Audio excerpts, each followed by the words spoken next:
The Book of Judges, chapter 1. Now after the death of Joshua, it came to pass that the children of Israel asked the Lord, saying, Who shall go up for us against the Canaanites first, to fight against them? And the Lord said, Judah shall go up.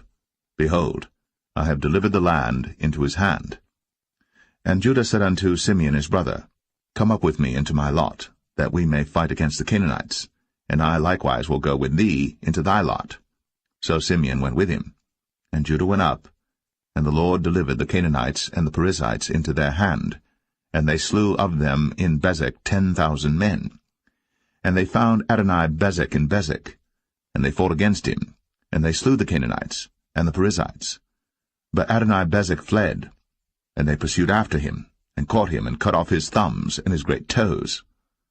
And Adoni-Bezek said, 70 kings, having their thumbs and their great toes cut off, gathered their meat under my table, as I have done, so God hath requited me. And they brought him to Jerusalem, and there he died. Now the children of Judah had fought against Jerusalem, and had taken it, and smitten it with the edge of the sword, and set the city on fire. And afterward the children of Judah went down to fight against the Canaanites, that dwelt in the mountain, and in the south, and in the valley. And Judah went against the Canaanites that dwelt in Hebron. Now the name of Hebron before was Kirjath-Arba. And they slew Sheshai, and Ahiman, and Talmai. And from thence he went against the inhabitants of Debir. And the name of Debir before was Kirjath-Sepher. And Caleb said, He that smiteth Kirjath-Sepher, and taketh it, to him will I give Achsah my daughter to wife. And Othniel the son of Kenaz, Caleb's younger brother, took it.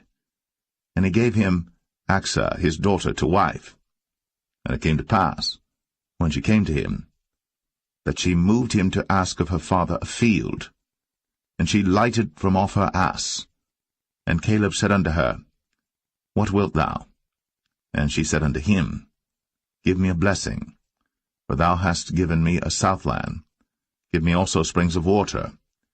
And Caleb gave her the upper springs and the nether springs.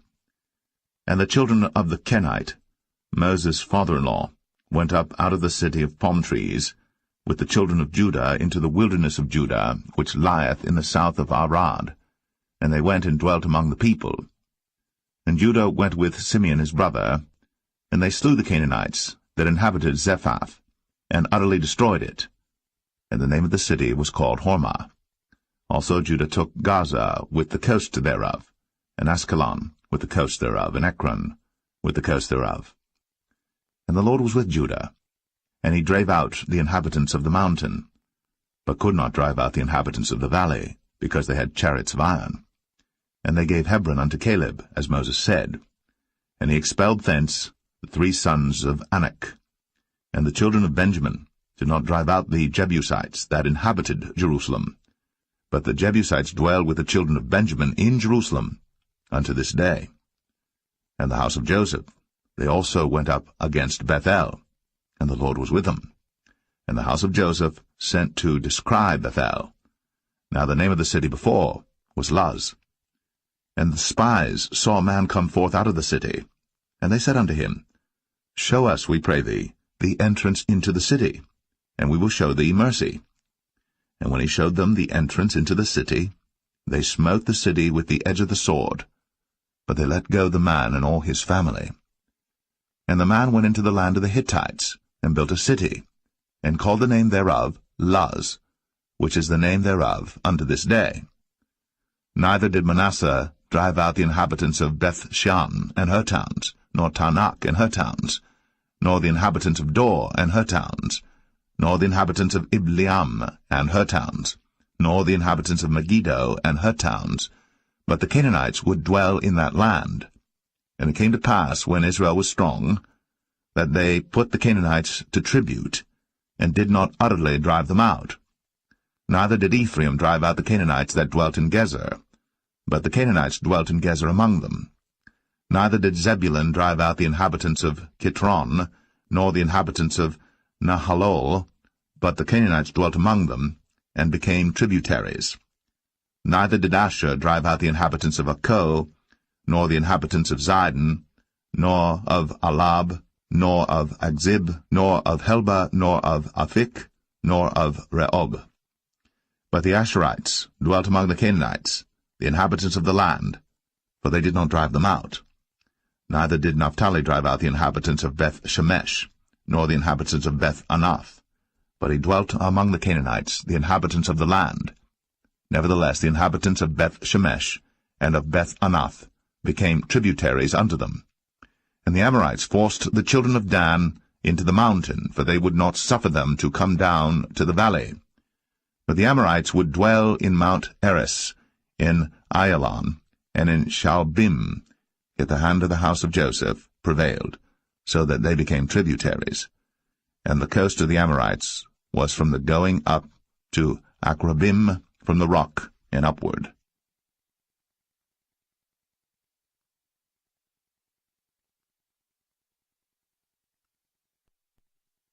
Judges 2. And an angel of the Lord came up from Gilgal to Bochim, and said, I made you to go up out of Egypt, and have brought you unto the land which I sware unto your fathers. And I said, I will never break my covenant with you. And ye shall make no league with the inhabitants of this land, ye shall throw down their altars. But ye have not obeyed my voice. Why have ye done this?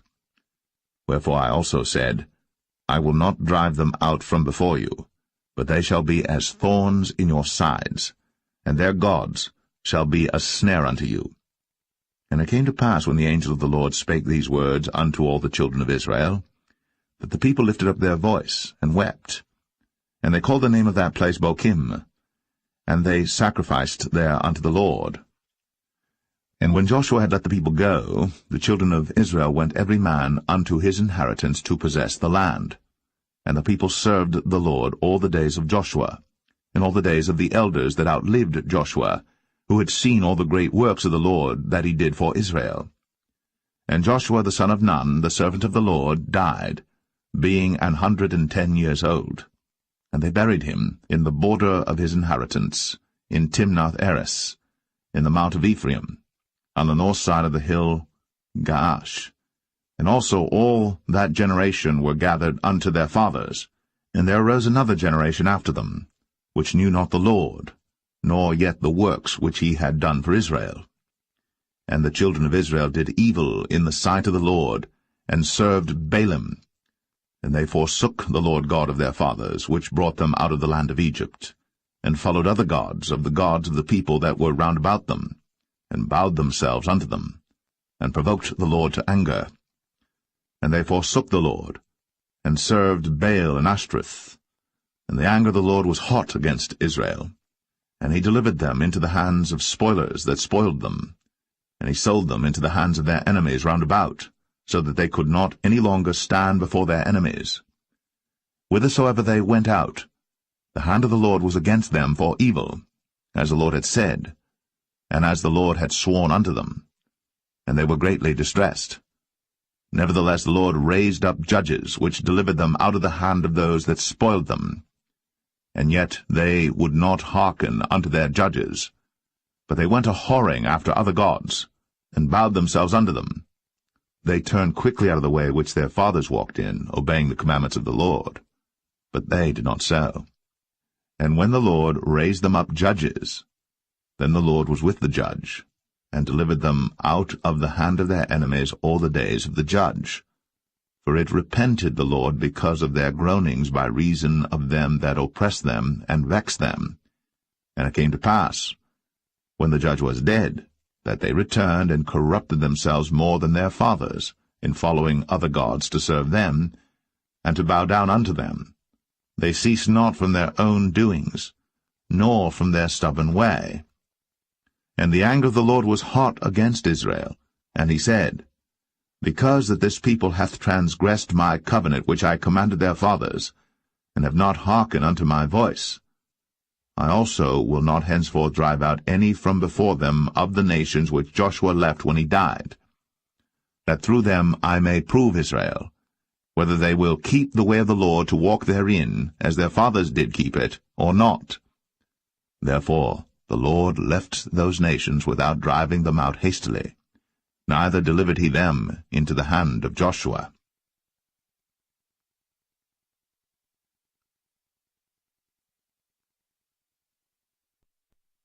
Judges 3.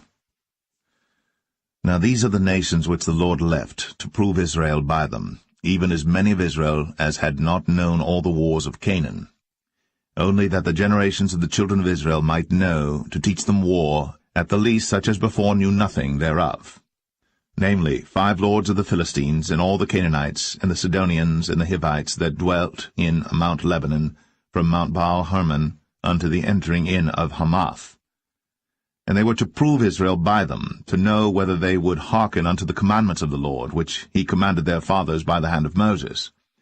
And the children of Israel dwelt among the Canaanites, Hittites, and Amorites, and Perizzites, and Hivites, and Jebusites. And they took their daughters to be their wives, and gave their daughters to their sons, and served their gods. And the children of Israel did evil in the sight of the Lord, and forgat the Lord their God, and served Baalim and the groves. Therefore the anger of the Lord was hot against Israel, and he sold them into the hand of Shushan-Rishathaim, king of Mesopotamia. And the children of Israel served Shushan-Rishathaim 8 years. And when the children of Israel cried unto the Lord raised up a deliverer to the children of Israel, who delivered them, even Othniel, the son of Kenaz, Caleb's younger brother. And the Spirit of the Lord came upon him, and he judged Israel, and went out to war. And the Lord delivered Shushan-Rishathaim, king of Mesopotamia, into his hand. And his hand prevailed against Shushan-Rishathaim. And the land had rest 40 years. And Othniel, the son of Kenaz, died. And the children of Israel did evil again in the sight of the Lord. And the Lord strengthened Eglon, the king of Moab, against Israel, because they had done evil in the sight of the Lord. And he gathered unto him the children of Ammon and Amalek, and went and smote Israel, and possessed the city of palm trees. So the children of Israel served Eglon the king of Moab 18 years. But when the children of Israel cried unto the Lord raised them up a deliverer, Ehud the son of Gera, a Benjamite, a man left-handed. And by him the children of Israel sent a present unto Eglon the king of Moab. But Ehud made him a dagger, which had 2 edges of a cubit length, and he did gird it under his raiment, upon his right thigh. And he brought the present unto Eglon king of Moab. And Eglon was a very fat man. And when he had made an end to offer the present, he sent away the people that bare the present. But he himself turned again from the quarries that were by Gilgal, and said, I have a secret errand unto thee, O king, who said, Keep silence. And all that stood by him went out from him. And Ehud came unto him, and he was sitting in a summer parlor, which he had for himself alone. And Ehud said, I have a message from God unto thee. And he rose out of his seat. And Ehud put forth his left hand, and took the dagger from his right thigh, and thrust it into his belly. And the haft also went in after the blade, and the fat closed upon the blade, so that he could not draw the dagger out of his belly. And the dirt came out. Then Ehud went forth through the porch, and shut the doors of the parlor upon him, and locked them. When he was gone out, his servants came, and when they saw that, behold, the doors of the parlor were locked, they said, Surely he covereth his feet in his summer chamber. And they tarried till they were ashamed, and behold, he opened not the doors of the parlor. Therefore they took a key, and opened them. And behold, their lord was fallen down dead on the earth. And Ehud escaped while they tarried, and passed beyond the quarries, and escaped unto Seirath. And it came to pass, when he was come, that he blew a trumpet in the mountain of Ephraim. And the children of Israel went down with him from the mount, and he before them. And he said unto them, Follow after me, for the Lord hath delivered your enemies the Moabites into your hand. And they went down after him, and took the fords of Jordan toward Moab, and suffered not a man to pass over. And they slew of Moab at that time about 10,000 men, all lusty, and all men of valor, and there escaped not a man. So Moab was subdued that day under the hand of Israel, and the land had rest 80 years. And after him was Shamgar the son of Anath, which slew the Philistines, 600 men with an ox goad, and he also delivered Israel.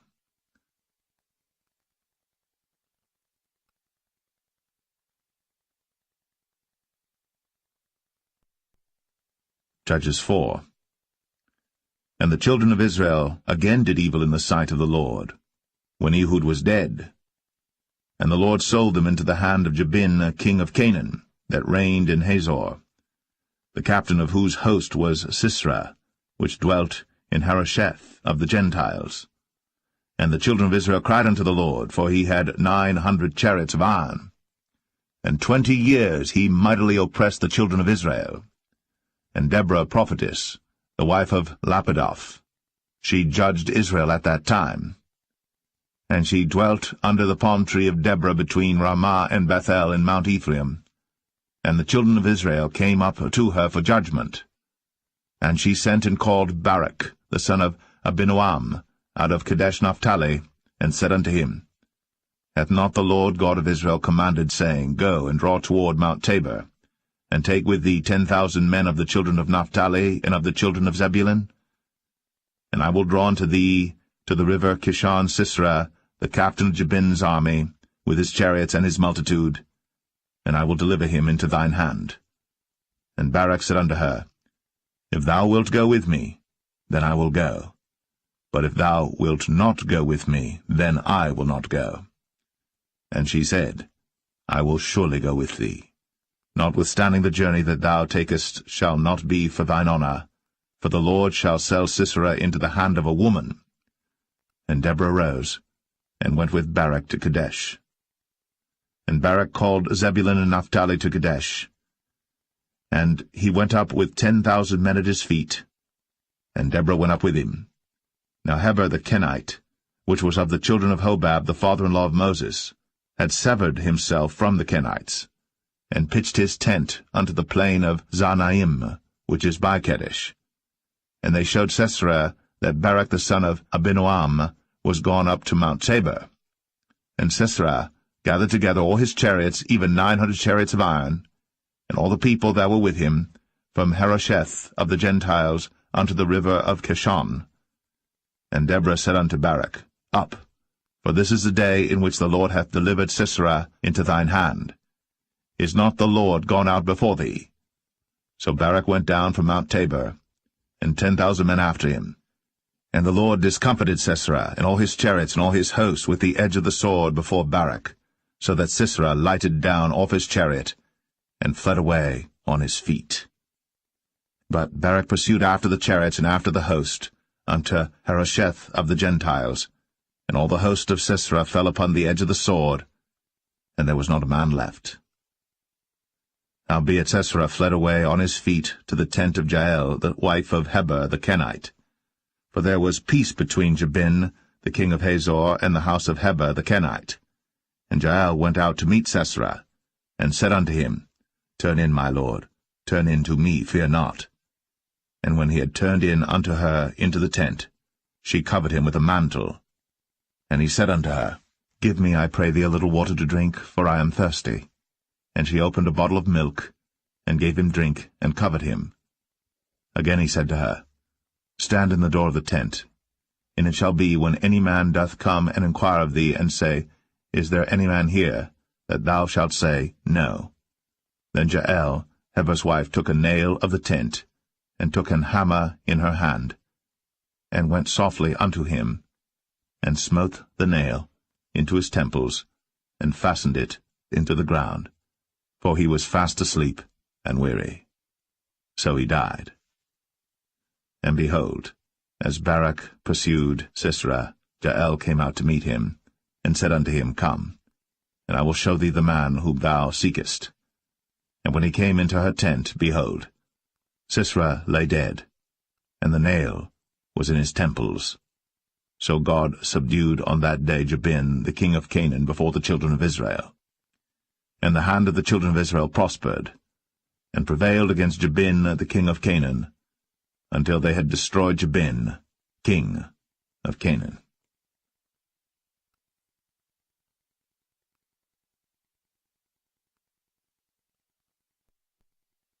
Judges 5.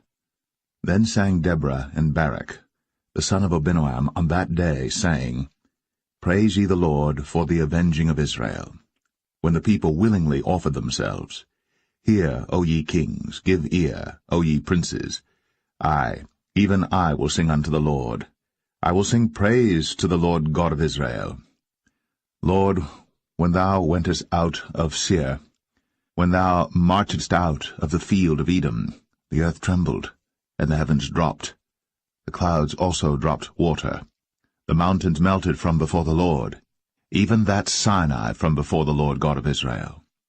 In the days of Shamgar the son of Anath, in the days of Jael, the highways were unoccupied, and the travelers walked through byways. The inhabitants of the villages ceased. They ceased in Israel until that I, Deborah, arose, that I arose a mother in Israel. They chose new gods. Then was war in the gates. Was there a shield or spear seen among 40,000 in Israel? My heart is toward the governors of Israel, that offered themselves willingly among the people. Bless ye the Lord. Speak, ye that ride on white asses, ye that sit in judgment, and walk by the way. They that are delivered from the noise of archers in the places of drawing water, there shall they rehearse the righteous acts of the Lord, even the righteous acts toward the inhabitants of his villages in Israel. Then shall the people of the Lord go down to the gates. Awake, awake, Deborah. Awake, awake, utter a song, arise, Barak, and lead thy captivity captive, thou son of Abinoam. Then he made him that remaineth have dominion over the nobles among the people. The Lord made me have dominion over the mighty. Out of Ephraim was there a root of them against Amalek, after thee Benjamin among thy people. Out of Machir came down governors, and out of Zebulun they that handle the pen of the writer. And the princes of Issachar were with Deborah, even Issachar, and also Barak. He was sent on foot into the valley. For the divisions of Reuben there were great thoughts of heart. Why abodest thou among the sheepfolds, to hear the bleatings of the flocks? For the divisions of Reuben there were great searchings of heart. Gilead abode beyond Jordan. And why did Dan remain in ships? Asher continued on the seashore, and abode in his breaches. Zebulun and Naphtali were a people that jeoparded their lives unto the death in the high places of the field. The kings came and fought. Then fought the kings of Canaan in Tanakh by the waters of Megiddo. They took no gain of money. They fought from heaven. The stars in their courses fought against Sisera. The river of Kishon swept them away, that ancient river, the river Kishon. O my soul, thou hast trodden down strength. Then were the horse hoofs broken by the means of the prancings of their mighty ones. Curse ye Maros, said the angel of the Lord. Curse ye bitterly the inhabitants thereof, because they came not to the help of the Lord, against the mighty. Blessed above women shall Jael the wife of Heber the Kenite be. Blessed shall she be above women in the tent. He asked water, and she gave him milk. She brought forth butter in a lordly dish. She put her hand to the nail, and her right hand to the workman's hammer, and with the hammer she smote Sisera. She smote off his head, when she had pierced and stricken through his temples. At her feet he bowed, he fell, he lay down. At her feet he bowed, he fell. Where he bowed, there he fell down dead. The mother of Sisera looked out at a window, and cried through the lattice, Why is his chariot so long in coming? Why tarry the wheels of his chariot? Her wise ladies answered her, yea, she returned, answered to herself. Have they not sped? Have they not divided the prey? To every man a damsel or two? To Sisera a prey of divers colours, a prey of divers colours of needlework, of divers colours of needlework on both sides, meat for the necks of them that take the spoil? So let all thine enemies perish, O Lord, but let them that love him be as the sun when he goeth forth in his might. And the land had rest 40 years.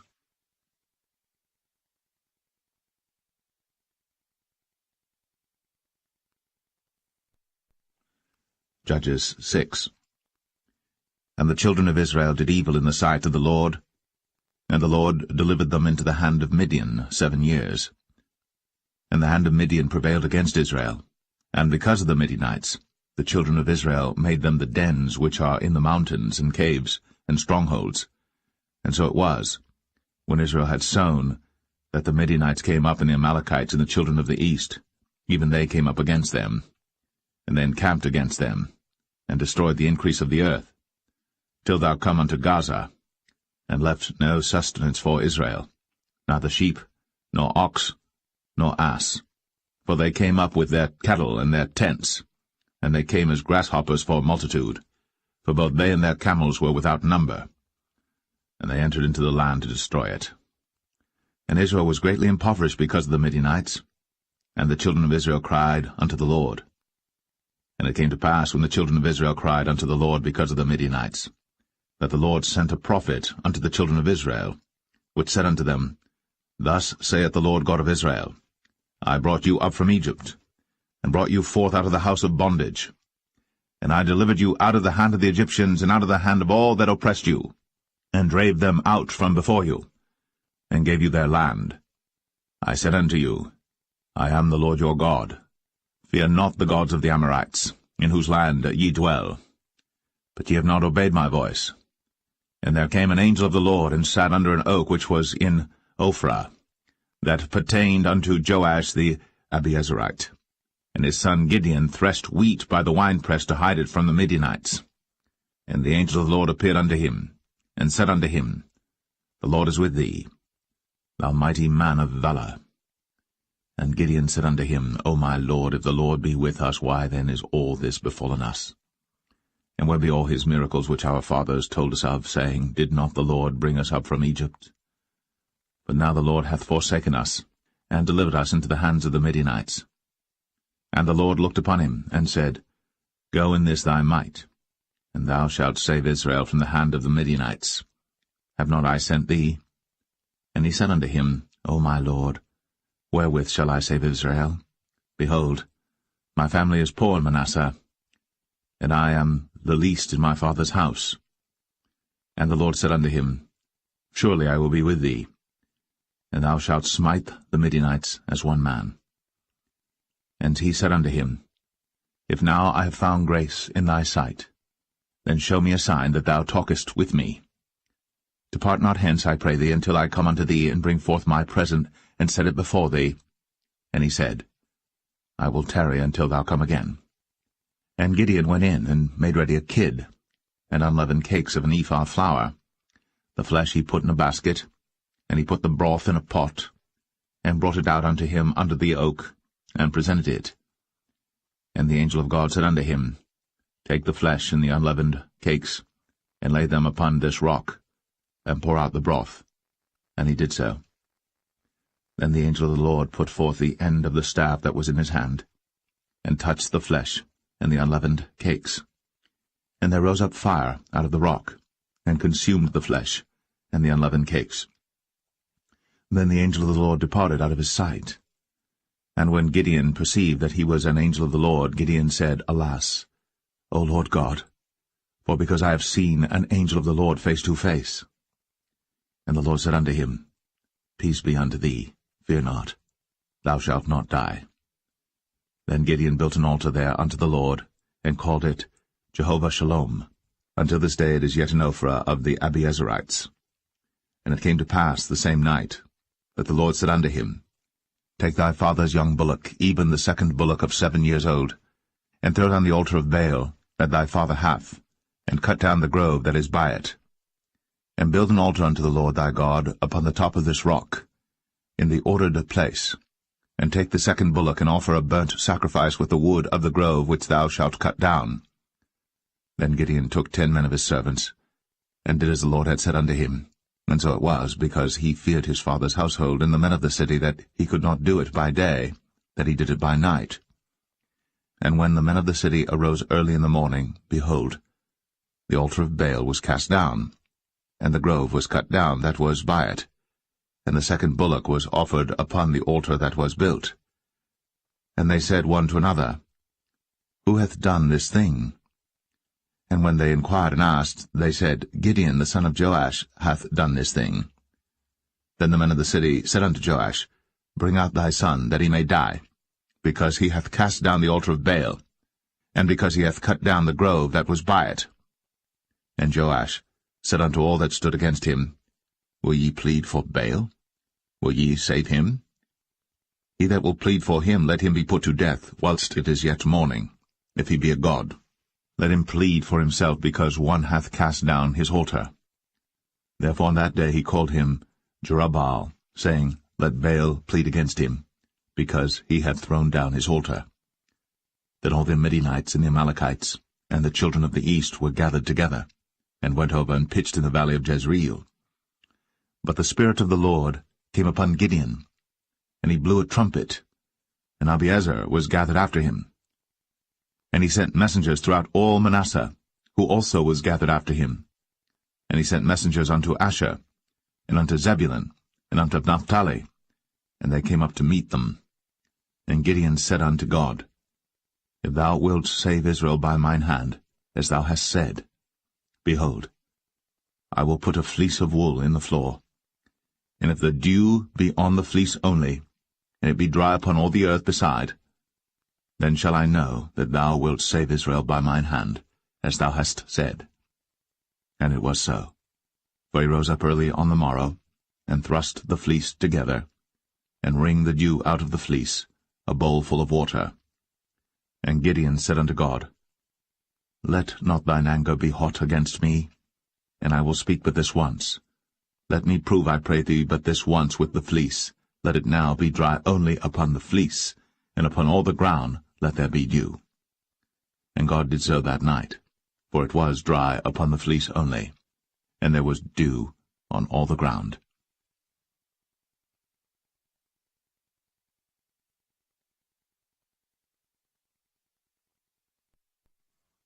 Judges 7. Then Jerubbaal, who was Gideon, and all the people that were with him, rose up early, and pitched beside the well of Harod, so that the host of the Midianites were on the north side of them, by the hill of Moreh in the valley. And the Lord said unto Gideon, The people that are with thee are too many for me to give the Midianites into their hands, lest Israel vaunt themselves against me, saying, Mine own hand hath saved me. Now therefore go to, proclaim in the ears of the people, saying, Whosoever is fearful and afraid, let him return and depart early from Mount Gilead. And there returned to the people 22,000, and there remained 10,000. And the Lord said unto Gideon, The people are yet too many. Bring them down unto the water, and I will try them for thee there. And it shall be that of whom I say unto thee, This shall go with thee, the same shall go with thee. And of whomsoever I say unto thee, This shall not go with thee, the same shall not go. So he brought down the people unto the water. And the Lord said unto Gideon, Every one that lappeth of the water with his tongue, as a dog lappeth, him shalt thou set by himself, likewise every one that boweth down upon his knees to drink. And the number of them that lapped, putting their hand to their mouth, were 300 men. But all the rest of the people bowed down upon their knees to drink water. And the Lord said unto Gideon, By the 300 men that lapped will I save you, and deliver the Midianites into thine hand, and let all the other people go every man unto his place. So the people took victuals in their hand, and their trumpets, and he sent all the rest of Israel every man unto his tent, and retained those 300 men, and the host of Midian was beneath him in the valley. And it came to pass the same night that the Lord said unto him, Arise, get thee down unto the host, for I have delivered it into thine hand. But if thou fear to go down, go thou with Phurah thy servant down to the host. And thou shalt hear what they say, and afterward shall thine hands be strengthened to go down unto the host. Then went he down with Phurah his servant unto the outside of the armed men that were in the host. And the Midianites, and the Amalekites, and all the children of the east lay along in the valley like grasshoppers for multitude, and their camels were without number, as the sand by the seaside for multitude. And when Gideon was come, behold, there was a man that told a dream unto his fellow, and said, Behold, I dreamed a dream, and lo, a cake of barley bread tumbled into the host of Midian, and came unto a tent, and smote it, that it fell, and overturned it, that the tent lay along. And his fellow answered and said, This is nothing else save the sword of Gideon the son of Joash, a man of Israel. For into his hand hath God delivered Midian, and all the host. And it was so, when Gideon heard the telling of the dream and the interpretation thereof, that he worshipped and returned into the host of Israel, and said, Arise, for the Lord hath delivered into your hand the host of Midian.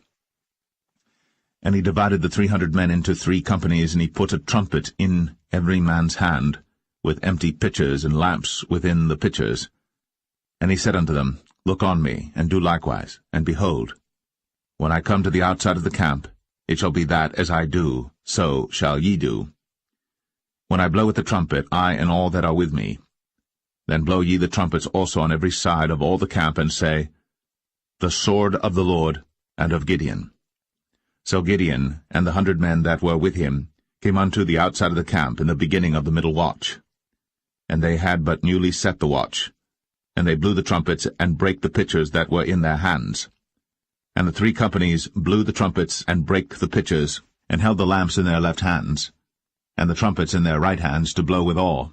And they cried, The sword of the Lord and of Gideon. And they stood every man in his place round about the camp. And all the host ran and cried and fled. And the 300 blew the trumpets, and the Lord set every man's sword against his fellow, even throughout all the host. And the host fled to Beth-shittah in Zererath, and to the border of Abel-meholah, unto Tabbath. And the men of Israel gathered themselves together out of Naphtali, and out of Asher, and out of all Manasseh, and pursued after the Midianites. And Gideon sent messengers throughout all Mount Ephraim, saying, Come down against the Midianites, and take before them the waters unto Beth-barah and Jordan. Then all the men of Ephraim gathered themselves together, and took the waters unto Beth-barah and Jordan. And they took 2 princes of the Midianites, Oreb and Zeb. And they slew Oreb upon the rock Oreb, and Zeb they slew at the winepress of Zeb, and pursued Midian, and brought the heads of Oreb and Zeb to Gideon on the other side Jordan.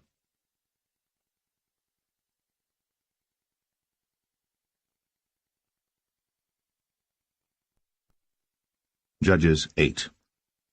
And the men of Ephraim said unto him, Why hast thou served us thus, that thou callest us not, when thou wentest to fight with the Midianites? And they did chide with him sharply. And he said unto them, What have I done now in comparison of you? Is not the gleaning of the grapes of Ephraim better than the vintage of Abiezer? God hath delivered into your hands the princes of Midian, Oreb, and Zeb. And what was I able to do in comparison of you? Then their anger was abated toward him, when he had said that. And Gideon came to Jordan and passed over, he and the 300 men that were with him, faint yet pursuing them.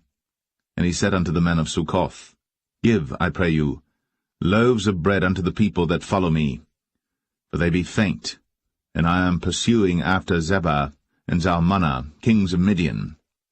And the princes of Succoth said, Are the hands of Zebah and Zalmunna now in thine hand, that we should give bread unto thine army? And Gideon said, Therefore when the Lord hath delivered Zebah and Zalmunna into mine hand, then I will tear your flesh with the thorns of the wilderness and with briars. And he went up thence to Penuel, and spake unto them likewise. And the men of Penuel answered him as the men of Succoth had answered him. And he spake also unto the men of Penuel, saying, When I come again in peace, I will break down this tower. Now Zebah and Zalmunna were in Karkor, and their hosts with them, about 15,000 men, all that were left of all the hosts of the children of the east. For there fell 120,000 men that drew sword. And Gideon went up by the way of them that dwelt in tents on the east of Nobah and Jogbeah, and smote the host, for the host was secure. And when Zebah and Zalmunna fled, he pursued after them, and took the 2 kings of Midian, Zebah and Zalmunna, and discomfited all the host. And Gideon the son of Joash returned from battle before the sun was up, and caught a young man of the men of Succoth, and inquired of him. And he described unto him the princes of Succoth and the elders thereof, even 70 men. And he came unto the men of Succoth, and said, Behold, Zebah and Zalmunna, with whom ye did upbraid me, saying, Are the hands of Zebah and Zalmunna now in thine hand, that we should give bread unto thy men that are weary? And he took the elders of the city, and thorns of the wilderness, and briars, and with them he taught the men of Succoth. And he beat down the tower of Penuel, and slew the men of the city. Then said he unto Zebah and Zalmunna, What manner of men were they whom ye slew at Tabor? And they answered, As thou art, so were they. Each one resembled the children of a king. And he said, They were my brethren, even the sons of my mother. As the Lord liveth, if ye had saved them alive, I would not slay you. And he said unto Jether his firstborn, Up, and slay them. But the youth drew not his sword, for he feared, because he was yet a youth. Then Zebah and Zalmunna said, Rise thou, and fall upon us, for as the man is, so is his strength. And Gideon arose, and slew Zebah and Zalmunna, and took away the ornaments that were on their camels' necks. Then the men of Israel said unto Gideon, Rule thou over us, both thou and thy son, and thy son's son also, for thou hast delivered us from the hand of Midian.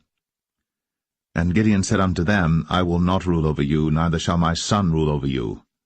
The Lord shall rule over you. And Gideon said unto them, I would desire a request of you, that ye would give me every man the earrings of his prey. For they had golden earrings, because they were Ishmaelites. And they answered, We will willingly give them. And they spread a garment, and did cast therein every man the earrings of his prey. And the weight of the golden earrings that he requested was 1,700 shekels of gold, beside ornaments and collars and purple raiment that was on the king of Midian, and beside the chains that were about their camels' necks. And Gideon made an ephod thereof, and put it in his city, even in Ophrah. And all Israel went thither a-whoring after it, which thing became a snare unto Gideon and to his house. Thus was Midian subdued before the children of Israel, so that they lifted up their heads no more. And the country was in quietness 40 years in the days of Gideon. And Jerubbaal the son of Joash went and dwelt in his own house. And Gideon had 70 sons of his body begotten, for he had many wives. And his concubine that was in Shechem, she also bare him a son, whose name he called Abimelech. And Gideon the son of Joash died in a good old age, and was buried in the sepulchre of Joash his father, in Ophrah of the Abiezerites. And it came to pass, as soon as Gideon was dead, that the children of Israel turned again, and went a-whoring after Baalim, and made Baal-berith their god. And the children of Israel remembered not the Lord their God, who had delivered them out of the hands of all their enemies on every side.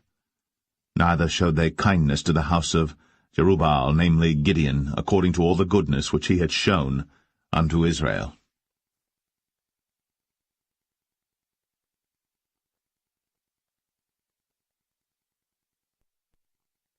Judges 9.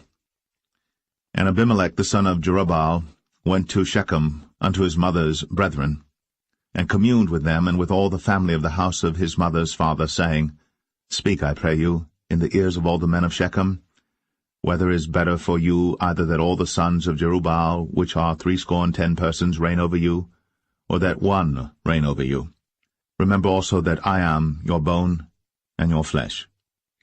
And his mother's brethren spake of him in the ears of all the men of Shechem all these words. And their hearts inclined to follow Abimelech, for they said, He is our brother. And they gave him 70 pieces of silver out of the house of Baal-berith, wherewith Abimelech hired vain and light persons which followed him. And he went unto his father's house at Ophrah, and slew his brethren the sons of Jerubbaal, being 70 persons, upon one stone. Notwithstanding yet Jotham, the youngest son of Jerubbaal, was left, for he hid himself. And all the men of Shechem gathered together, and all the house of Millo, and went, and made Abimelech king by the plain of the pillar that was in Shechem. And when they told it to Jotham, he went and stood in the top of Mount Gerizim, and lifted up his voice, and cried and said unto them, Hearken unto me, ye men of Shechem, that God may hearken unto you. The trees went forth on a time to anoint a king over them, and they said unto the olive tree, Reign thou over us. But the olive tree said unto them, Should I leave my fatness, wherewith by me they honour God and man, and go to be promoted over the trees? And the trees said to the fig tree, Come thou, and reign over us. But the fig tree said unto them, Should I forsake my sweetness and my good fruit, and go to be promoted over the trees? Then said the trees unto the vine, Come thou, and reign over us. And the vine said unto them, Should I leave my wine, which cheereth God and man, and go to be promoted over the trees? Then said all the trees unto the bramble, Come thou, and reign over us. And the bramble said unto the trees, If in truth ye anoint me king over you, then come, and put your trust in my shadow, and if not, let fire come out of the bramble, and devour the cedars of Lebanon. Now therefore, if ye have done truly and sincerely, in that ye have made Abimelech king, and if ye have dealt well with Jerubbaal and his house, and have done unto him according to the deserving of his hands, for my father fought for you, and adventured his life far, and delivered you out of the hand of Midian. And ye are risen up against my father's house this day, and have slain his sons, 70 persons, upon one stone, and have made Abimelech the son of his maidservant king over the men of Shechem, because he is your brother. If ye then have dealt truly and sincerely with Jerubbaal and with his house this day, then rejoice ye in Abimelech, and let him also rejoice in you. But if not, let fire come out from Abimelech, and devour the men of Shechem, and the house of Millo. And let fire come out from the men of Shechem, and from the house of Millo, and devour Abimelech. And Jotham ran away, and fled, and went to Beer, and dwelt there for fear of Abimelech his brother. When Abimelech had reigned 3 years over Israel, then God sent an evil spirit between Abimelech and the men of Shechem. And the men of Shechem dealt treacherously with Abimelech, that the cruelty done to the 70 sons of Jerubbaal might come, and their blood be laid upon Abimelech their brother, which slew them, and upon the men of Shechem, which aided him in the killing of his brethren. And the men of Shechem set liers in wait for him in the top of the mountains, and they robbed all that came along that way by them. And it was told Abimelech. And Gaal, the son of Ebed, came with his brethren, and went over to Shechem. And the men of Shechem put their confidence in him. And they went out into the fields, and gathered their vineyards, and trod the grapes, and made merry, and went to the house of their God, and did eat and drink, and cursed Abimelech. And Gaal the son of Ebed said, Who is Abimelech, and who is Shechem, that we should serve him? Is not he the son of Jerubbaal, and Zebul his officer?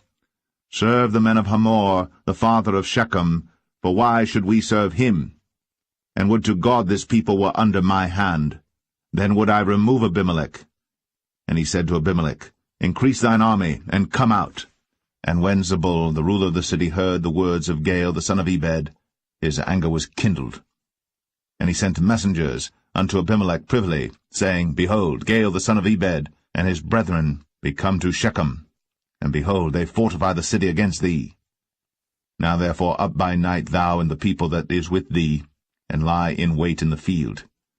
And it shall be that in the morning, as soon as the sun is up, thou shalt rise early, and set upon the city, and behold, when he and the people that is with him come out against thee, then mayest thou do to them as thou shalt find occasion.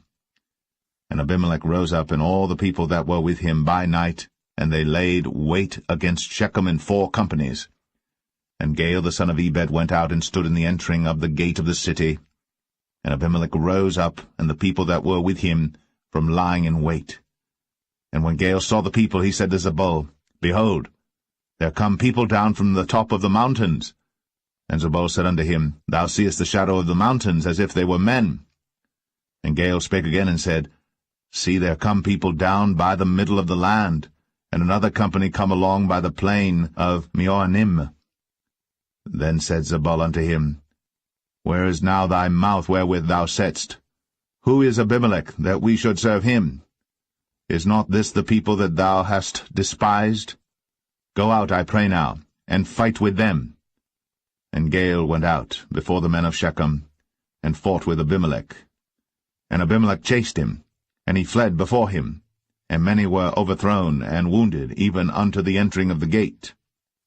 And Abimelech dwelt at Arumah. And Zebul thrust out Gaal and his brethren, that they should not dwell in Shechem. And it came to pass on the morrow that the people went out into the field. And they told Abimelech. And he took the people and divided them into 3 companies, and laid wait in the field, and looked. And behold, the people were come forth out of the city. And he rose up against them, and smote them. And Abimelech and the company that was with him rushed forward, and stood in the entering of the gate of the city. And the 2 other companies ran upon all the people that were in the fields, and slew them. And Abimelech fought against the city all that day, and he took the city, and slew the people that was therein, and beat down the city, and sowed it with salt. And when all the men of the tower of Shechem heard that, they entered into an hold of the house of the god Berith. And it was told Abimelech that all the men of the tower of Shechem were gathered together. And Abimelech gat him up to Mount Zalmon, he and all the people that were with him. And Abimelech took an axe in his hand, and cut down a bough from the trees, and took it, and laid it on his shoulder, and said unto the people that were with him, What ye have seen me do, make haste, and do as I have done. And all the people likewise cut down every man his bough, and followed Abimelech, and put them to the hold, and set the hold on fire upon them, so that all the men of the tower of Shechem died also, about 1,000 men and women. Then went Abimelech to Thebez, and encamped against Thebez, and took it. But there was a strong tower within the city, and thither fled all the men and women, and all they of the city, and shut it to them, and gat them up to the top of the tower. And Abimelech came unto the tower, and fought against it, and went hard unto the door of the tower to burn it with fire. And a certain woman cast a piece of a millstone upon Abimelech's head, and all to break his skull. Then he called hastily unto the young man his armor-bearer, and said unto him, Draw thy sword, and slay me, that men say not of me, A woman slew him. And his young man thrust him through, and he died. And when the men of Israel saw that Abimelech was dead, they departed every man unto his place. Thus God rendered the wickedness of Abimelech, which he did unto his father, in slaying his 70 brethren. And all the evil of the men of Shechem did God render upon their heads, and upon them came the curse of Jotham, the son of Jerubbaal.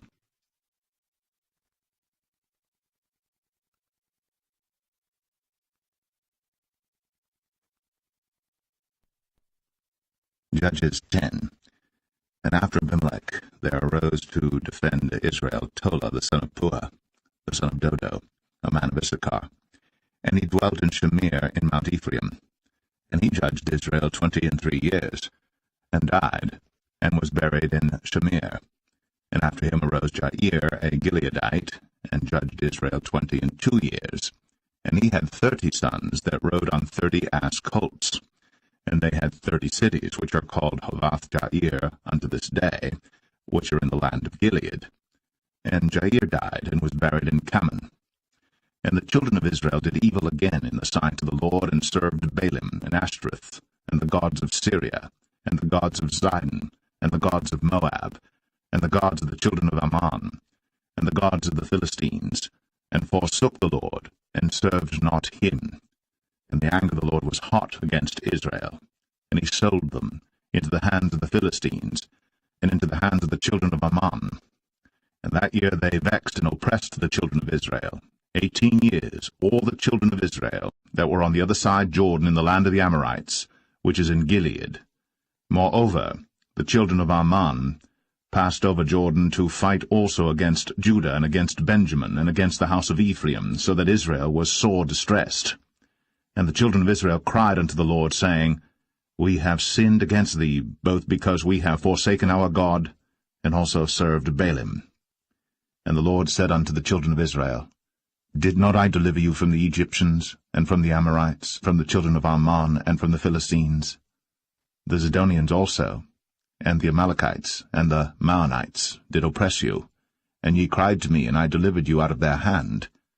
Yet ye have forsaken me, and served other gods, wherefore I will deliver you no more. Go, and cry unto the gods which ye have chosen, let them deliver you in the time of your tribulation. And the children of Israel said unto the Lord, We have sinned. Do thou unto us whatsoever seemeth good unto thee. Deliver us only, we pray thee, this day. And they put away the strange gods from among them, and served the Lord. And his soul was grieved for the misery of Israel. Then the children of Ammon were gathered together, and encamped in Gilead. And the children of Israel assembled themselves together, and encamped in Mizpeh. And the people and princes of Gilead said one to another, What man is he that will begin to fight against the children of Ammon? He shall be head over all the inhabitants of Gilead.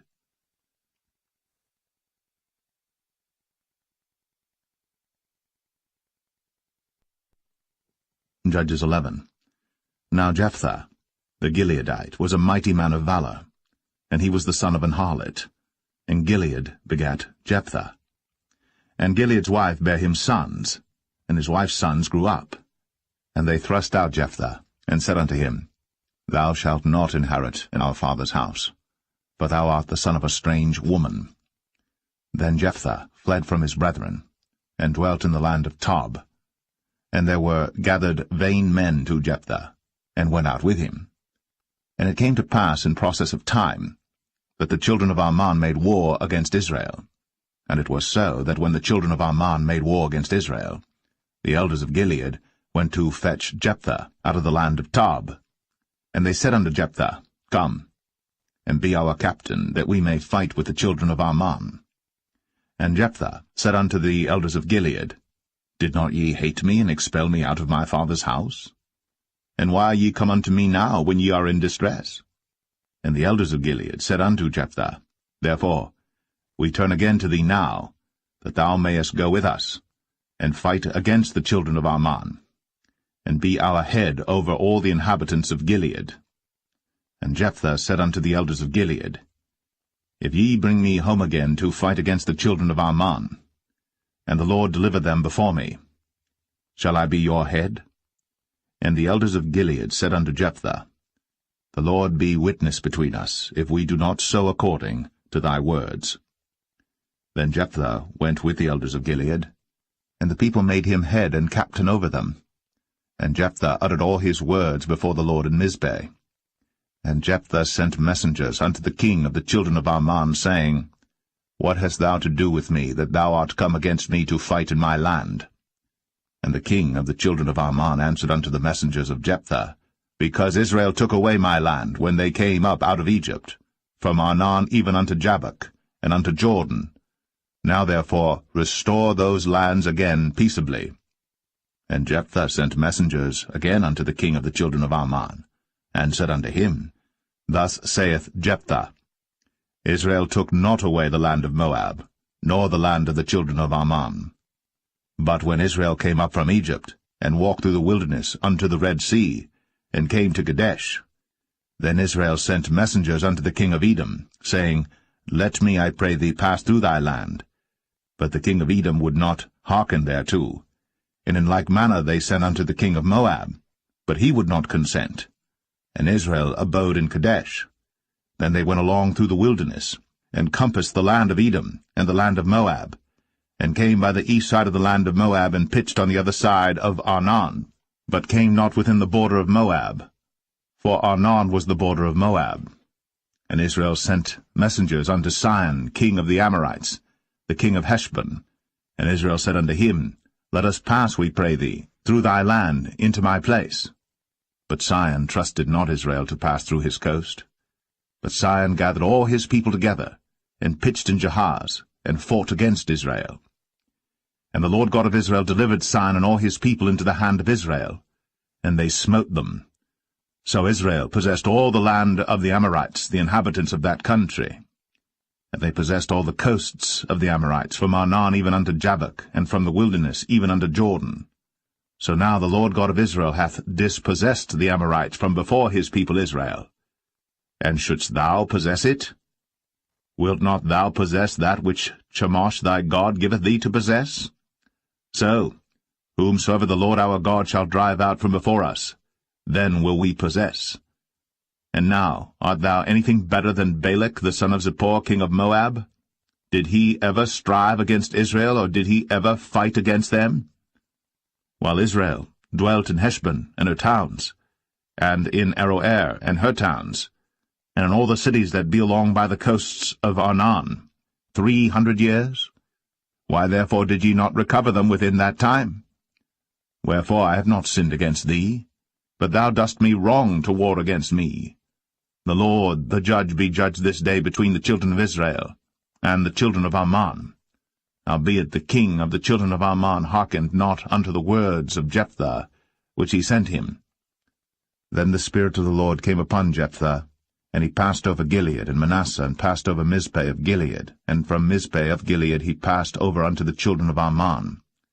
And Jephthah vowed a vow unto the Lord, and said, If thou shalt without fail deliver the children of Ammon into mine hands, then it shall be, that whatsoever cometh forth of the doors of my house to meet me, when I return in peace from the children of Ammon, shall surely be the Lord's, and I will offer it up for a burnt offering. So Jephthah passed over unto the children of Ammon to fight against them, and the Lord delivered them into his hands. And he smote them from Aroer, even till thou come to Minnith, even 20 cities, and unto the plain of the vineyards, with a very great slaughter. Thus the children of Ammon were subdued before the children of Israel. And Jephthah came to Mizpeh unto his house, and behold, his daughter came out to meet him, with timbrels and with dances, and she was his only child. Beside her he had neither son nor daughter. And it came to pass, when he saw her, that he rent his clothes, and said, Alas, my daughter, thou hast brought me very low, and thou art one of them that trouble me. For I have opened my mouth unto the Lord, and I cannot go back.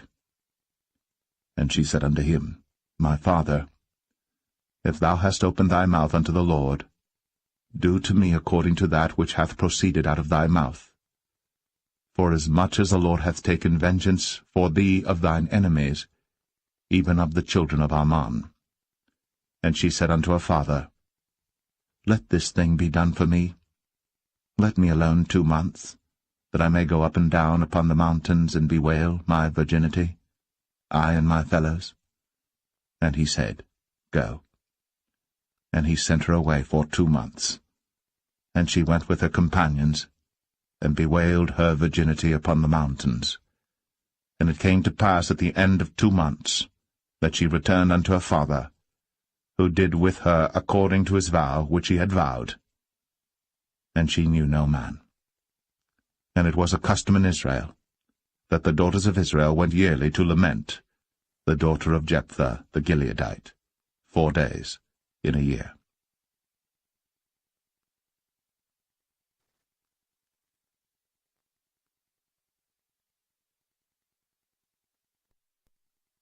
Judges 12.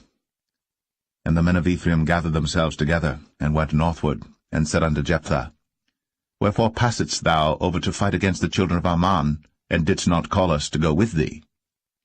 We will burn thine house upon thee with fire. And Jephthah said unto them, I and my people were at great strife with the children of Ammon.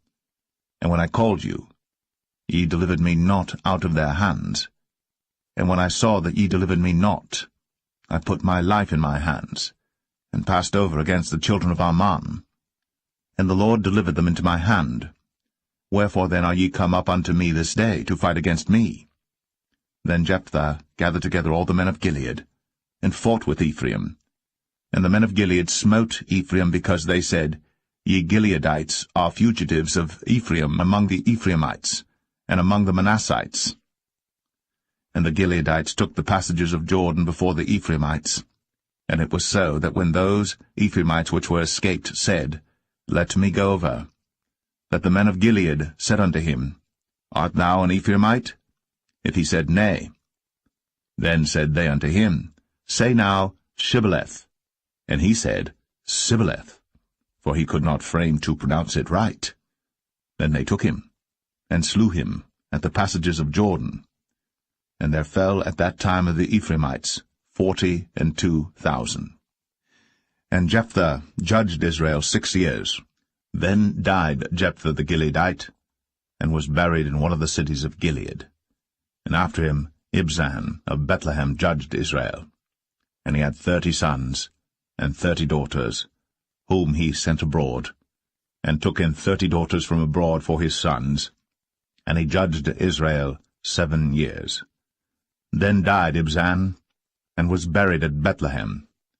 And after him Elon, a Zebulunite, judged Israel. And he judged Israel 10 years. And Elon the Zebulunite died, and was buried in Ailon in the country of Zebulun. And after him Abdon, the son of Hillel, a Pirathonite, judged Israel. And he had 40 sons and 30 nephews, that rode on 70 ass colts. And he judged Israel 8 years. And Abdon, the son of Hillel, the Pirathonite, died, and was buried in Pirathon, in the land of Ephraim, in the mount of the Amalekites.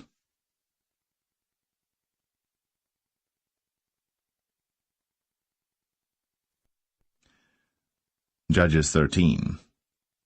And the children of Israel did evil again in the sight of the Lord, and the Lord delivered them into the hand of the Philistines 40 years. And there was a certain man of Zorah, of the family of the Danites, whose name was Manoah, and his wife was barren, and bare not. And the angel of the Lord appeared unto the woman, and said unto her, Behold now, thou art barren, and bearest not, but thou shalt conceive, and bear a son. Now therefore beware, I pray thee, and drink not wine, nor strong drink, and eat not any unclean thing. For lo, thou shalt conceive and bear a son, and no razor shall come on his head, for the child shall be a Nazarite unto God from the womb, and he shall begin to deliver Israel out of the hand of the Philistines. Then the woman came and told her husband, saying, A man of God came unto me, and his countenance was like the countenance of an angel of God, very terrible. But I asked him not whence he was, neither told he me his name. But he said unto me, Behold, thou shalt conceive, and bear a son. And now drink no wine nor strong drink, neither eat any unclean thing, for the child shall be a Nazarite to God from the womb to the day of his death. Then Manoah entreated the Lord, and said, O my Lord, let the man of God which thou didst send come again unto us, and teach us what we shall do unto the child that shall be born. And God hearkened to the voice of Manoah.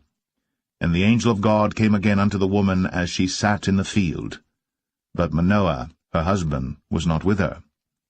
And the woman made haste, and ran, and showed her husband, and said unto him, Behold, the man hath appeared unto me, that came unto me the other day. And Manoah arose, and went after his wife, and came to the man, and said unto him, Art thou the man that spakest unto the woman? And he said, I am. And Manoah said, Now let thy words come to pass.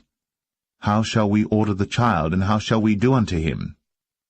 And the angel of the Lord said unto Manoah, Of all that I said unto the woman, let her beware. She may not eat of anything that cometh of the vine, neither let her drink wine or strong drink, nor eat any unclean thing. All that I commanded her, let her observe. And Manoah said unto the angel of the Lord, I pray thee, let us detain thee, until we shall have made ready a kid for thee. And the angel of the Lord said unto Manoah, Though thou detain me, I will not eat of thy bread, and if thou wilt offer a burnt offering, thou must offer it unto the Lord. For Manoah knew not that he was an angel of the Lord. And Manoah said unto the angel of the Lord, What is thy name, that when thy sayings come to pass, we may do thee honor? And the angel of the Lord said unto him, Why askest thou thus after my name, seeing it is secret?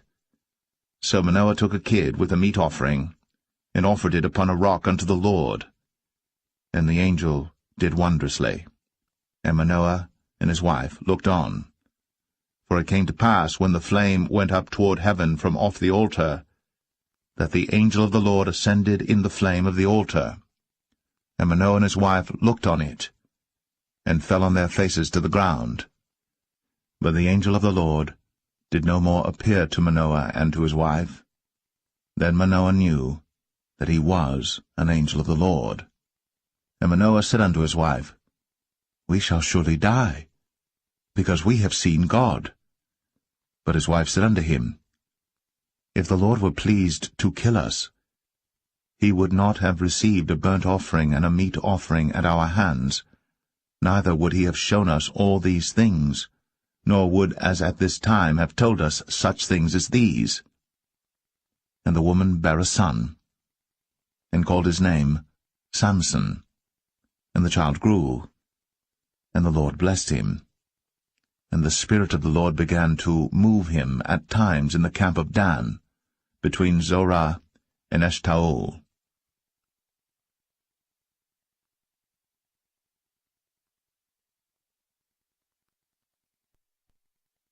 Judges 14.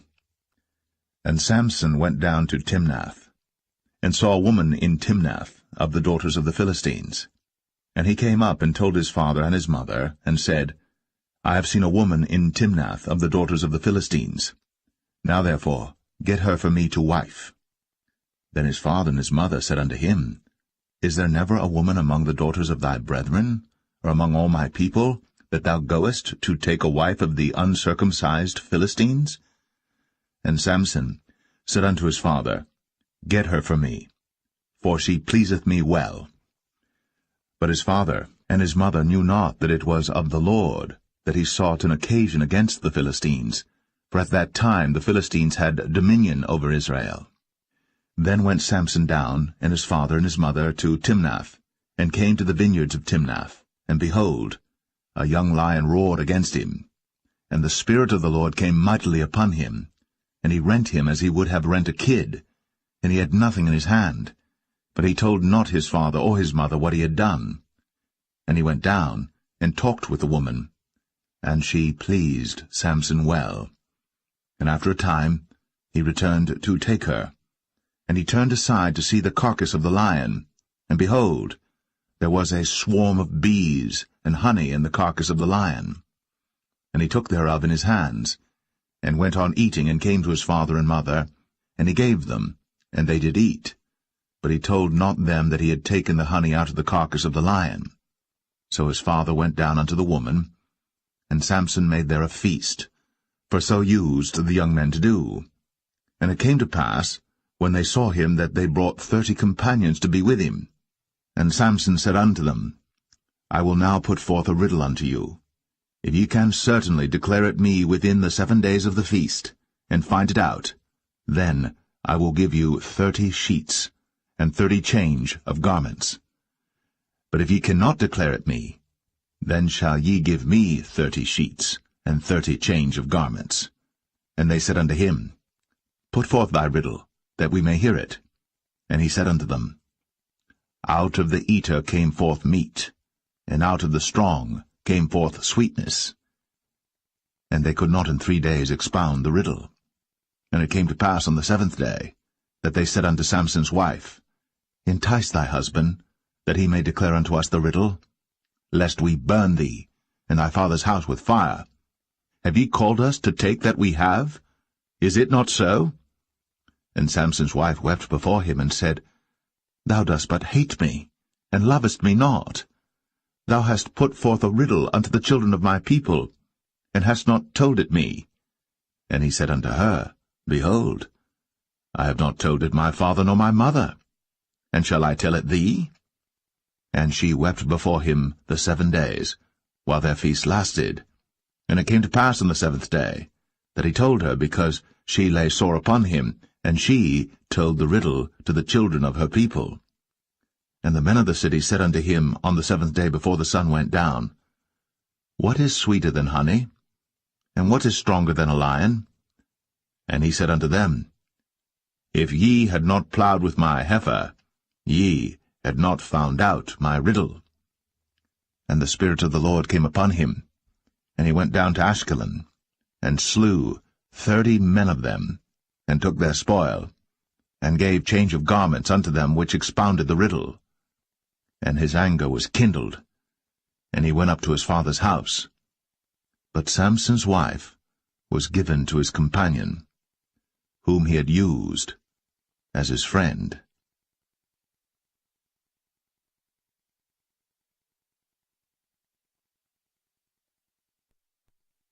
Judges 15. But it came to pass within a while after, in the time of wheat harvest, that Samson visited his wife with a kid, and he said, I will go in to my wife into the chamber. But her father would not suffer him to go in. And her father said, I verily thought that thou hadst utterly hated her. Therefore I gave her to thy companion. Is not her younger sister fairer than she? Take her, I pray thee, instead of her. And Samson said concerning them, Now shall I be more blameless than the Philistines, though I do them a displeasure. And Samson went, and caught 300 foxes, and took firebrands, and turned tail to tail, and put a firebrand in the midst between two tails. And when he had set the brands on fire, he let them go into the standing corn of the Philistines, and burnt up both the shocks, and also the standing corn with the vineyards and olives. Then the Philistines said, Who hath done this? And they answered, Samson, the son-in-law of the Timnite, because he had taken his wife, and given her to his companion. And the Philistines came up, and burnt her and her father with fire. And Samson said unto them, Though ye have done this, yet will I be avenged of you, and after that I will cease. And he smote them hip and thigh with a great slaughter, and he went down and dwelt in the top of the rock Etam. Then the Philistines went up, and pitched in Judah, and spread themselves in Lehi. And the men of Judah said, Why are ye come up against us? And they answered, To bind Samson are we come up, to do to him as he hath done to us. Then 3,000 men of Judah went to the top of the rock Etam, and said to Samson, Knowest thou not that the Philistines are rulers over us? What is this that thou hast done unto us? And he said unto them, As they did unto me, so have I done unto them. And they said unto him, We are come down to bind thee, that we may deliver thee into the hand of the Philistines.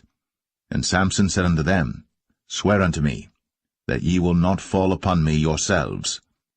And they spake unto him, saying, No, but we will bind thee fast, and deliver thee into their hand. But surely we will not kill thee. And they bound him with 2 new cords, and brought him up from the rock.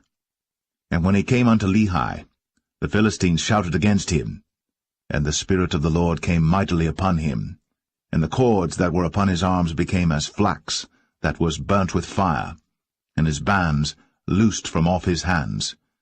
And he found a new jawbone of an ass, and put forth his hand, and took it, and slew 1,000 men therewith. And Samson said, With the jawbone of an ass, heaps upon heaps, with the jaw of an ass have I slain 1,000 men.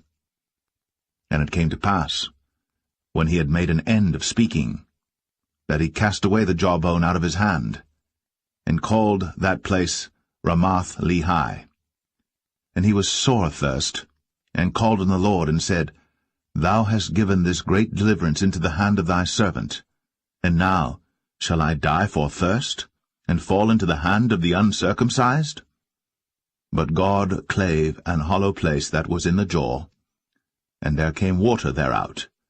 And when he had drunk, his spirit came again, and he revived, wherefore he called the name thereof En-Hakkore, which is in Lehi unto this day. And he judged Israel in the days of the Philistines 20 years.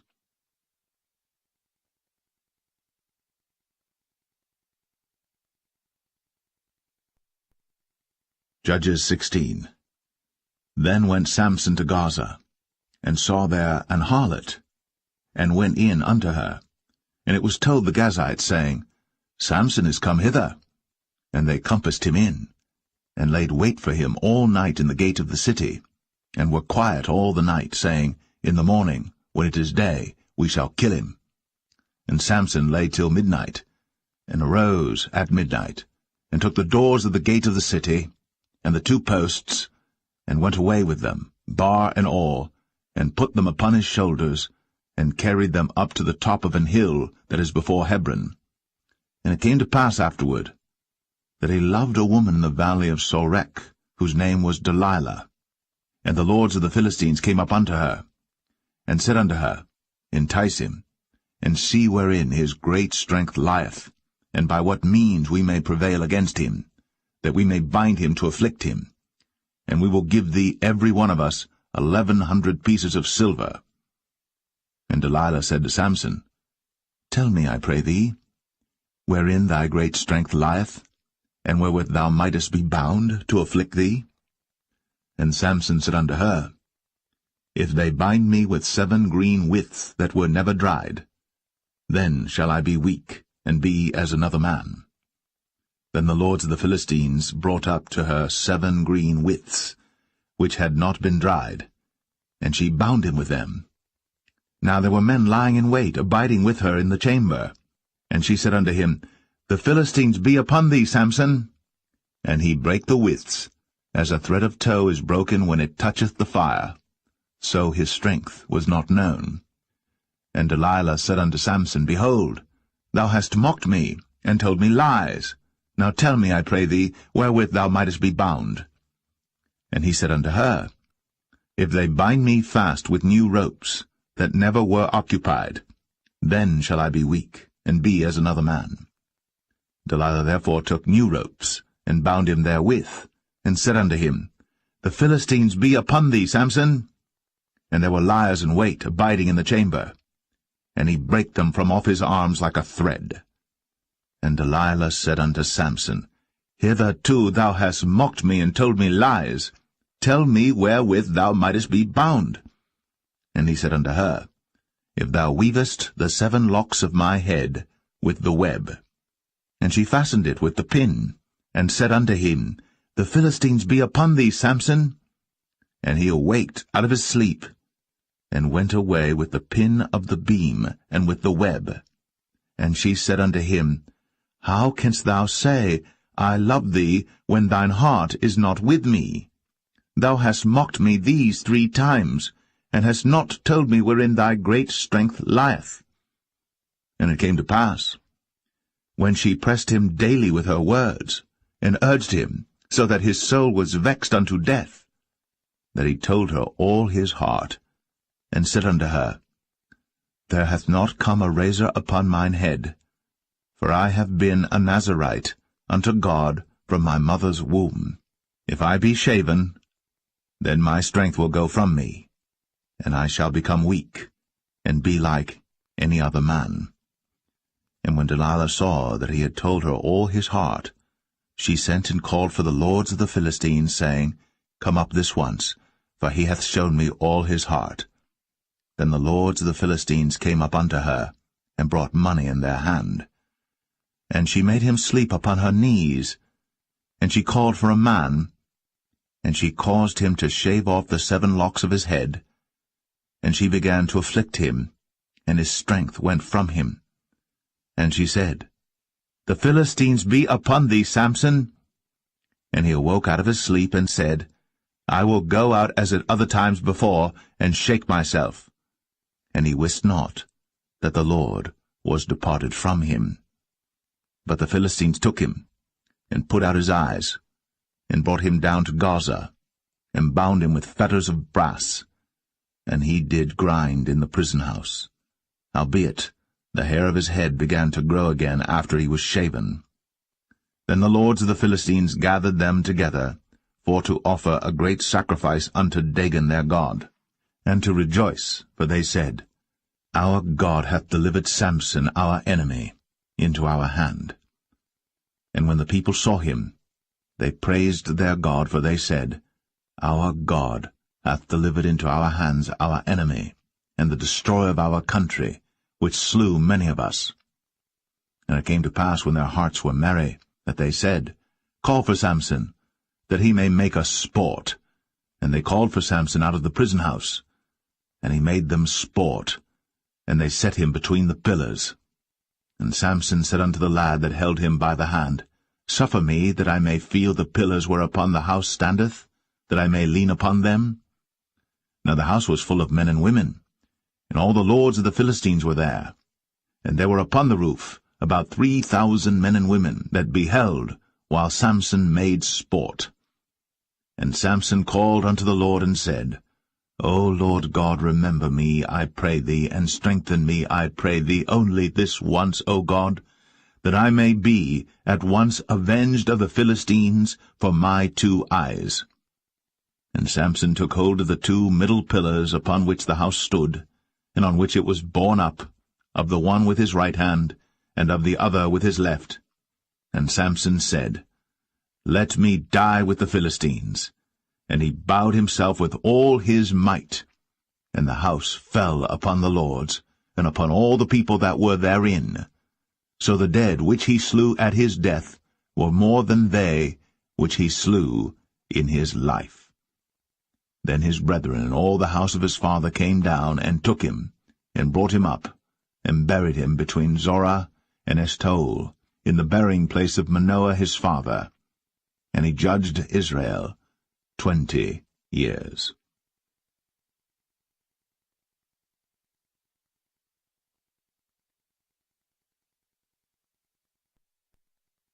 Judges 17. And there was a man of Mount Ephraim, whose name was Micah. And he said unto his mother, The 1,100 shekels of silver that were taken from thee, about which thou cursedst, and spakest of also in mine ears, behold, the silver is with me, I took it. And his mother said, Blessed be thou of the Lord, my son. And when he had restored the 1,100 shekels of silver to his mother said, I had wholly dedicated the silver unto the Lord from my hand for my son, to make a graven image and a molten image. Now therefore I will restore it unto thee. Yet he restored the money unto his mother, and his mother took 200 shekels of silver, and gave them to the founder, who made thereof a graven image and a molten image, and they were in the house of Micah. And the man Micah had an house of gods, and made an ephod, and teraphim, and consecrated one of his sons, who became his priest.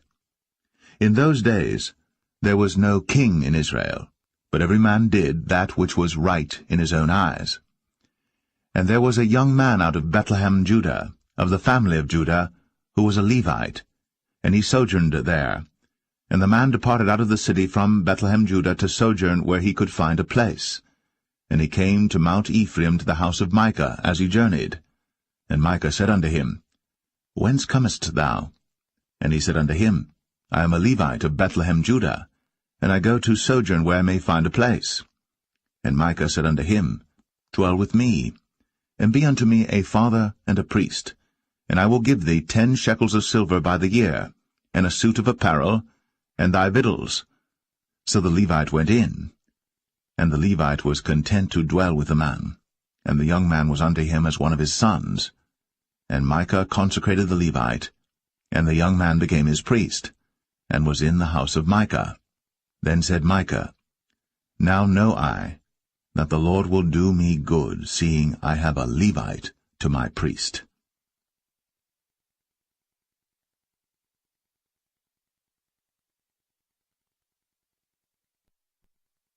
Judges 18.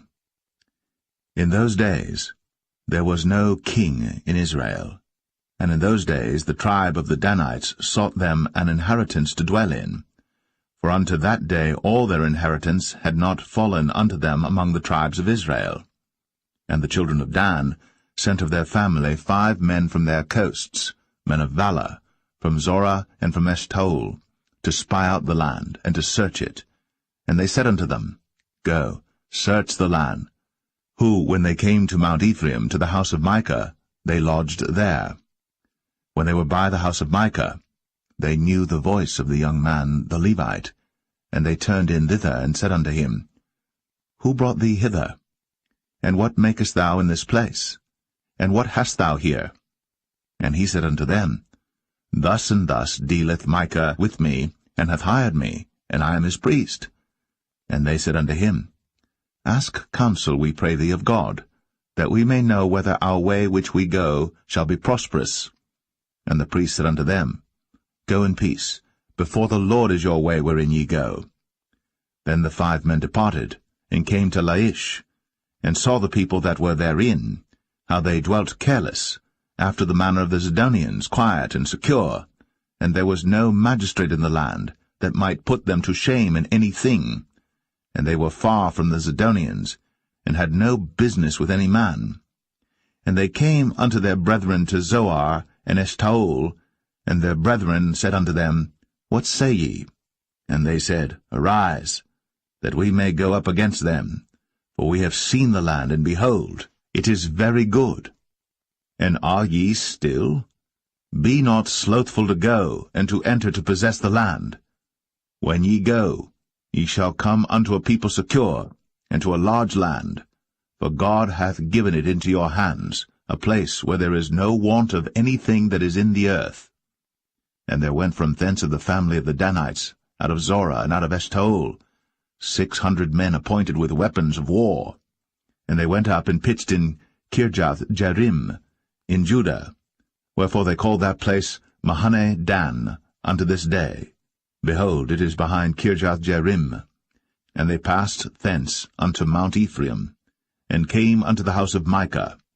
Then answered the 5 men that went to spy out the country of Laish, and said unto their brethren, Do ye know that there is in these houses an ephod, and teraphim, and a graven image, and a molten image? Now therefore consider what ye have to do. And they turned thitherward, and came to the house of the young man the Levite, even unto the house of Micah, and saluted him.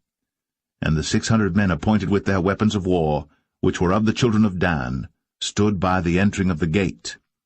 And the 5 men that went to spy out the land went up, and came in thither, and took the graven image, and the ephod, and the teraphim, and the molten image. And the priest stood in the entering of the gate with the 600 men that were appointed with weapons of war. And these went into Micah's house, and fetched the carved image, the ephod, and the teraphim, and the molten image. Then said the priest unto them, What do ye? And they said unto him, Hold thy peace, lay thine hand upon thy mouth, and go with us, and be to us a father and a priest. Is it better for thee to be a priest unto the house of one man, or that thou be a priest unto a tribe, and a family in Israel? And the priest's heart was glad, and he took the ephod, and the teraphim, and the graven image, and went in the midst of the people. So they turned, and departed, and put the little ones and the cattle in the carriage before them. And when they were a good way from the house of Micah, the men that were in the houses near to Micah's house were gathered together, and overtook the children of Dan. And they cried unto the children of Dan, and they turned their faces, and said unto Micah, What aileth thee, that thou comest with such a company? And he said, Ye have taken away my gods which I made, and the priest and ye are gone away. And what have I more? And what is this that ye say unto me? What aileth thee? And the children of Dan said unto him, Let not thy voice be heard among us, lest angry fellows run upon thee, and thou lose thy life, with the lives of thy household. And the children of Dan went their way. And when Micah saw that they were too strong for him, he turned, and went back unto his house. And they took the things which Micah had made, and the priest which he had, and came unto Laish, unto a people that were at quiet and secure. And they smote them with the edge of the sword, and burnt the city with fire. And there was no deliverer, because it was far from Zidon, and they had no business with any man. And it was in the valley that lieth by Beth-rehob, and they built a city, and dwelt therein. And they called the name of the city Dan, after the name of Dan their father, who was born unto Israel. Howbeit, the name of the city was Laish at the first. And the children of Dan set up the graven image, and Jonathan the son of Gershom, the son of Manasseh, He and his sons were priests to the tribe of Dan until the day of the captivity of the land. And they set them up, Micah's graven image, which he made, all the time that the house of God was in Shiloh.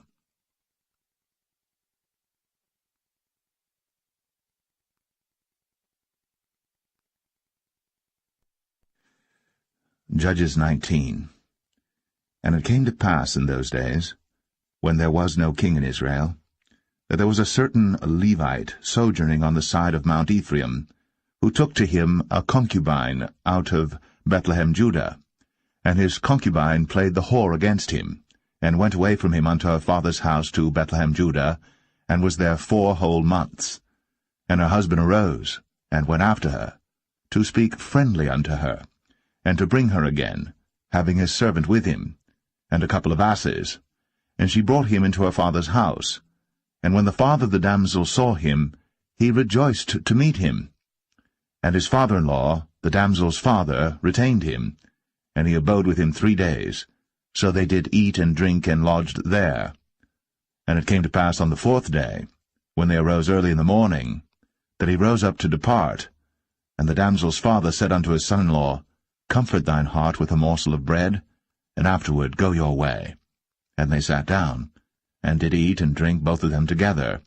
For the damsel's father had said unto the man, Be content, I pray thee, and tarry all night, and let thine heart be merry. And when the man rose up to depart, his father-in-law urged him, therefore he lodged there again. And he rose early in the morning on the 5th day to depart.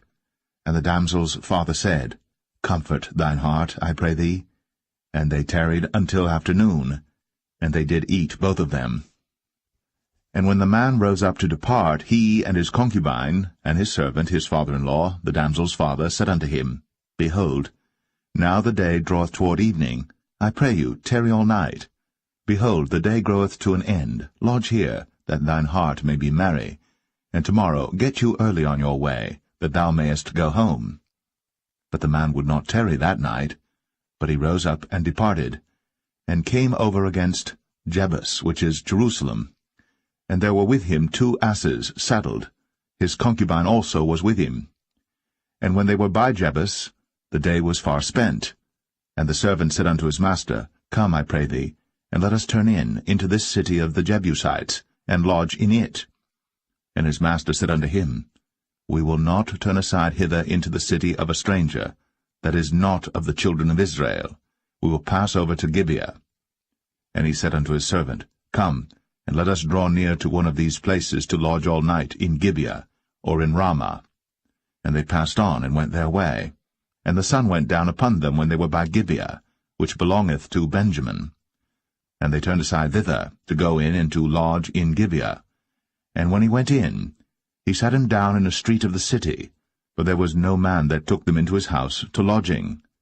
And behold, there came an old man from his work out of the field at even, which was also of Mount Ephraim, and he sojourned in Gibeah. But the men of the place were Benjamites. And when he had lifted up his eyes, he saw a wayfaring man in the street of the city. And the old man said, Whither goest thou? And whence comest thou? And he said unto him, We are passing from Bethlehem, Judah, toward the side of Mount Ephraim. From thence am I. And I went to Bethlehem, Judah. But I am now going to the house of the Lord, and there is no man that receiveth me to house. Yet there is both straw and provender for our asses, and there is bread and wine also for me, and for thy handmaid, and for the young man which is with thy servants. There is no want of anything. And the old man said, Peace be with thee. Howsoever let all thy wants lie upon me, only lodge not in the street. So he brought him into his house, and gave provender unto the asses, and they washed their feet, and did eat and drink. Now as they were making their hearts merry, behold, the men of the city, certain sons of Belial, beset the house round about, and beat at the door, and spake to the master of the house, the old man, saying, Bring forth the man that came into thine house, that we may know him. And the man, the master of the house, went out unto them, and said unto them, Nay, my brethren, nay, I pray you, do not so wickedly. Seeing that this man is come into mine house, do not this folly. Behold, here is my daughter, a maiden, and his concubine. Them I will bring out now, and humble ye them, and do with them what seemeth good unto you. But unto this man do not so vile a thing. But the men would not hearken to him. So the man took his concubine, and brought her forth unto them.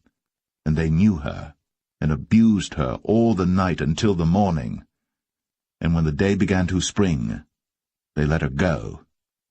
Then came the woman in the dawning of the day, and fell down at the door of the man's house, where her lord was, till it was light. And her lord rose up in the morning, and opened the doors of the house, and went out to go his way. And behold, the woman, his concubine, was fallen down at the door of the house, and her hands were upon the threshold. And he said unto her, Up, and let us be going. But none answered. Then the man took her up upon an ass. And the man rose up, and gat him unto his place. And when he was come into his house, he took a knife, and laid hold on his concubine, and divided her, together with her bones, into 12 pieces, and sent her into all the coasts of Israel.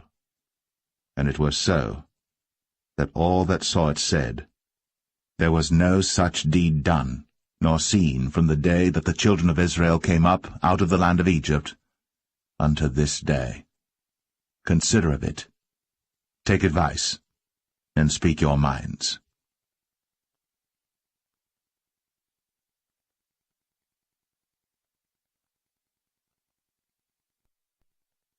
Judges 20. Then all the children of Israel went out, and the congregation was gathered together as one man, from Dan even to Beersheba with the land of Gilead unto the Lord in Mizpeh.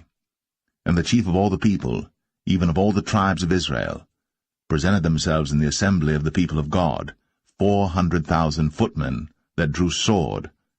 Now the children of Benjamin heard that the children of Israel were gone up to Mizpeh. Then said the children of Israel, Tell us, how was this wickedness? And the Levite, the husband of the woman that was slain, answered and said, I came into Gibeah, that belongeth to Benjamin, I and my concubine, to lodge. And the men of Gibeah rose against me, and beset the house round about upon me by night, and thought to have slain me, and my concubine have they forced, that she is dead.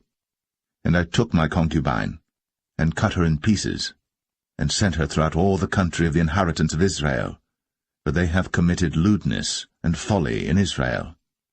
Behold, ye are all children of Israel, give here your advice and counsel. And all the people arose as one man, saying, We will not any of us go to his tent, neither will we any of us turn into his house. But now this shall be the thing which we will do to Gibeah. We will go up by lot against it.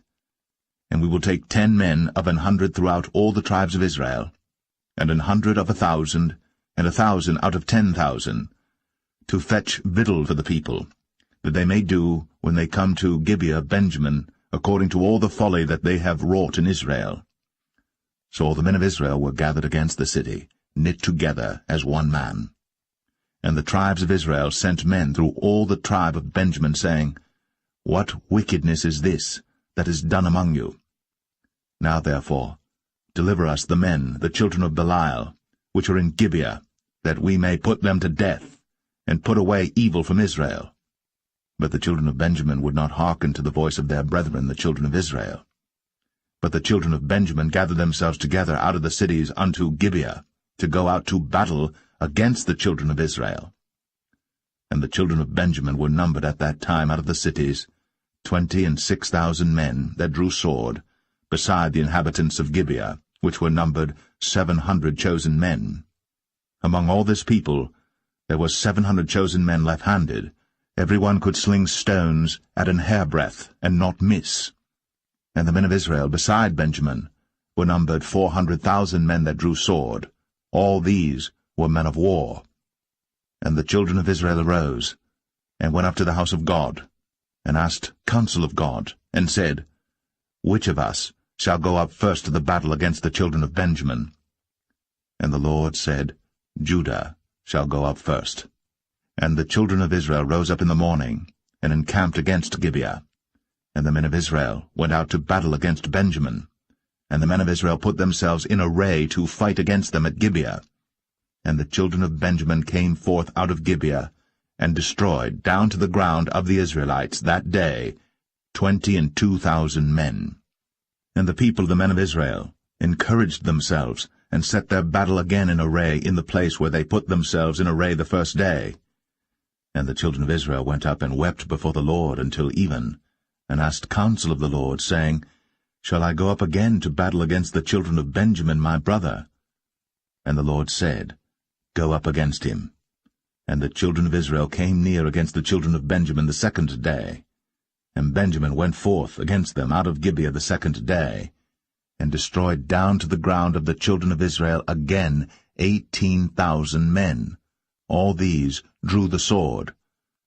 Then all the children of Israel and all the people went up, and came unto the house of God, and wept, and sat there before the Lord, and fasted that day until even, and offered burnt offerings and peace offerings before the Lord.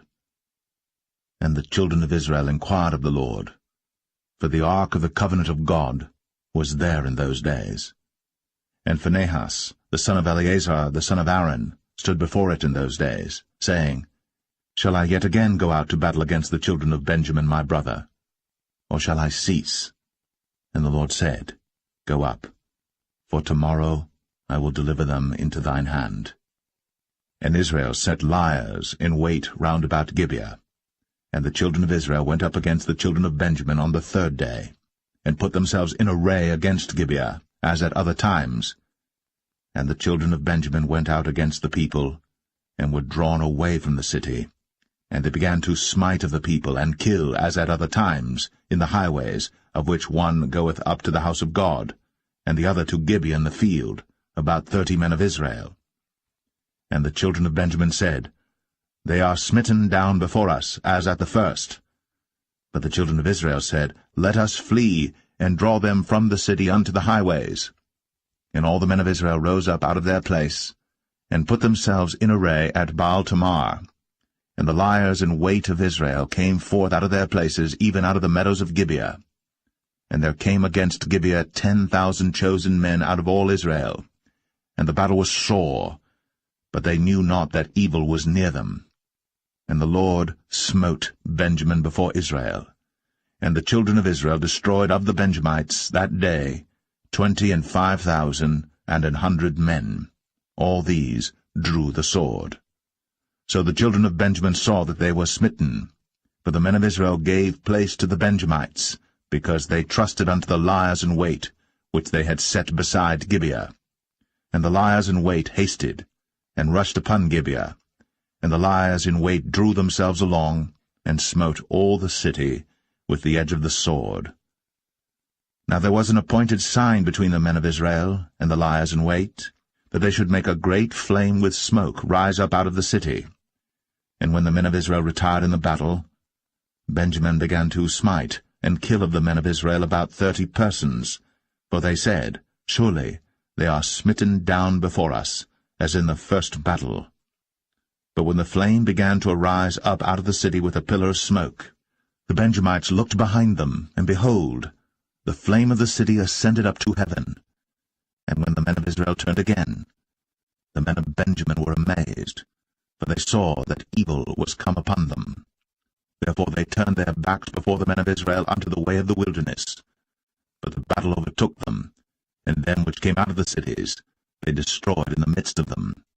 Thus they enclosed the Benjamites round about, and chased them, and trod them down with ease over against Gibeah toward the sunrising. And there fell of Benjamin 18,000 men. All these were men of valor. And they turned and fled toward the wilderness, unto the rock of Rimmon. And they gleaned of them in the highways 5,000 men, and pursued hard after them unto Gidom, and slew 2,000 men of them. So that all which fell that day of Benjamin were 25,000 men that drew the sword. All these were men of valor. But 600 men turned and fled to the wilderness unto the rock Rimmon, and abode in the rock Rimmon 4 months. And the men of Israel turned again upon the children of Benjamin, and smote them with the edge of the sword, as well the men of every city as the beast, and all that came to hand.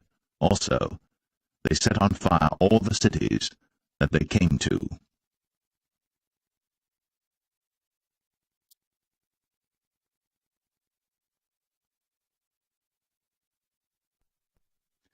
Judges 21.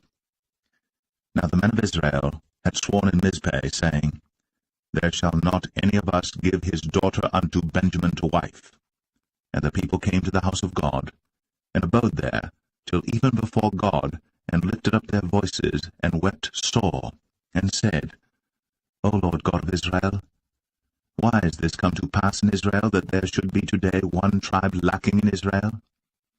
And it came to pass on the morrow, that the people rose early, and built there an altar, and offered burnt offerings, and peace offerings. And the children of Israel said, Who is there among all the tribes of Israel, that came not up with the congregation unto the Lord? For they had made a great oath concerning him that came not up to the Lord to Mizpeh, saying, He shall surely be put to death. And the children of Israel repented them for Benjamin their brother, and said, There is one tribe cut off from Israel this day. How shall we do for wives for them that remain, seeing we have sworn by the Lord, that we will not give them of our daughters to wives? And they said, What one is there of the tribes of Israel, that came not up to Mizpeh to the Lord? And behold, there came none to the camp, from Jabesh Gilead to the assembly. For the people were numbered, and behold, there were none of the inhabitants of Jabesh Gilead there. And the congregation sent thither 12,000 men, of the valiantest, and commanded them, saying, Go, and smite the inhabitants of Jabesh Gilead, with the edge of the sword, with the women and the children. And this is the thing that ye shall do. Ye shall utterly destroy every male, and every woman that hath lain by man. And they found among the inhabitants of Jabesh Gilead 400 young virgins, that had known no man by lying with any male. And they brought them unto the camp to Shiloh, which is in the land of Canaan. And the whole congregation sent some to speak to the children of Benjamin, that were in the rock Rimmon, and to call peaceably unto them. And Benjamin came again at that time, and they gave them wives which they had saved alive of the women of Jabesh Gilead, and yet so they sufficed them not. And the people repented them for Benjamin, because that the Lord had made a breach in the tribes of Israel. Then the elders of the congregation said, How shall we do for wives for them that remain, seeing the women are destroyed out of Benjamin? And they said, There must be an inheritance for them that be escaped of Benjamin, that a tribe be not destroyed out of Israel. Howbeit we may not give them wives of our daughters, for the children of Israel have sworn, saying, Cursed be he that giveth a wife to Benjamin. Then they said, Behold, there is a feast of the Lord in Shiloh yearly, in a place which is on the north side of Bethel, on the east side of the highway that goeth up from Bethel to Shechem, and on the south of Lebonah. Therefore they commanded the children of Benjamin, saying, Go, and lie in wait in the vineyards, and see, and behold, if the daughters of Shiloh come out to dance in dances, then come ye out of the vineyards, and catch you every man his wife of the daughters of Shiloh, and go to the land of Benjamin. And it shall be, when their fathers or their brethren come unto us to complain, that we will say unto them, Be favorable unto them for our sakes, because we reserved not to each man his wife in the war, for ye did not give unto them at this time, that ye should be guilty. And the children of Benjamin did so, and took them wives, according to their number of them that danced, whom they caught, and they went and returned unto their inheritance, and repaired the cities, and dwelt in them. And the children of Israel departed thence at that time, every man to his tribe and to his family, and they went out from thence every man to his inheritance. In those days there was no king in Israel. Every man did that which was right in his own eyes.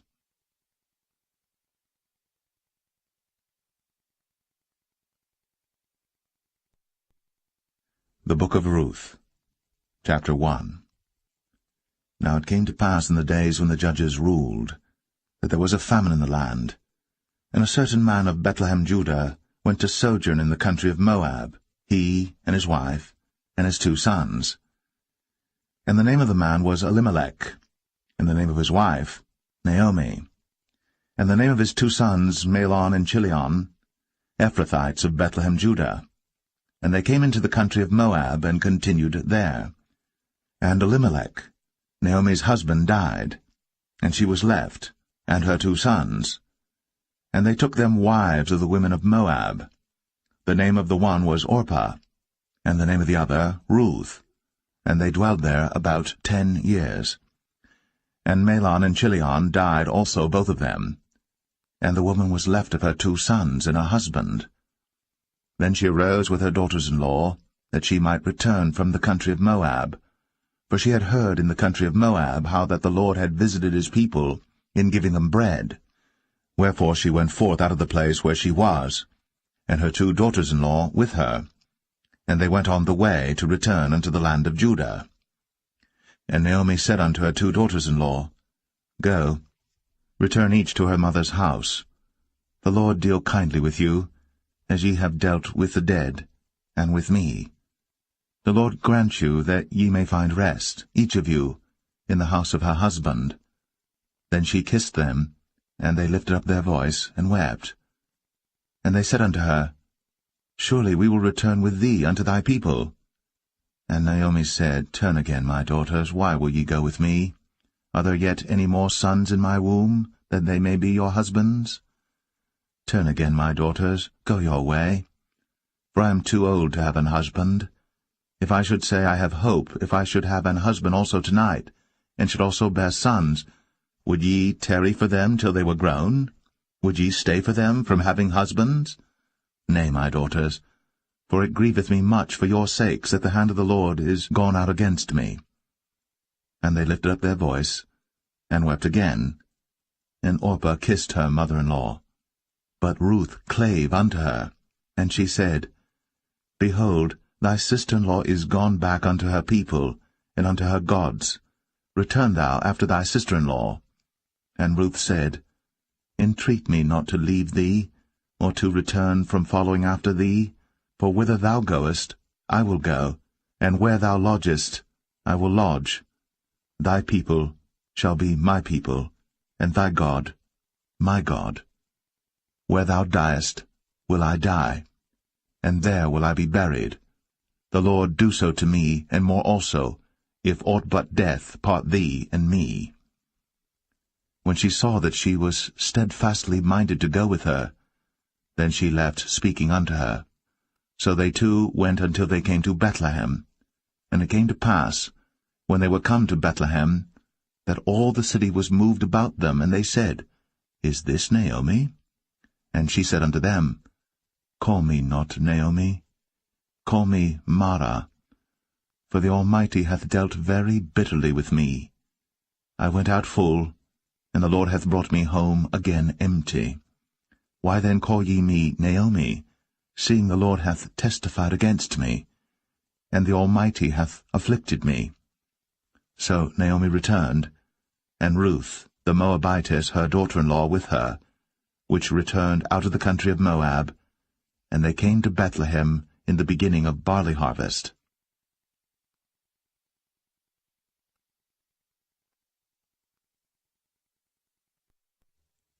Ruth 2. And Naomi had a kinsman of her husband's, a mighty man of wealth, of the family of Elimelech, and his name was Boaz. And Ruth the Moabitess said unto Naomi, Let me now go to the field, and glean ears of corn after him in whose sight I shall find grace. And she said unto her, Go, my daughter. And she went and came and gleaned in the field after the reapers, and her hap was to light on a part of the field belonging unto Boaz, who was of the kindred of Elimelech. And behold, Boaz came from Bethlehem, and said unto the reapers, The Lord be with you. And they answered him, The Lord bless thee. Then said Boaz unto his servant that was set over the reapers, Whose damsel is this? And the servant that was set over the reapers answered and said, It is the Moabitish damsel that came back with Naomi out of the country of Moab. And she said, I pray you, let me glean and gather after the reapers among the sheaves. So she came, and hath continued even from the morning until now, that she tarried a little in the house. Then said Boaz unto Ruth, Hearest thou not, my daughter? Go not to glean in another field, neither go from hence, but abide here fast by my maidens. Let thine eyes be on the field that they do reap, and go thou after them. Have I not charged the young men that they shall not touch thee? And when thou art athirst, go unto the vessels, and drink of that which the young men have drawn. Then she fell on her face, and bowed herself to the ground, and said unto him, Why have I found grace in thine eyes, that thou shouldst take knowledge of me, seeing I am a stranger? And Boaz answered and said unto her, It hath fully been shown me all that thou hast done unto thy mother-in-law since the death of thine husband, and how thou hast left thy father and thy mother, and the land of thy nativity, and art come unto a people which thou knewest not heretofore. The Lord recompense thy work, and a full reward be given thee of the Lord God of Israel, under whose wings thou art come to trust. Then she said, Let me find favor in thy sight, my Lord, for that thou hast comforted me, and for that thou hast spoken friendly unto thine handmaid, though I be not like unto one of thine handmaidens. And Boaz said unto her, At mealtime come thou hither, and eat of the bread, and dip thy morsel in the vinegar. And she sat beside the reapers, and he reached her parched corn, and she did eat, and was sufficed, and left. And when she was risen up to glean, Boaz commanded his young men, saying, Let her glean even among the sheaves, and reproach her not. And let fall also some of the handfuls of purpose for her, and leave them, that she may glean them, and rebuke her not. So she gleaned in the field until even, and beat out that she had gleaned, and it was about an ephah of barley. And she took it up, and went into the city, and her mother-in-law saw what she had gleaned, and she brought forth, and gave to her that she had reserved after she was sufficed. And her mother-in-law said unto her, Where hast thou gleaned today? And where wroughtest thou? Blessed be he that did take knowledge of thee. And she showed her mother-in-law with whom she had wrought, and said, The man's name with whom I wrought today is Boaz. And Naomi said unto her daughter-in-law, Blessed be he of the Lord, who hath not left off his kindness to the living and to the dead. And Naomi said unto her, The man is near of kin unto us, one of our next kinsmen. And Ruth, the Moabitess, said, He said unto me also, Thou shalt keep fast by my young men, until they have ended all my harvest. And Naomi said unto Ruth her daughter-in-law, It is good, my daughter, that thou go out with his maidens, that they meet thee not in any other field. So she kept fast by the maidens of Boaz to glean unto the end of barley harvest and of wheat harvest, and dwelt with her mother-in-law.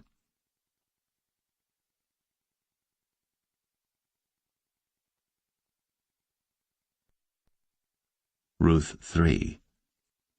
Then Naomi her mother-in-law said unto her, My daughter, shall I not seek rest for thee, that it may be well with thee? And now is not Boaz of our kindred, with whose maidens thou wast? Behold, he winnoweth barley tonight in the threshing floor. Wash thyself therefore, and anoint thee, and put thy raiment upon thee, and get thee down to the floor. But make not thyself known unto the man until he shall have done eating and drinking. And it shall be, when he lieth down, that thou shalt mark the place where he shall lie, and thou shalt go in, and uncover his feet, and lay thee down. And he will tell thee what thou shalt do. And she said unto her, All that thou sayest unto me, I will do. And she went down unto the floor, and did according to all that her mother-in-law bade her. And when Boaz had eaten and drunk, and his heart was merry, he went to lie down at the end of the heap of corn. And she came softly, and uncovered his feet, and laid her down. And it came to pass at midnight, that the man was afraid, and turned himself, and behold, a woman lay at his feet. And he said, Who art thou? And she answered, I am Ruth thine handmaid. Spread therefore thy skirt over thine handmaid, for thou art a near kinsman. And he said, Blessed be thou of the Lord, my daughter, for thou hast shown more kindness in the latter end than at the beginning, inasmuch as thou followest not young men, whether poor or rich. And now, my daughter, fear not. I will do to thee all that thou requirest, for all the city of my people doth know that thou art a virtuous woman. And now it is true that I am thy near kinsman, howbeit there is a kinsman nearer than I. Tarry this night, and it shall be in the morning that if he will perform unto thee the part of a kinsman, well, let him do the kinsman's part. But if he will not do the part of a kinsman to thee, then will I do the part of a kinsman to thee, as the Lord liveth. Lie down until the morning. And she lay at his feet until the morning, and she rose up before one could know another. And he said, Let it not be known that a woman came into the floor. Also he said, Bring the veil that thou hast upon thee, and hold it. And when she held it, he measured 6 measures of barley, and laid it on her. And she went into the city. And when she came to her mother-in-law, she said, Who art thou, my daughter? And she told her all that the man had done to her. And she said, These 6 measures of barley gave he me, for he said to me, Go not empty unto thy mother-in-law. Then said she, Sit still, my daughter, until thou know how the matter will fall, for the man will not be in rest until he have finished the thing this day.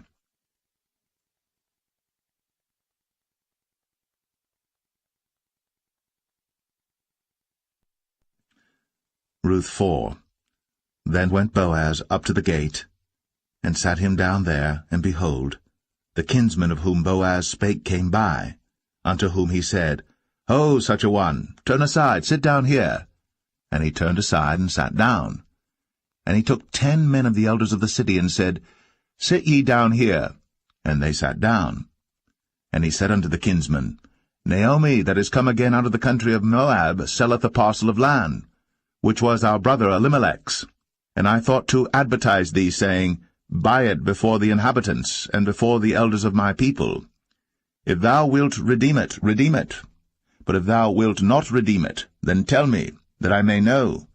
For there is none to redeem it beside thee, and I am after thee. And he said, I will redeem it. Then said Boaz, What day thou buyest the field of the hand of Naomi, thou must buy it also of Ruth the Moabitess, the wife of the dead, to raise up the name of the dead upon his inheritance. And the kinsman said, I cannot redeem it for myself, lest I mar mine own inheritance. Redeem thou my right to thyself, for I cannot redeem it. Now this was the manner in former time in Israel concerning redeeming and concerning changing, for to confirm all things, a man plucked off his shoe, and gave it to his neighbor, and this was a testimony in Israel. Therefore the kinsman said unto Boaz, Buy it for thee. So he drew off his shoe. And Boaz said unto the elders, and unto all the people, Ye are witnesses this day, that I have bought all that was Elimelech's, and all that was Chilion's and Mahlon's of the hand of Naomi. Moreover, Ruth the Moabitess, the wife of Mahlon, have I purchased to be my wife, to raise up the name of the dead upon his inheritance, that the name of the dead be not cut off from among his brethren, and from the gate of his place. Ye are witnesses this day. And all the people that were in the gate, and the elders said, We are witnesses. The Lord make the woman that is come into thine house like Rachel and like Leah, which two did build the house of Israel. And do thou worthily in Ephratah, and be famous in Bethlehem. And let thy house be like the house of Pharez, whom Tamar bare unto Judah, of the seed which the Lord shall give thee of this young woman. So Boaz took Ruth, and she was his wife. And when he went in unto her, the Lord gave her conception, and she bare a son. And the women said unto Naomi, Blessed be the Lord, which hath not left thee this day without a kinsman, that his name may be famous in Israel. And he shall be unto thee a restorer of thy life, and a nourisher of thine old age. For thy daughter-in-law, which loveth thee, which is better to thee than 7 sons, hath borne him. And Naomi took the child, and laid it in her bosom, and became nurse unto it. And the women her neighbors gave it a name, saying, There is a son born to Naomi. And they called his name Obed. He is the father of Jesse, the father of David. Now these are the generations of Pharez. Pharez begat Hezron, and Hezron begat Ram, and Ram begat Amminadab, and Amminadab begat Nahshon, and Nahshon begat Salmon, and Salmon begat Boaz, and Boaz begat Obed, and Obed begat Jesse, and Jesse begat David.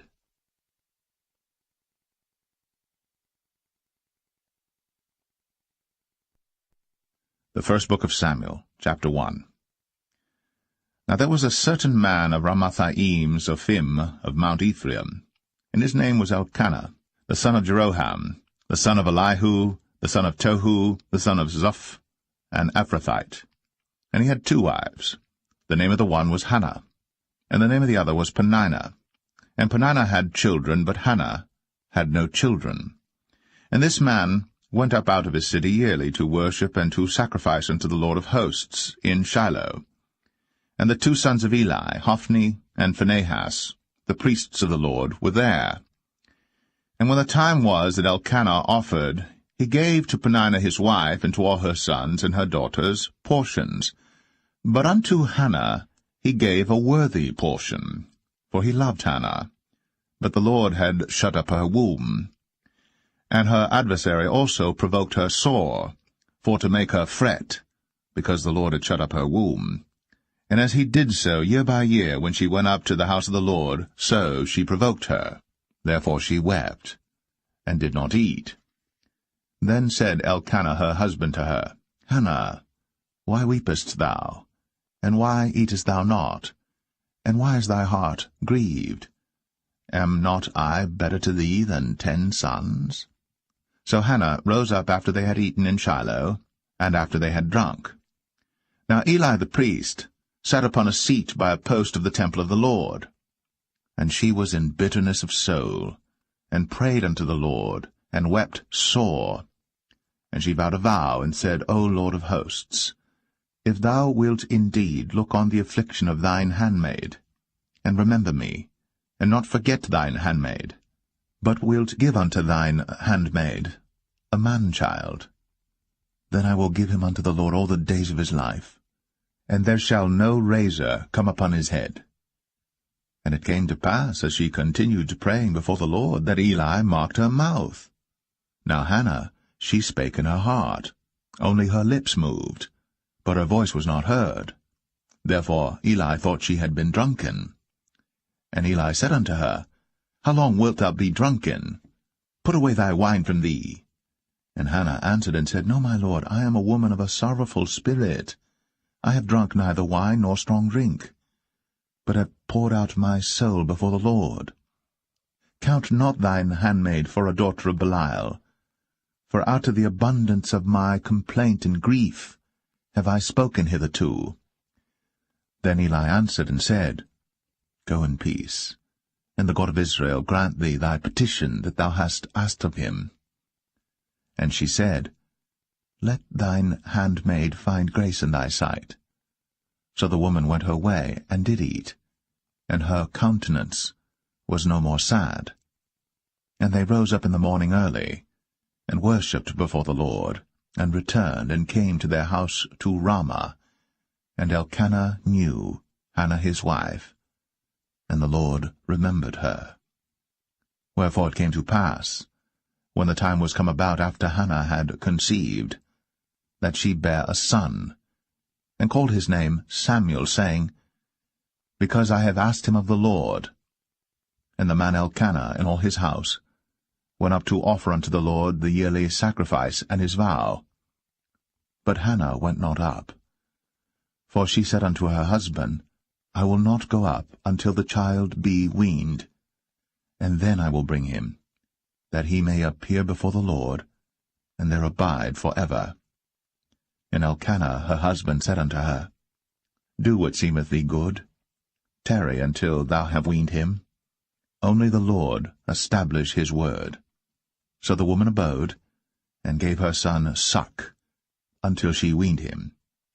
And when she had weaned him, she took him up with her, with 3 bullocks, and 1 ephah of flour, and a bottle of wine, and brought him unto the house of the Lord in Shiloh. And the child was young. And they slew a bullock, and brought the child to Eli.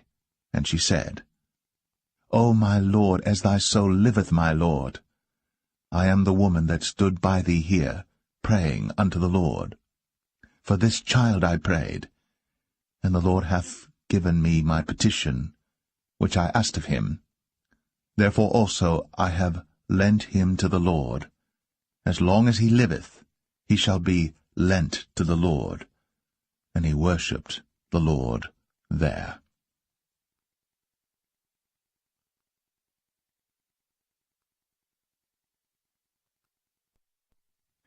1 Samuel chapter 2.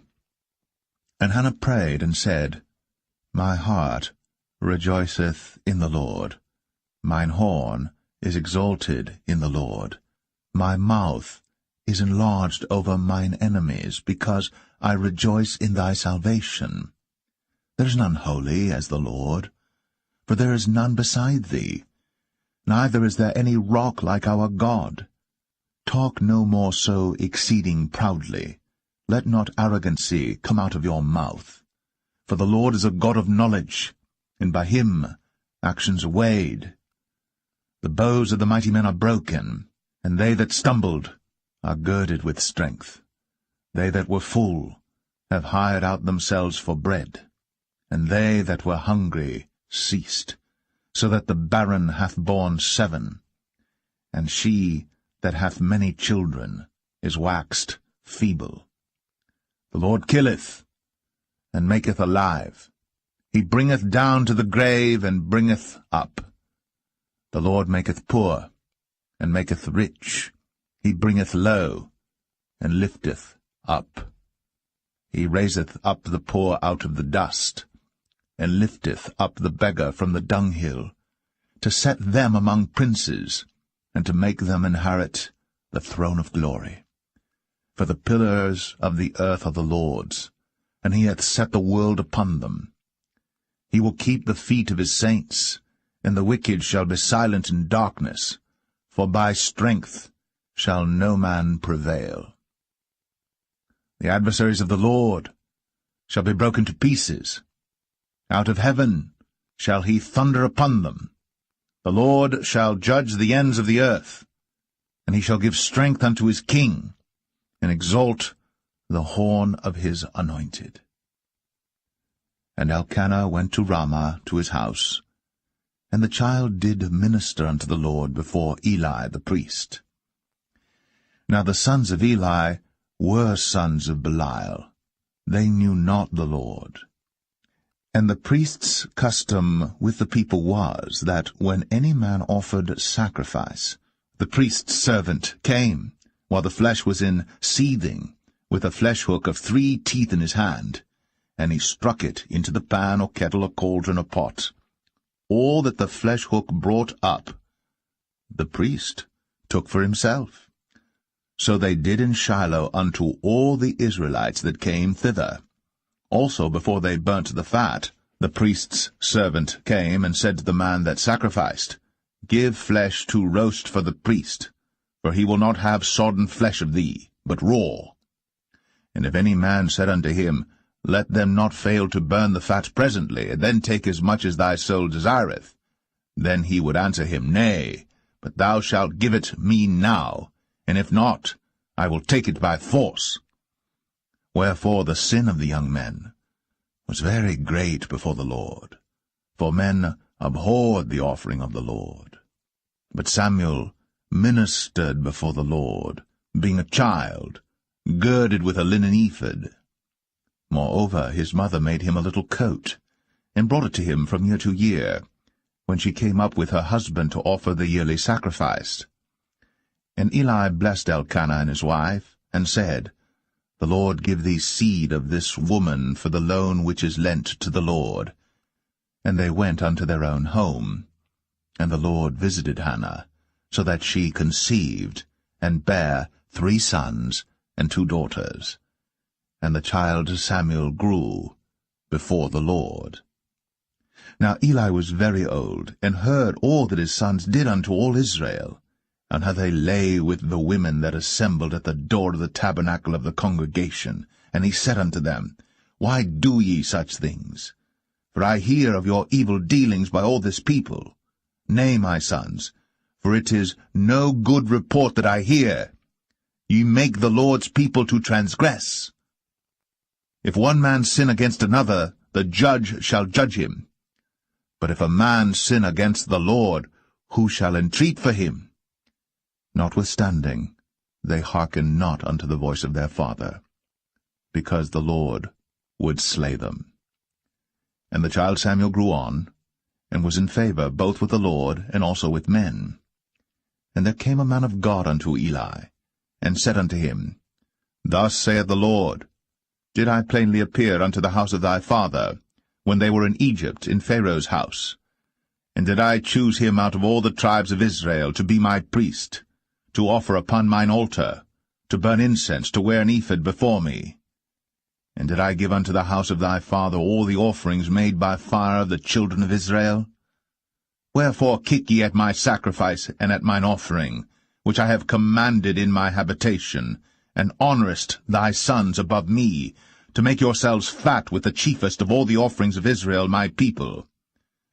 Wherefore the Lord God of Israel saith, I said indeed that thy house and the house of thy father should walk before me for ever.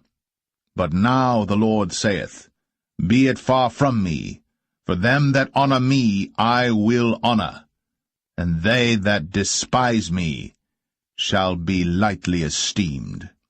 Behold, the days come that I will cut off thine arm, and the arm of thy father's house, that there shall not be an old man in thine house. And thou shalt see an enemy in my habitation, in all the wealth which God shall give Israel. And there shall not be an old man in thine house for ever. And the man of thine whom I shall not cut off from mine altar shall be to consume thine eyes and to grieve thine heart, and all the increase of thine house shall die in the flower of their age. And this shall be a sign unto thee, that shall come upon thy 2 sons, on Hophni and Phinehas, in one day. They shall die, both of them. And I will raise me up a faithful priest, that shall do according to that which is in mine heart and in my mind. And I will build him a sure house, and he shall walk before mine anointed for ever. And it shall come to pass, that every one that is left in thine house shall come and crouch to him for a piece of silver and a morsel of bread, and shall say, Put me, I pray thee, into one of the priest's offices, that I may eat a piece of bread.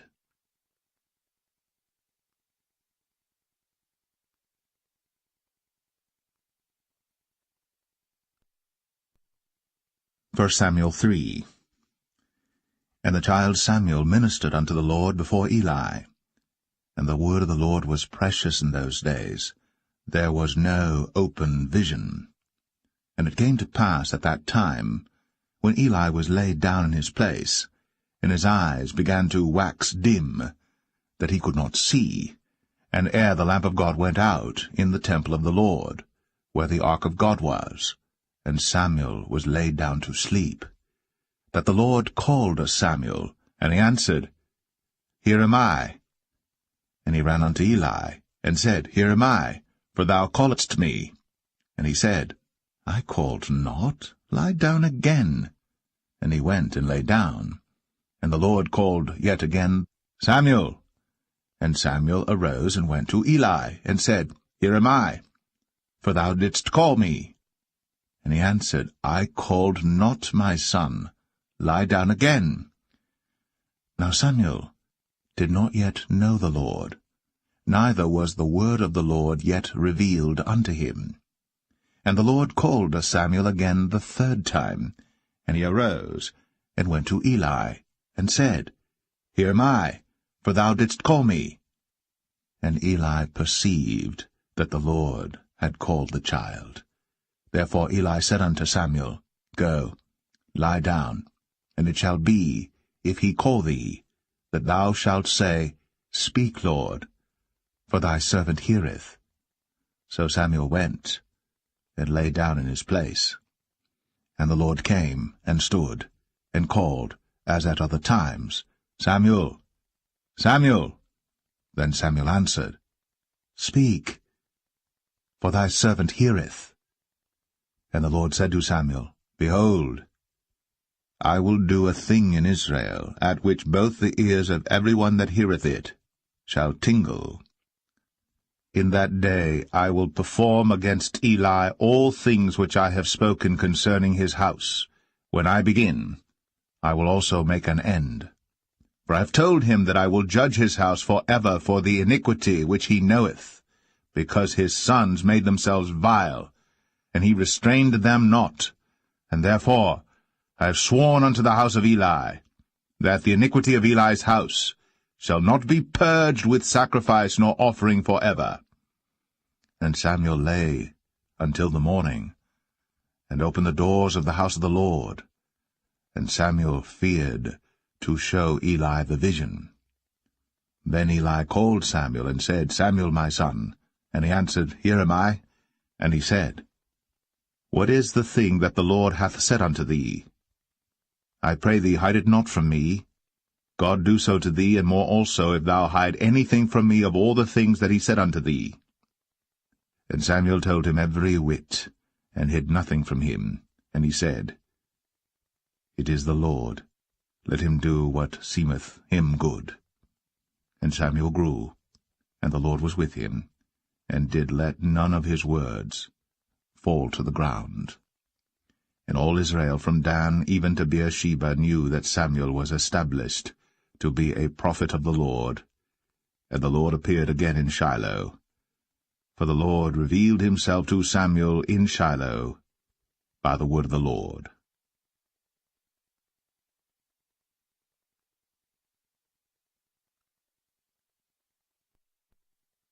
1 Samuel 4. And the word of Samuel came to all Israel. Now Israel went out against the Philistines to battle, and pitched beside Ebenezer. And the Philistines pitched in Aphek. And the Philistines put themselves in array against Israel. And when they joined battle, Israel was smitten before the Philistines, and they slew of the army in the field about 4,000 men. And when the people were come into the camp, the elders of Israel said, Wherefore hath the Lord smitten us today before the Philistines? Let us fetch the ark of the covenant of the Lord out of Shiloh unto us, that, when it cometh among us, it may save us out of the hand of our enemies. So the people sent to Shiloh, that they might bring from thence the ark of the covenant of the Lord of hosts, which dwelleth between the cherubims. And the two sons of Eli, Hophni and Phinehas, were there with the ark of the covenant of God. And when the ark of the covenant of the Lord came into the camp, all Israel shouted with a great shout, so that the earth rang again. And when the Philistines heard the noise of the shout, they said, What meaneth the noise of this great shout in the camp of the Hebrews? And they understood that the ark of the Lord was come into the camp. And the Philistines were afraid, for they said, God is come into the camp. And they said, Woe unto us, for there hath not been such a thing heretofore. Woe unto us! Who shall deliver us out of the hand of these mighty gods? These are the gods that smote the Egyptians with all the plagues in the wilderness. Be strong, and quit yourselves like men, O ye Philistines, that ye be not servants unto the Hebrews, as they have been to you. Quit yourselves like men, and fight. And the Philistines fought, and Israel was smitten, and they fled every man into his tent. And there was a very great slaughter, for there fell of Israel 30,000 footmen. And the ark of God was taken, and the two sons of Eli, Hophni and Phinehas, were slain. And there ran a man of Benjamin out of the army, and came to Shiloh the same day with his clothes rent, and with earth upon his head. And when he came, lo, Eli sat upon a seat by the wayside, watching, for his heart trembled for the ark of God. And when the man came into the city and told it, all the city cried out. And when Eli heard the noise of the crying, he said, What meaneth the noise of this tumult? And the man came in hastily, and told Eli. Now Eli was 98 years old, and his eyes were dim, that he could not see. And the man said unto Eli, I am he that came out of the army, and I fled today out of the army. And he said, What hast thou done, my son? And the messenger answered and said, Israel is fled before the Philistines, and there hath been also a great slaughter among the people. And thy two sons also, Hophni and Phinehas, are dead, and the ark of God is taken. And it came to pass, when he made mention of the ark of God, that he fell from off the seat backward by the side of the gate, and his neck brake, and he died. For he was an old man, and heavy, and he had judged Israel 40 years. And his daughter-in-law Phinehas' wife was with child, near to be delivered. And when she heard the tidings that the ark of God was taken, and that her father-in-law and her husband were dead, she bowed herself and travailed, for her pains came upon her. And about the time of her death the women that stood by her said unto her, Fear not, for thou hast borne a son. But she answered not, neither did she regard it. And she named the child Ichabod, saying, The glory is departed from Israel, because the ark of God was taken, and because of her father-in-law and her husband. And she said, The glory is departed from Israel, for the ark of God is taken.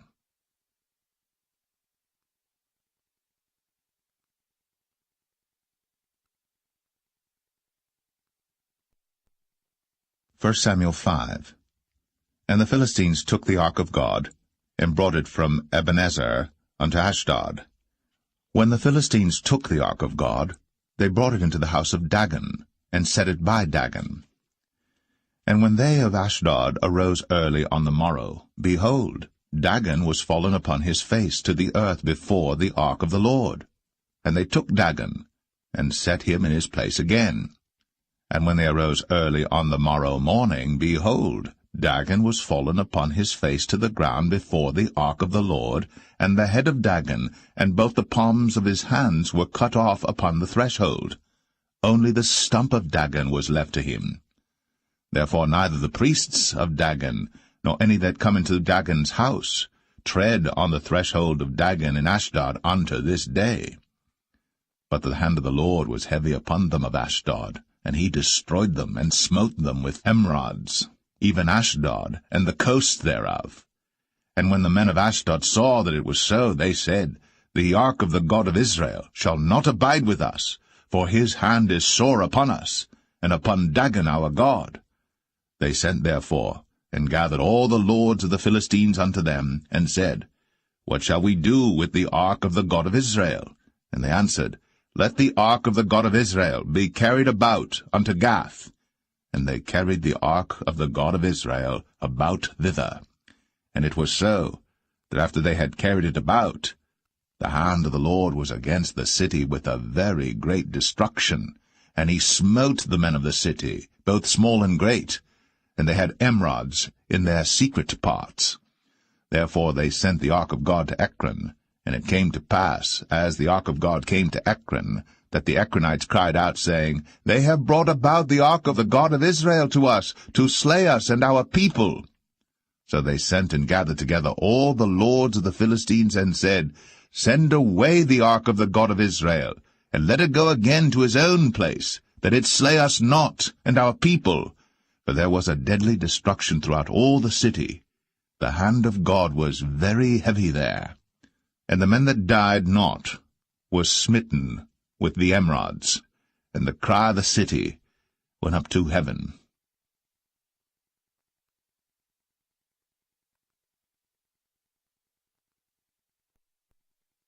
1 Samuel 6. And the ark of the Lord was in the country of the Philistines 7 months. And the Philistines called for the priests and the diviners, saying, What shall we do to the ark of the Lord? Tell us wherewith we shall send it to his place. And they said, If ye send away the ark of the God of Israel, send it not empty, but in any wise return him a trespass offering. Then ye shall be healed, and it shall be known to you why his hand is not removed from you. Then said they, What shall be the trespass offering which we shall return to him? They answered, 5 golden emerods, and 5 golden mice, according to the number of the lords of the Philistines. For 1 plague was on you all, and on your lords. Wherefore ye shall make images of your emerods, and images of your mice that mar the land, and ye shall give glory unto the God of Israel. Peradventure he will lighten his hand from off you, and from off your gods, and from off your land. Wherefore then do ye harden your hearts, as the Egyptians and Pharaoh hardened their hearts, when he had wrought wonderfully among them? Did they not let the people go, and they departed? Now therefore make a new cart, and take 2 milch kine, on which there hath come no yoke, and tie the kine to the cart, and bring their calves home from them. And take the ark of the Lord, and lay it upon the cart, and put the jewels of gold, which ye return him for a trespass offering, in a coffer by the side thereof, and send it away, that it may go. And see, if it goeth up by the way of his own coast, to Bethshemesh, then he hath done us this great evil. But if not, then we shall know that it is not his hand that smote us. It was a chance that happened to us. And the men did so, and took 2 milch kine, and tied them to the cart, and shut up their calves at home. And they laid the ark of the Lord upon the cart, and the coffer with the mice of gold, and the images of their emerods. And the kine took the straight way to the way of Bethshemesh, and went along the highway, lowing as they went, and turned not aside to the right hand or to the left. And the lords of the Philistines went after them unto the border of Bethshemesh. And they of Bethshemesh were reaping their wheat harvest in the valley. And they lifted up their eyes, and saw the ark, and rejoiced to see it. And the cart came into the field of Joshua, a Bethshemite, and stood there, where there was a great stone. And they clave the wood of the cart, and offered the kine a burnt offering unto the Lord. And the Levites took down the ark of the Lord, and the coffer that was with it, wherein the jewels of gold were, and put them on the great stone. And the men of Bethshemesh offered burnt offerings, and sacrificed sacrifices the same day unto the Lord. And when the 5 lords of the Philistines had seen it, they returned to Ekron the same day. And these are the golden emerods, which the Philistines returned for a trespass offering unto the Lord: for Ashdod 1, for Gaza 1, for Ashkelon 1, for Gath 1, for Ekron 1. And the golden mice, according to the number of all the cities of the Philistines, belonging to the 5 lords, both of fenced cities and of country villages, even unto the great stone of Abel, whereon they set down the ark of the Lord, which stone remaineth unto this day in the field of Joshua the Bethshemite. And he smote the men of Bethshemesh, because they had looked into the ark of the Lord. Even he smote of the people 50,060 men. And the people lamented, because the Lord had smitten many of the people with a great slaughter. And the men of Bethshemesh said, Who is able to stand before this holy Lord God? And to whom shall he go up from us? And they sent messengers to the inhabitants of Kirjath-jearim, saying, The Philistines have brought again the ark of the Lord. Come ye down, and fetch it up to you.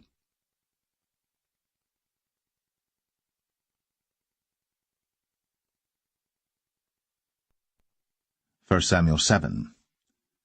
And the men of Kirjath-jearim came and fetched up the ark of the Lord, and brought it into the house of Abinadab in the hill, and sanctified Eleazar his son to keep the ark of the Lord. And it came to pass, while the ark abode in Kirjath-jearim, that the time was long, for it was 20 years. And all the house of Israel lamented after the Lord.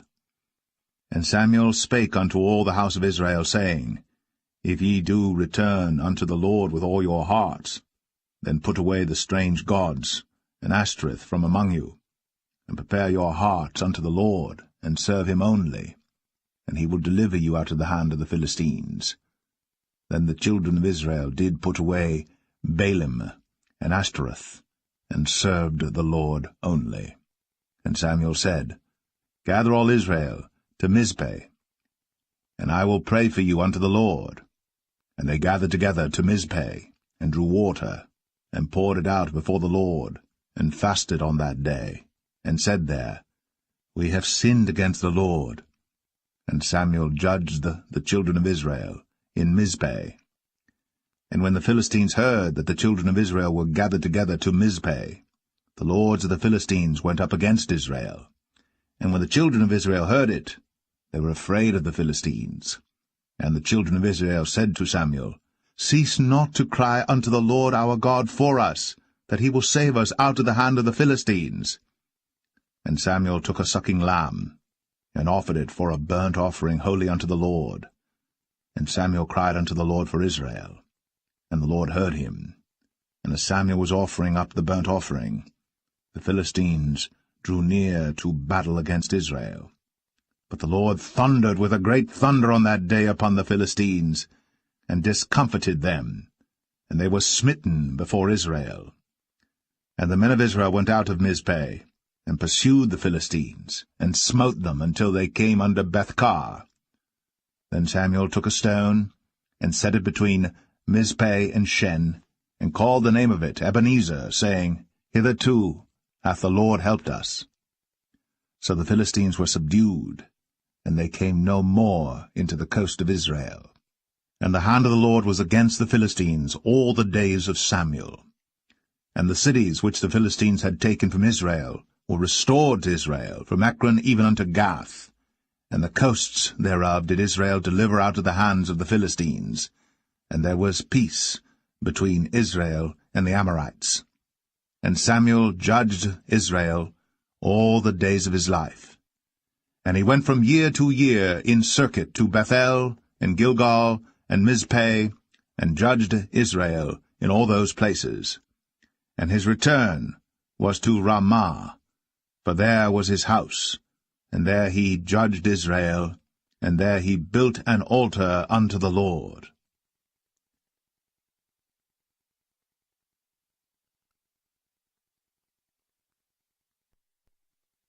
1 Samuel 8. And it came to pass, when Samuel was old, that he made his sons judges over Israel. Now the name of his firstborn was Joel, and the name of his second Abiah. They were judges in Beersheba. And his sons walked not in his ways, but turned aside after lucre, and took bribes, and perverted judgment. And all the elders of Israel gathered themselves together, and came to Samuel unto Ramah, and said unto him, Behold, thou art old, and thy sons walk not in thy ways. Now make us a king to judge us like all the nations. But the thing displeased Samuel, when they said, Give us a king to judge us. And Samuel prayed unto the Lord. And the Lord said unto Samuel, Hearken unto the voice of the people, in all that they say unto thee. For they have not rejected thee, but they have rejected me, that I should not reign over them. According to all the works which they have done since the day that I brought them up out of Egypt, even unto this day, wherewith they have forsaken me, and served other gods, so do they also unto thee. Now therefore hearken unto their voice, howbeit yet protest solemnly unto them, and show them the manner of the king that shall reign over them. And Samuel told all the words of the Lord unto the people that asked of him a king.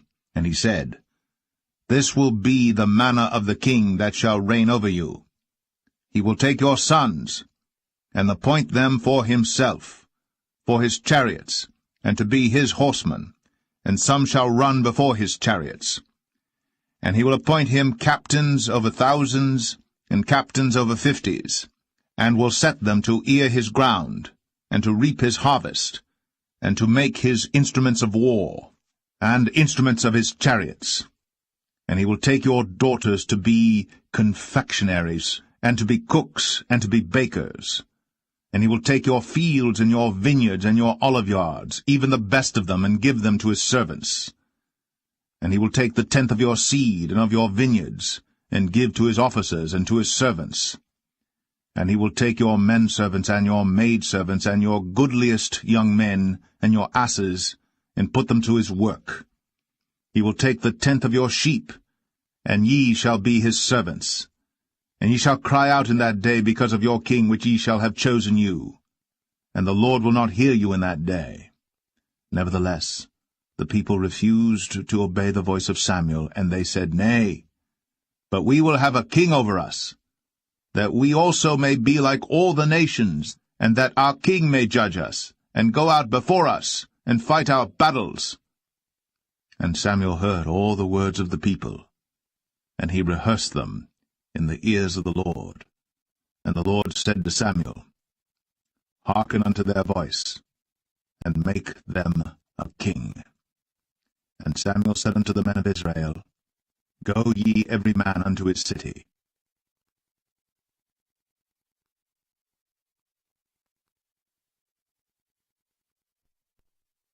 1 Samuel 9. Now there was a man of Benjamin, whose name was Kish, the son of Abiel, the son of Zeror, the son of Bechorath, the son of Aphiah, a Benjamite, a mighty man of power. And he had a son whose name was Saul, a choice young man, and a goodly. And there was not among the children of Israel a goodlier person than he. From his shoulders and upward he was higher than any of the people. And the asses of Kish, Saul's father, were lost. And Kish said to Saul his son, Take now one of the servants with thee, and arise, go seek the asses. And he passed through Mount Ephraim, and passed through the land of Shalisha. But they found them not. Then they passed through the land of Shalim, and there they were not. And he passed through the land of the Benjamites, but they found them not. And when they were come to the land of Zuph, Saul said to his servant that was with him, Come, and let us return, lest my father leave caring for the asses, and take thought for us. And he said unto him, Behold now, there is in this city a man of God, and he is an honorable man. All that he saith cometh surely to pass. Now let us go thither. Peradventure he can show us our way that we should go. Then said Saul to his servant, But behold, if we go, what shall we bring the man? For the bread is spent in our vessels, and there is not a present to bring to the man of God. What have we? And the servant answered Saul again, and said, Behold, I have here at hand the 4th part of a shekel of silver. That will I give to the man of God, to tell us our way. Beforetime in Israel, when a man went to inquire of God, thus he spake, Come, and let us go to the seer. For he that is now called a prophet was beforetime called a seer. Then said Saul to his servant, Well said, Come, let us go. So they went unto the city where the man of God was.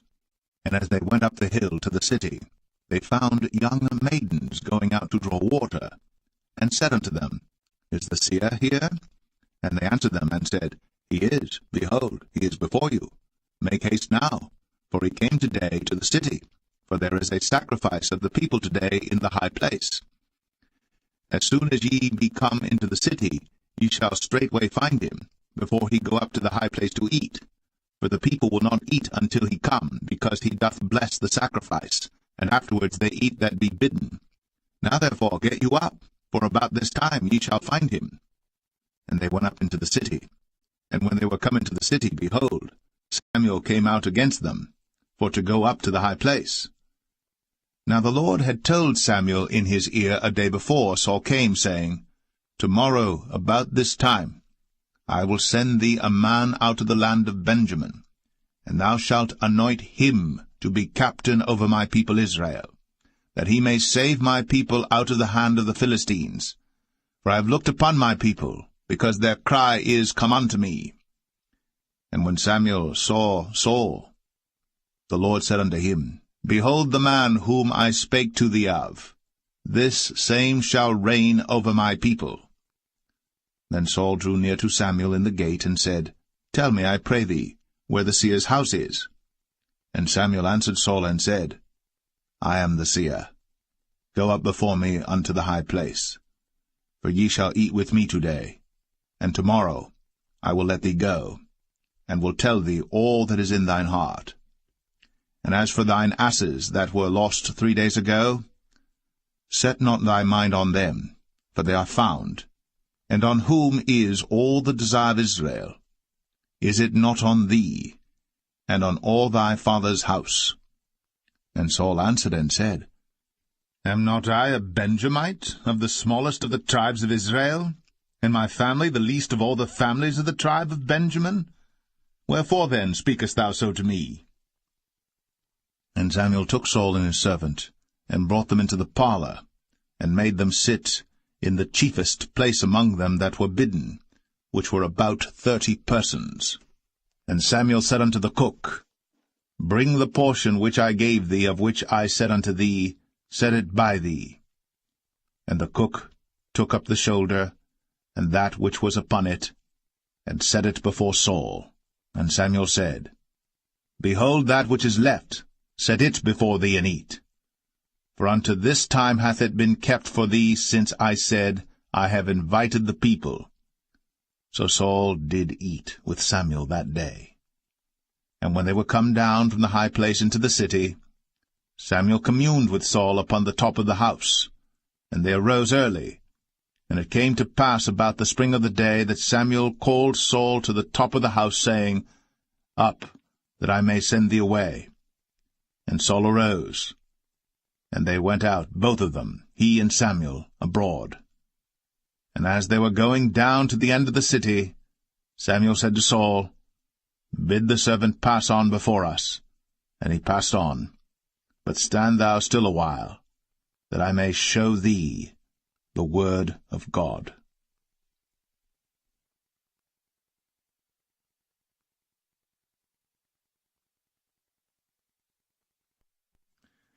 1 Samuel 10. Then Samuel took a vial of oil, and poured it upon his head, and kissed him, and said, Is it not because the Lord hath anointed thee to be captain over his inheritance? When thou art departed from me today, then thou shalt find 2 men by Rachel's sepulchre, in the border of Benjamin at Zelzah. And they will say unto thee, The asses which thou wentest to seek are found. And lo, thy father hath left the care of the asses, and sorroweth for you, saying, What shall I do for my son? Then shalt thou go on forward from thence, and thou shalt come to the plain of Tabor.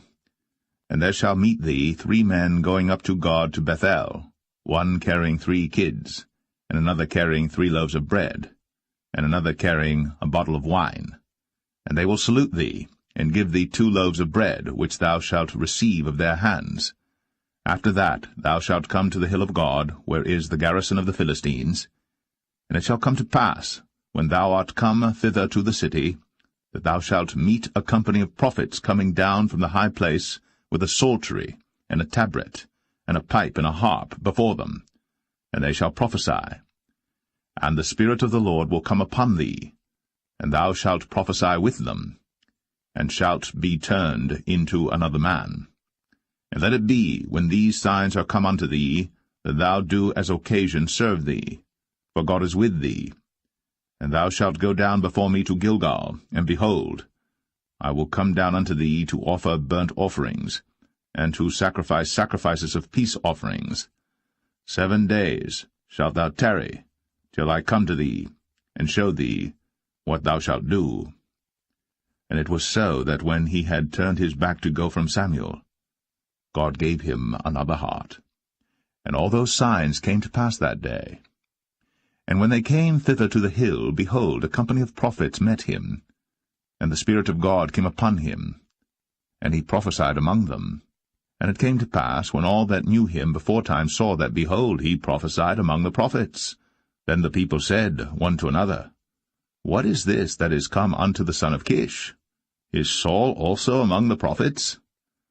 And one of the same place answered and said, But who is their father?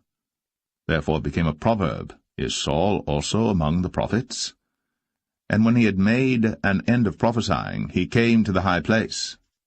And Saul's uncle said unto him and to his servant, Whither went ye? And he said, To seek the asses. And when we saw that they were nowhere, we came to Samuel. And Saul's uncle said, Tell me, I pray thee, what Samuel said unto you. And Saul said unto his uncle, He told us plainly that the asses were found. But of the matter of the kingdom whereof Samuel spake, he told him not. And Samuel called the people together unto the Lord to Mizpeh, and said unto the children of Israel, Thus saith the Lord God of Israel, I brought up Israel out of Egypt, and delivered you out of the hand of the Egyptians, and out of the hand of all kingdoms, and of them that oppressed you. And ye have this day rejected your God, who himself saved you out of all your adversities and your tribulations. And ye have said unto him, Nay, but set a king over us. Now therefore present yourselves before the Lord by your tribes and by your thousands. And when Samuel had caused all the tribes of Israel to come near, the tribe of Benjamin was taken.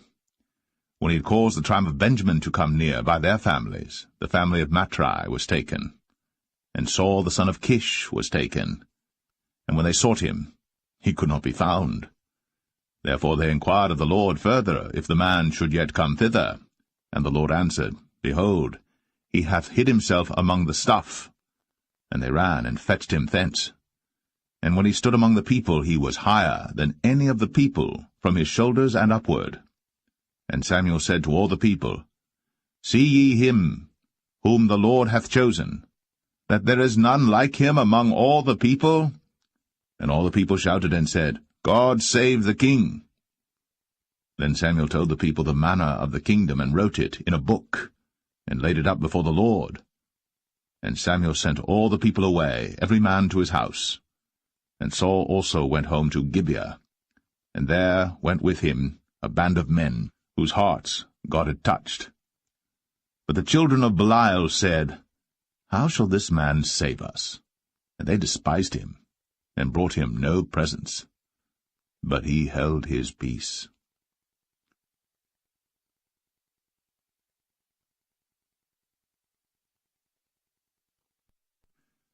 1 Samuel 11. Then Nahash the Ammonite came up, and encamped against Jabesh-Gilead. And all the men of Jabesh said unto Nahash, Make a covenant with us, and we will serve thee. And Nahash the Ammonite answered them, On this condition will I make a covenant with you, that I may thrust out all your right eyes, and lay it for a reproach upon all Israel. And the elders of Jabesh said unto him, Give us 7 days' respite, that we may send messengers unto all the coasts of Israel, and then, if there be no man to save us, we will come out to thee. Then came the messengers to Gibeah of Saul, and told the tidings in the ears of the people. And all the people lifted up their voices and wept. And behold, Saul came after the herd out of the field. And Saul said, What aileth the people, that they weep? And they told him the tidings of the men of Jabesh. And the Spirit of God came upon Saul when he heard those tidings, and his anger was kindled greatly. And he took a yoke of oxen, and hewed them in pieces, and sent them throughout all the coasts of Israel by the hands of messengers, saying, Whosoever cometh not forth after Saul and after Samuel, so shall it be done unto his oxen. And the fear of the Lord fell on the people, and they came out with one consent. And when he numbered them in Bezek, the children of Israel were 300,000, and the men of Judah 30,000. And they said unto the messengers that came, Thus shall ye say unto the men of Jabesh Gilead, Tomorrow by that time the sun be hot, ye shall have help. And the messengers came and showed it to the men of Jabesh, and they were glad. Therefore the men of Jabesh said, Tomorrow we will come out unto you, and ye shall do with us all that seemeth good unto you. And it was so in the morrow, that Saul put the people in 3 companies, and they came into the midst of the host in the morning watch, and slew the Ammonites until the heat of the day. And it came to pass, that they which remained were scattered, so that 2 of them were not left together. And the people said unto Samuel, Who is he that said, Shall Saul reign over us? Bring the men, that we may put them to death. And Saul said, There shall not a man be put to death this day, for today the Lord hath wrought salvation in Israel. Then said Samuel to the people, Come, and let us go to Gilgal, and renew the kingdom there. And all the people went to Gilgal, and there they made Saul king before the Lord in Gilgal, and there they sacrificed sacrifices of peace offerings before the Lord. And there Saul and all the men of Israel rejoiced greatly.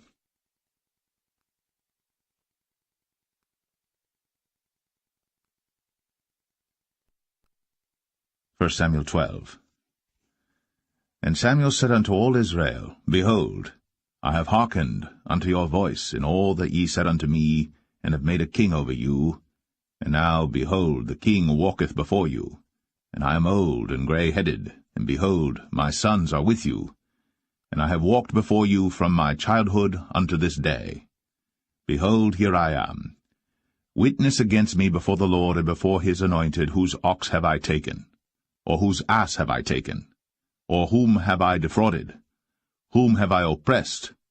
Or of whose hand have I received any bribe to blind mine eyes therewith? And I will restore it you. And they said, Thou hast not defrauded us, nor oppressed us, neither hast thou taken aught of any man's hand. And he said unto them, The Lord is witness against you, and his anointed is witness this day, that ye have not found aught in my hand. And they answered, He is witness. And Samuel said unto the people, It is the Lord that advanced Moses and Aaron, and that brought your fathers up out of the land of Egypt. Now therefore stand still, that I may reason with you before the Lord of all the righteous acts of the Lord, which he did to you and to your fathers. When Jacob was come into Egypt, and your fathers cried unto the Lord, then the Lord sent Moses and Aaron, which brought forth your fathers out of Egypt, and made them dwell in this place. And when they forgat the Lord their God, he sold them into the hand of Sisera, captain of the host of Hazor, and into the hand of the Philistines, and into the hand of the king of Moab. And they fought against them. And they cried unto the Lord, and said, We have sinned, because we have forsaken the Lord, and have served Balaam and Ashtoreth. But now deliver us out of the hand of our enemies, and we will serve thee. And the Lord sent Jerubbaal, and Bedan, and Jephthah, and Samuel, and delivered you out of the hand of your enemies on every side, and ye dwelled safe. And when ye saw that Nahash the king of the children of Ammon came against you, ye said unto me, Nay, but a king shall reign over us, when the Lord your God was your king. Now therefore, behold, the king whom ye have chosen, and whom ye have desired, and behold, the Lord hath set a king over you. If ye will fear the Lord, and serve him, and obey his voice, and not rebel against the commandment of the Lord, then shall both ye and also the king that reigneth over you continue following the Lord your God. But if ye will not obey the voice of the Lord, but rebel against the commandment of the Lord, then shall the hand of the Lord be against you, as it was against your fathers. Now therefore stand and see this great thing which the Lord will do before your eyes. Is it not wheat harvest today? I will call unto the Lord, and he shall send thunder and rain, that ye may perceive and see that your wickedness is great, which ye have done in the sight of the Lord in asking you a king. So Samuel called unto the Lord, and the Lord sent thunder and rain that day. And all the people greatly feared the Lord and Samuel. And all the people said unto Samuel, Pray for thy servants unto the Lord thy God, that we die not. For we have added unto all our sins this evil, to ask us a king. And Samuel said unto the people, Fear not. Ye have done all this wickedness. Yet turn not aside from following the Lord, but serve the Lord with all your heart. And turn ye not aside. For then should ye go after vain things which cannot profit nor deliver, for they are vain. For the Lord will not forsake his people for his great name's sake, because it hath pleased the Lord to make you his people. Moreover, as for me, God forbid that I should sin against the Lord in ceasing to pray for you. But I will teach you the good and the right way. Only fear the Lord, and serve him in truth with all your heart. For consider how great things he hath done for you. But if ye shall still do wickedly, ye shall be consumed, both ye and your king.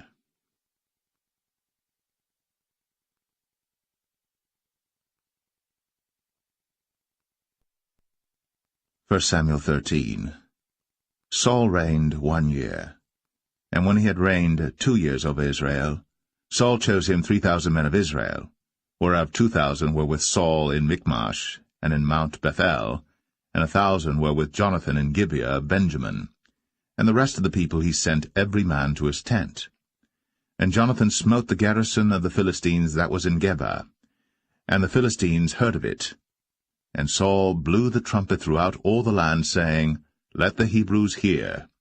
And all Israel heard say that Saul had smitten a garrison of the Philistines, and that Israel also was had in abomination with the Philistines. And the people were called together after Saul to Gilgal. And the Philistines gathered themselves together to fight with Israel, 30,000 chariots and 6,000 horsemen, and people as the sand which is on the seashore in multitude. And they came up, and pitched in Michmash, eastward from Bethaven. When the men of Israel saw that they were in a strait, for the people were distressed, then the people did hide themselves in caves, and in thickets, and in rocks, and in high places, and in pits. And some of the Hebrews went over Jordan to the land of Gad and Gilead. As for Saul, he was yet in Gilgal, and all the people followed him, trembling. And he tarried 7 days, according to the set time that Samuel had appointed. But Samuel came not to Gilgal, and the people were scattered from him. And Saul said, Bring hither a burnt offering to me, and peace offerings. And he offered the burnt offering. And it came to pass that as soon as he had made an end of offering the burnt offering, behold, Samuel came. And Saul went out to meet him, that he might salute him. And Samuel said, What hast thou done? And Saul said, Because I saw that the people were scattered from me, and that thou camest not within the days appointed, and that the Philistines gathered themselves together at Michmash. Therefore said I, The Philistines will come down now upon me to Gilgal, and I have not made supplication unto the Lord. I forced myself therefore, and offered a burnt offering. And Samuel said to Saul, Thou hast done foolishly. Thou hast not kept the commandment of the Lord thy God, which he commanded thee. For now would the Lord have established thy kingdom upon Israel for ever. But now thy kingdom shall not continue. The Lord hath sought him a man after his own heart. And the Lord hath commanded him to be captain over his people, because thou hast not kept that which the Lord commanded thee. And Samuel arose, and gat him up from Gilgal unto Gibeah of Benjamin. And Saul numbered the people that were present with him about 600 men. And Saul and Jonathan his son, and the people that were present with him, abode in Gibeah of Benjamin. But the Philistines encamped in Michmash. And the spoilers came out of the camp of the Philistines in 3 companies. 1 company turned unto the way that leadeth to Ophrah, unto the land of Shual. And another company turned the way to Bethhoron. And another company turned to the way of the border that looketh to the valley of Zeboim, toward the wilderness. Now there was no smith found throughout all the land of Israel. For the Philistines said, Lest the Hebrews make them swords or spears. But all the Israelites went down to the Philistines to sharpen every man his share, and his coulter, and his axe, and his mattock.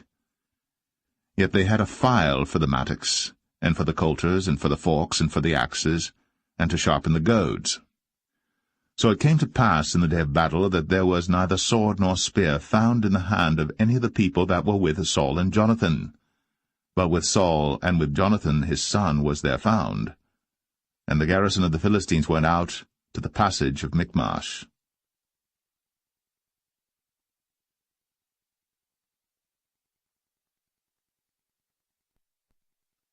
1 Samuel 14. Now it came to pass upon a day that Jonathan the son of Saul said unto the young man that bare his armor, Come, and let us go over to the Philistines' garrison that is on the other side. But he told not his father.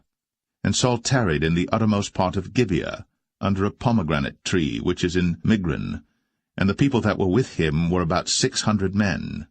And Ahiah, the son of Ahitub, Ichabod's brother, the son of Phinehas, the son of Eli, the Lord's priest in Shiloh, wearing an ephod. And the people knew not that Jonathan was gone. And between the passages, by which Jonathan sought to go over unto the Philistines' garrison, there was a sharp rock on the one side, and a sharp rock on the other side. And the name of the one was Bozez, and the name of the other Sinai. The forefront of the one was situate northward over against Michmash, and the other southward over against Gibeah.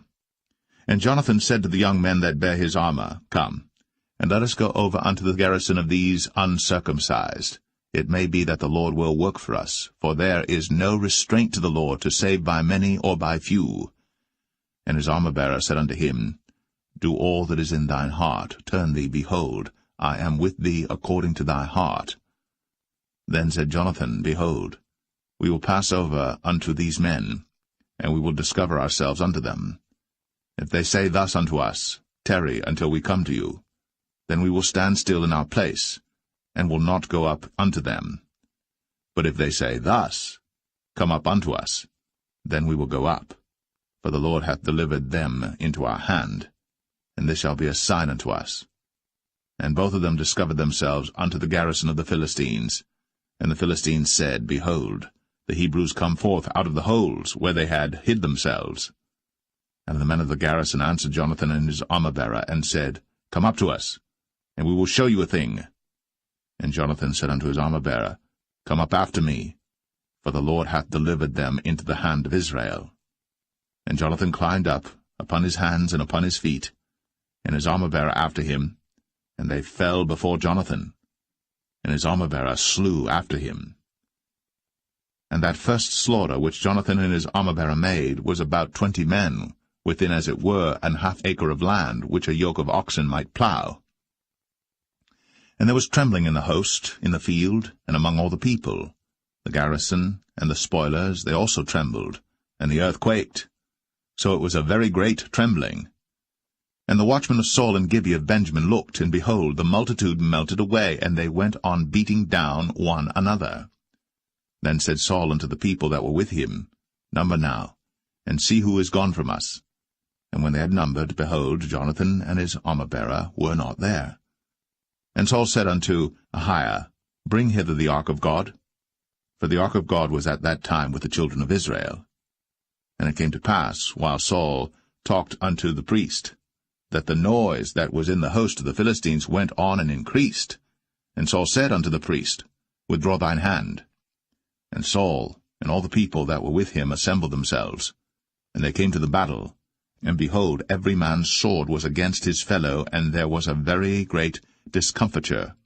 Moreover, the Hebrews that were with the Philistines before that time, which went up with them into the camp from the country round about, even they also turned to be with the Israelites that were with Saul and Jonathan.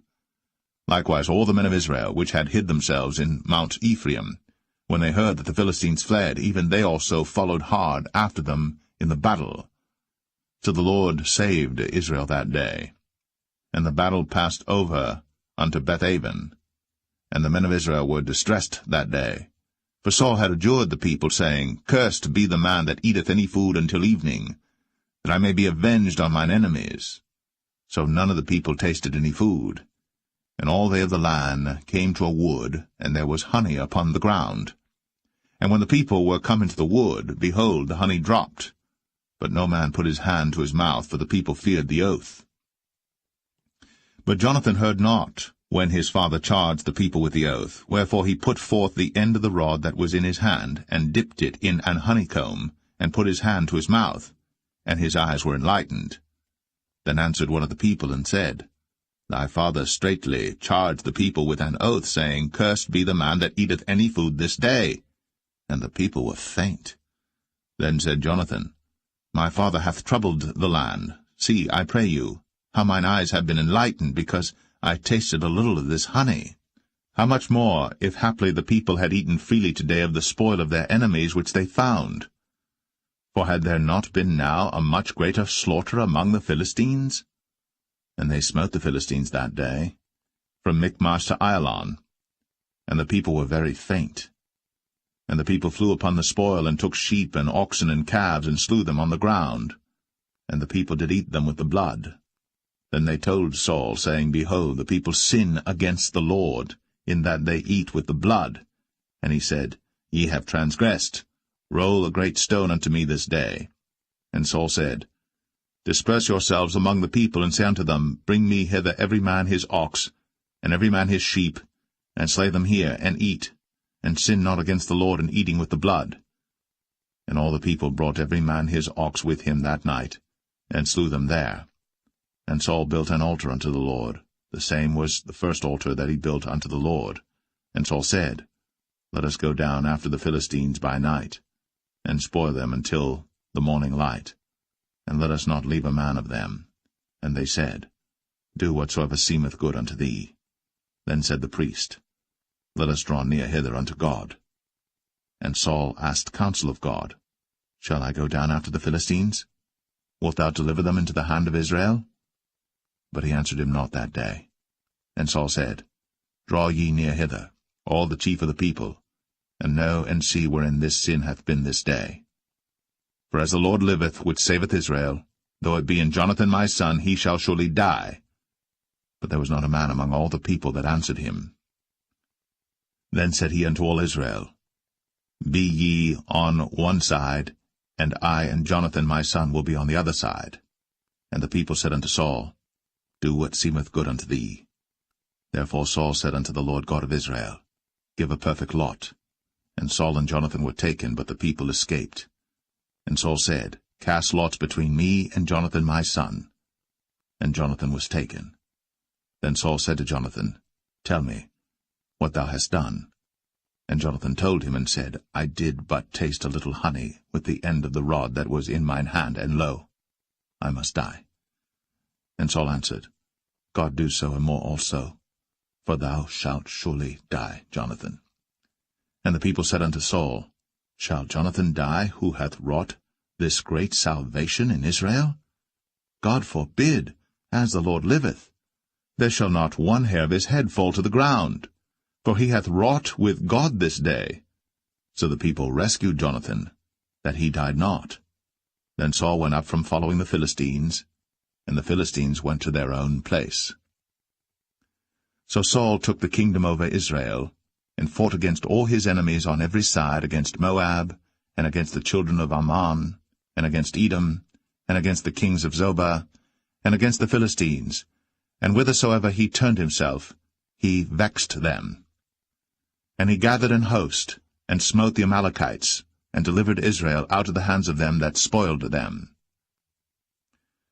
Now the sons of Saul were Jonathan and Ishui, and Melch-Ishui. And the names of his two daughters were these, the name of the firstborn Merab, and the name of the younger Michal. And the name of Saul's wife was Ahinoam, the daughter of Ahimaaz. And the name of the captain of his host was Abner, the son of Ner, Saul's uncle. And Kish was the father of Saul, and Ner, the father of Abner, was the son of Abiel. And there was sore war against the Philistines all the days of Saul. And when Saul saw any strong man or any valiant man, he took him unto him.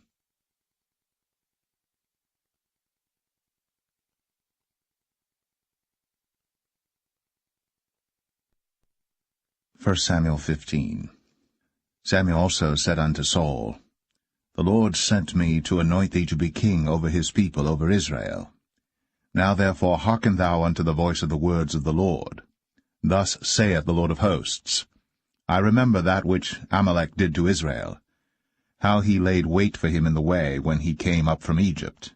Now go, and smite Amalek, and utterly destroy all that they have, and spare them not, but slay both man and woman, infant and suckling, ox and sheep, camel and ass. And Saul gathered the people together, and numbered them in Telaim 200,000 footmen, and 10,000 men of Judah. And Saul came to a city of Amalek, and laid wait in the valley. And Saul said unto the Kenites, Go, depart, get you down from among the Amalekites, lest I destroy you with them. For ye showed kindness to all the children of Israel when they came up out of Egypt. So the Kenites departed from among the Amalekites. And Saul smote the Amalekites from Havilah until thou comest to Shur, that is over against Egypt.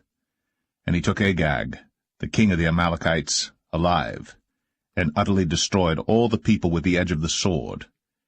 But Saul and the people spared Agag, and the best of the sheep, and of the oxen, and of the fatlings, and the lambs, and all that was good, and would not utterly destroy them. But everything that was vile and refuse, that they destroyed utterly.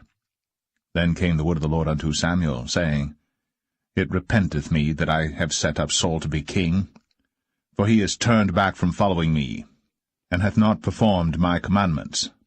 And it grieved Samuel, and he cried unto the Lord all night. And when Samuel rose early to meet Saul in the morning, it was told Samuel, saying, Saul came to Carmel, and behold, he set him up a place, and is gone about, and passed on, and gone down to Gilgal. And Samuel came to Saul, and Saul said unto him, Blessed be thou of the Lord, I have performed the commandment of the Lord. And Samuel said, What meaneth then this bleating of the sheep in mine ears, and the lowing of the oxen which I hear? And Saul said, They have brought them from the Amalekites, for the people spared the best of the sheep and of the oxen to sacrifice unto the Lord thy God, and the rest we have utterly destroyed. Then Samuel said unto Saul, Stay, and I will tell thee what the Lord hath said to me this night. And he said unto him, Say on. And Samuel said, When thou wast little in thine own sight, wast thou not made the head of the tribes of Israel? And the Lord anointed thee king over Israel? And the Lord sent thee on a journey, and said, Go, and utterly destroy the sinners, the Amalekites, and fight against them until they be consumed. Wherefore then didst thou not obey the voice of the Lord, but didst fly upon the spoil, and didst evil in the sight of the Lord? And Saul said unto Samuel, Yea, I have obeyed the voice of the Lord, and have gone the way which the Lord sent me, and have brought Agag, the king of Amalek, and have utterly destroyed the Amalekites. But the people took of the spoil sheep and oxen, the chief of the things which should have been utterly destroyed, to sacrifice unto the Lord thy God in Gilgal. And Samuel said, Hath the Lord as great delight in burnt offerings and sacrifices as in obeying the voice of the Lord? Behold, to obey is better than sacrifice, and to hearken than the fat of rams. For rebellion is as the sin of witchcraft, and stubbornness is as iniquity and idolatry. Because thou hast rejected the word of the Lord, he hath also rejected thee from being king. And Saul said unto Samuel, I have sinned, for I have transgressed the commandment of the Lord, and thy words, because I feared the people, and obeyed their voice. Now therefore, I pray thee, pardon my sin, and turn again with me, that I may worship the Lord. And Samuel said unto Saul, I will not return with thee, for thou hast rejected the word of the Lord, and the Lord hath rejected thee from being king over Israel. And as Samuel turned about to go away, he laid hold upon the skirt of his mantle, and it rent. And Samuel said unto him, The Lord hath rent the kingdom of Israel from thee this day, and hath given it to a neighbor of thine, that is better than thou. And also the strength of Israel will not lie nor repent, for he is not a man that he should repent. Then he said, I have sinned. Yet honor me now, I pray thee, before the elders of my people, and before Israel, and turn again with me, that I may worship the Lord thy God. So Samuel turned again after Saul, and Saul worshipped the Lord. Then said Samuel, Bring ye hither to me Agag the king of the Amalekites. And Agag came unto him delicately, and Agag said, Surely the bitterness of death is past. And Samuel said, As thy sword hath made women childless, so shall thy mother be childless among women. And Samuel hewed Agag in pieces before the Lord in Gilgal. Then Samuel went to Ramah, and Saul went up to his house to Gibeah of Saul. And Samuel came no more to see Saul until the day of his death. Nevertheless Samuel mourned for Saul, and the Lord repented that he had made Saul king over Israel.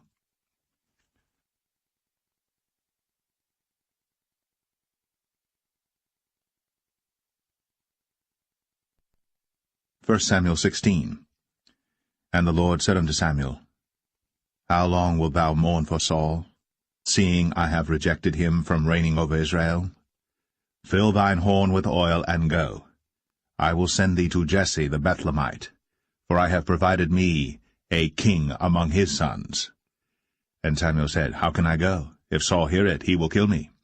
And the Lord said, Take an heifer with thee, and say, I am come to sacrifice to the Lord. And call Jesse to the sacrifice. And I will show thee what thou shalt do, and thou shalt anoint unto me him whom I name unto thee. And Samuel did that which the Lord spake, and came to Bethlehem.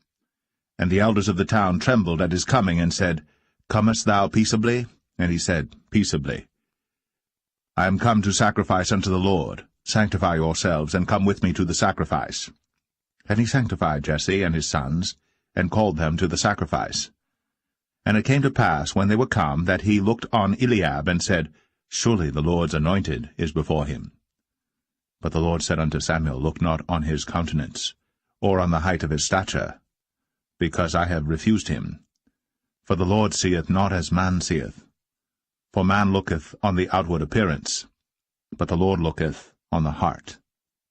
Then Jesse called Abinadab, and made him pass before Samuel, and he said, Neither hath the Lord chosen this. Then Jesse made Shammah to pass by, and he said, Neither hath the Lord chosen this. Again Jesse made 7 of his sons to pass before Samuel. And Samuel said unto Jesse, The Lord hath not chosen these. And Samuel said unto Jesse, Are here all thy children? And he said, There remaineth yet the youngest, and behold, he keepeth the sheep. And Samuel said unto Jesse, Send and fetch him, for we will not sit down till he come hither. And he sent and brought him in. Now he was ruddy, and withal of a beautiful countenance, and goodly to look to. And the Lord said, Arise, anoint him, for this is he. Then Samuel took the horn of oil, and anointed him in the midst of his brethren. And the Spirit of the Lord came upon David from that day forward. So Samuel rose up, and went to Ramah. But the Spirit of the Lord departed from Saul, and an evil spirit from the Lord troubled him. And Saul's servant said unto him, Behold now, an evil spirit from God troubleth thee. Let our Lord now command thy servants, which are before thee, to seek out a man, who is a cunning player on an harp. And it shall come to pass, when the evil spirit from God is upon thee, that he shall play with his hand, and thou shalt be well. And Saul said unto his servants, Provide me now a man that can play well, and bring him to me. Then answered one of the servants, and said, Behold, I have seen a son of Jesse the Bethlehemite, that is cunning in playing, and a mighty valiant man, and a man of war, and prudent in matters, and a comely person. And the Lord is with him. Wherefore Saul sent messengers unto Jesse, and said, Send me David thy son, which is with the sheep. And Jesse took an ass laden with bread, and a bottle of wine, and a kid, and sent them by David his son unto Saul. And David came to Saul, and stood before him. And he loved him greatly, and he became his armor-bearer. And Saul sent to Jesse, saying, Let David, I pray thee, stand before me, for he hath found favor in my sight. And it came to pass, when the evil spirit from God was upon Saul, that David took an harp, and played with his hand. So Saul was refreshed. and was well. And the evil spirit departed from him.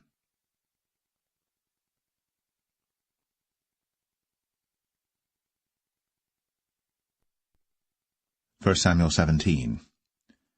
Now the Philistines gathered together their armies to battle, and were gathered together at Shochoh, which belongeth to Judah, and pitched between Shochoh and Azekah in Ephes-dammim.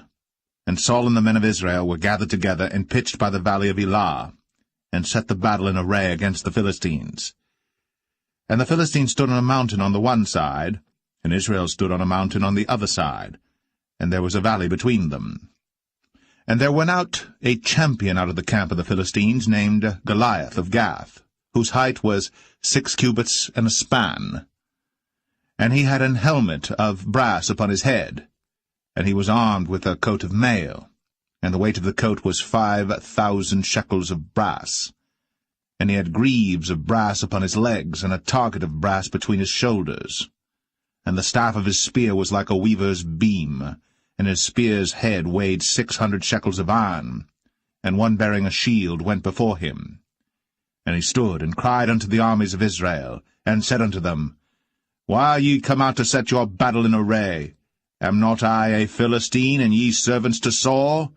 Choose you a man for you, and let him come down to me. If he be able to fight with me and to kill me, then will we be your servants. But if I prevail against him, and kill him, then shall ye be our servants, and serve us. And the Philistine said, I defy the armies of Israel this day. Give me a man, that we may fight together. When Saul and all Israel heard those words of the Philistine, they were dismayed, and greatly afraid. Now David was the son of that Ephrathite of Bethlehem, Judah, whose name was Jesse, and he had 8 sons. And the man went among men, for an old man, in the days of Saul. And the 3 eldest sons of Jesse went and followed Saul to the battle. And the names of his 3 sons that went to the battle were Eliab the firstborn, and next unto him Abinadab, and the third Shammah. And David was the youngest, and the 3 eldest followed Saul. But David went and returned from Saul to feed his father's sheep at Bethlehem. And the Philistine drew near morning and evening, and presented himself 40 days. And Jesse said unto David his son, Take now for thy brethren an ephah of this parched corn, and these 10 loaves, and run to the camp to thy brethren. And carry these 10 cheeses unto the captain of their 1,000, and look how thy brethren fare, and take their pledge. Now Saul and they, and all the men of Israel, were in the valley of Elah, fighting with the Philistines. And David rose up early in the morning, and left the sheep with a keeper, and took and went, as Jesse had commanded him. And he came to the trench, as the host was going forth to the fight, and shouted for the battle.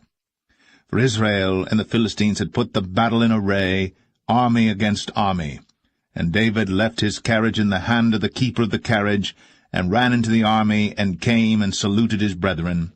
And as he talked with them, behold, there came up the champion, the Philistine of Gath, Goliath by name, out of the armies of the Philistines, and spake according to the same words, and David heard them. And all the men of Israel, when they saw the man, fled from him, and were sore afraid. And the men of Israel said, Have ye seen this man that is come up? Surely to defy Israel is he come up.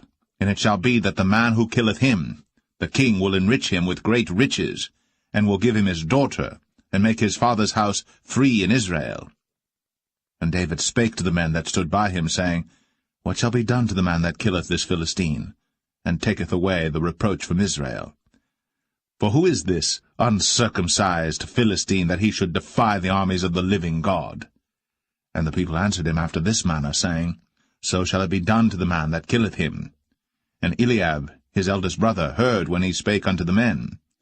And Eliab's anger was kindled against David, and he said, Why camest thou down hither? And with whom hast thou left those few sheep in the wilderness? I know thy pride, and the naughtiness of thine heart, for thou art come down that thou mightest see the battle. And David said, What have I now done? Is there not a cause? And he turned from him toward another, and spake after the same manner. And the people answered him again after the former manner. And when the words were heard which David spake, they rehearsed them before Saul. And he sent for him. And David said to Saul, let no man's heart fail because of him. Thy servant will go and fight with this Philistine. And Saul said to David, Thou art not able to go against this Philistine to fight with him, for thou art but a youth, and he a man of war from his youth. And David said unto Saul, Thy servant kept his father's sheep, and there came a lion and a bear, and took a lamb out of the flock. And I went out after him, and smote him, and delivered it out of his mouth. And when he arose against me, I caught him by his beard, and smote him, and slew him. Thy servant slew both the lion and the bear, and this uncircumcised Philistine shall be as one of them, seeing he hath defied the armies of the living God. David said, moreover, The Lord that delivered me out of the paw of the lion, and out of the paw of the bear, he will deliver me out of the hand of this Philistine. And Saul said unto David, Go, and the Lord be with thee. And Saul armed David with his armor, and he put an helmet of brass upon his head. Also he armed him with a coat of mail. And David girded his sword upon his armor, and he essayed to go, for he had not proved it. And David said unto Saul, I cannot go with these, for I have not proved them. And David put them off him. And he took his staff in his hand, and chose him 5 smooth stones out of the brook, and put them in a shepherd's bag which he had, even in a scrip, and his sling was in his hand. And he drew near to the Philistine. And the Philistine came on and drew near unto David. And the man that bare the shield went before him. And when the Philistine looked about and saw David, he disdained him, for he was but a youth, and ruddy, and of a fair countenance. And the Philistine said unto David, Am I a dog that thou comest to me with staves? And the Philistine cursed David by his gods. And the Philistine said to David, Come to me, and I will give thy flesh unto the fowls of the air, and to the beasts of the field. Then said David to the Philistine, Thou comest to me with a sword, and with a spear, and with a shield. But I come to thee in the name of the Lord of hosts, the God of the armies of Israel, whom thou hast defied. This day will the Lord deliver thee into mine hand, and I will smite thee, and take thine head from thee. And I will give the carcasses of the host of the Philistines this day unto the fowls of the air, and to the wild beasts of the earth, that all the earth may know that there is a God in Israel. And all this assembly shall know that the Lord saveth not with sword and spear, for the battle is the Lord's, and he will give you into our hands. And it came to pass, when the Philistine arose, and came and drew nigh to meet David, that David hasted, and ran toward the army to meet the Philistine. And David put his hand in his bag, and took thence a stone, and slang it, and smote the Philistine in his forehead, that the stone sunk into his forehead, and he fell upon his face to the earth. So David prevailed over the Philistine with a sling and with a stone, and smote the Philistine, and slew him. But there was no sword in the hand of David. Therefore David ran, and stood upon the Philistine, and took his sword, and drew it out of the sheath thereof, and slew him, and cut off his head therewith. And when the Philistines saw their champion was dead, they fled. And the men of Israel and of Judah arose, and shouted, and pursued the Philistines until thou come to the valley, and to the gates of Ekron. And the wounded of the Philistines fell down by the way to Sharaim, even unto Gath and unto Ekron. And the children of Israel returned from chasing after the Philistines, and they spoiled their tents.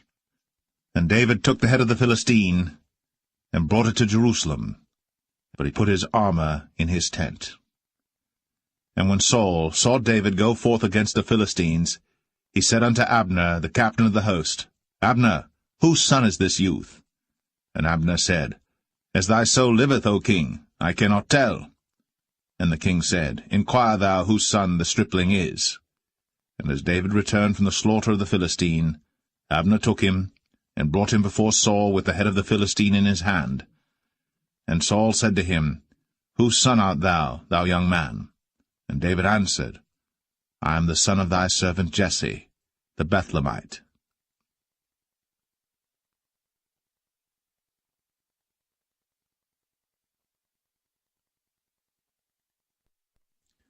1 Samuel 18. And it came to pass, when he had made an end of speaking unto Saul, that the soul of Jonathan was knit with the soul of David, and Jonathan loved him as his own soul. And Saul took him that day, and would let him go no more home to his father's house. Then Jonathan and David made a covenant, because he loved him as his own soul. And Jonathan stripped himself of the robe that was upon him, and gave it to David, and his garments, even to his sword, and to his bow, and to his girdle. And David went out whithersoever Saul sent him, and behaved himself wisely. And Saul set him over the men of war, and he was accepted in the sight of all the people, and also in the sight of Saul's servants. And it came to pass, as they came, when David was returned from the slaughter of the Philistine, that women came out of all cities of Israel, singing and dancing to meet King Saul, with tabrets, with joy, and with instruments of music. And the women answered one another as they played, and said, Saul hath slain his thousands, and David his 10,000s. And Saul was very wroth, and the saying displeased him, and he said, They have ascribed unto David 10,000s, and to me they have ascribed but thousands. And what can he have more but the kingdom? And Saul eyed David from that day and forward. And it came to pass on the morrow that the evil spirit from God came upon Saul, and he prophesied in the midst of the house. And David played with his hand, as at other times. And there was a javelin in Saul's hand. And Saul cast the javelin, for he said, I will smite David even to the wall with it. And David avoided out of his presence twice. And Saul was afraid of David, because the Lord was with him, and was departed from Saul. Therefore Saul removed him from him, and made him his captain over 1,000, and he went out and came in before the people. And David behaved himself wisely in all his ways, and the Lord was with him. Wherefore when Saul saw that he behaved himself very wisely, he was afraid of him. But all Israel and Judah loved David, because he went out and came in before them. And Saul said to David, Behold my elder daughter Merab, her will I give thee to wife. Only be thou valiant for me, and fight the Lord's battles. For Saul said, Let not mine hand be upon him, but let the hand of the Philistines be upon him. And David said unto Saul, Who am I, and what is my life, or my father's family in Israel, that I should be son-in-law to the king? But it came to pass at the time when Merab, Saul's daughter, should have been given to David, that she was given unto Adriel, the Maholathite, to wife. And Michal, Saul's daughter, loved David. And they told Saul, and the thing pleased him. And Saul said, I will give him her, that she may be a snare to him, and that the hand of the Philistines may be against him. Wherefore Saul said to David, Thou shalt this day be my son-in-law in the one of the twain. And Saul commanded his servants, saying, Commune with David secretly, and say, Behold, the king hath delight in thee, and all his servants love thee. Now therefore be the king's son-in-law. And Saul's servant spake those words in the ears of David. And David said, Seemeth it to you a light thing to be a king's son-in-law, seeing that I am a poor man, and lightly esteemed? And the servants of Saul told him, saying, On this manner spake David. And Saul said, Thus shall ye say to David, The king desireth not any dowry, but 100 foreskins of the Philistines, to be avenged of the king's enemies. But Saul thought to make David fall by the hand of the Philistines. And when his servants told David these words, it pleased David well to be the king's son-in-law, and the days were not expired. Wherefore David arose, and went, he and his men, and slew of the Philistines 200 men. And David brought their foreskins, and they gave them in full tale to the king, that he might be the king's son-in-law. And Saul gave him Michal his daughter to wife. And Saul saw and knew that the Lord was with David, and that Michal, Saul's daughter, loved him. And Saul was yet the more afraid of David, and Saul became David's enemy continually. Then the princes of the Philistines went forth, And it came to pass, after they went forth, that David behaved himself more wisely than all the servants of Saul, so that his name was much set by.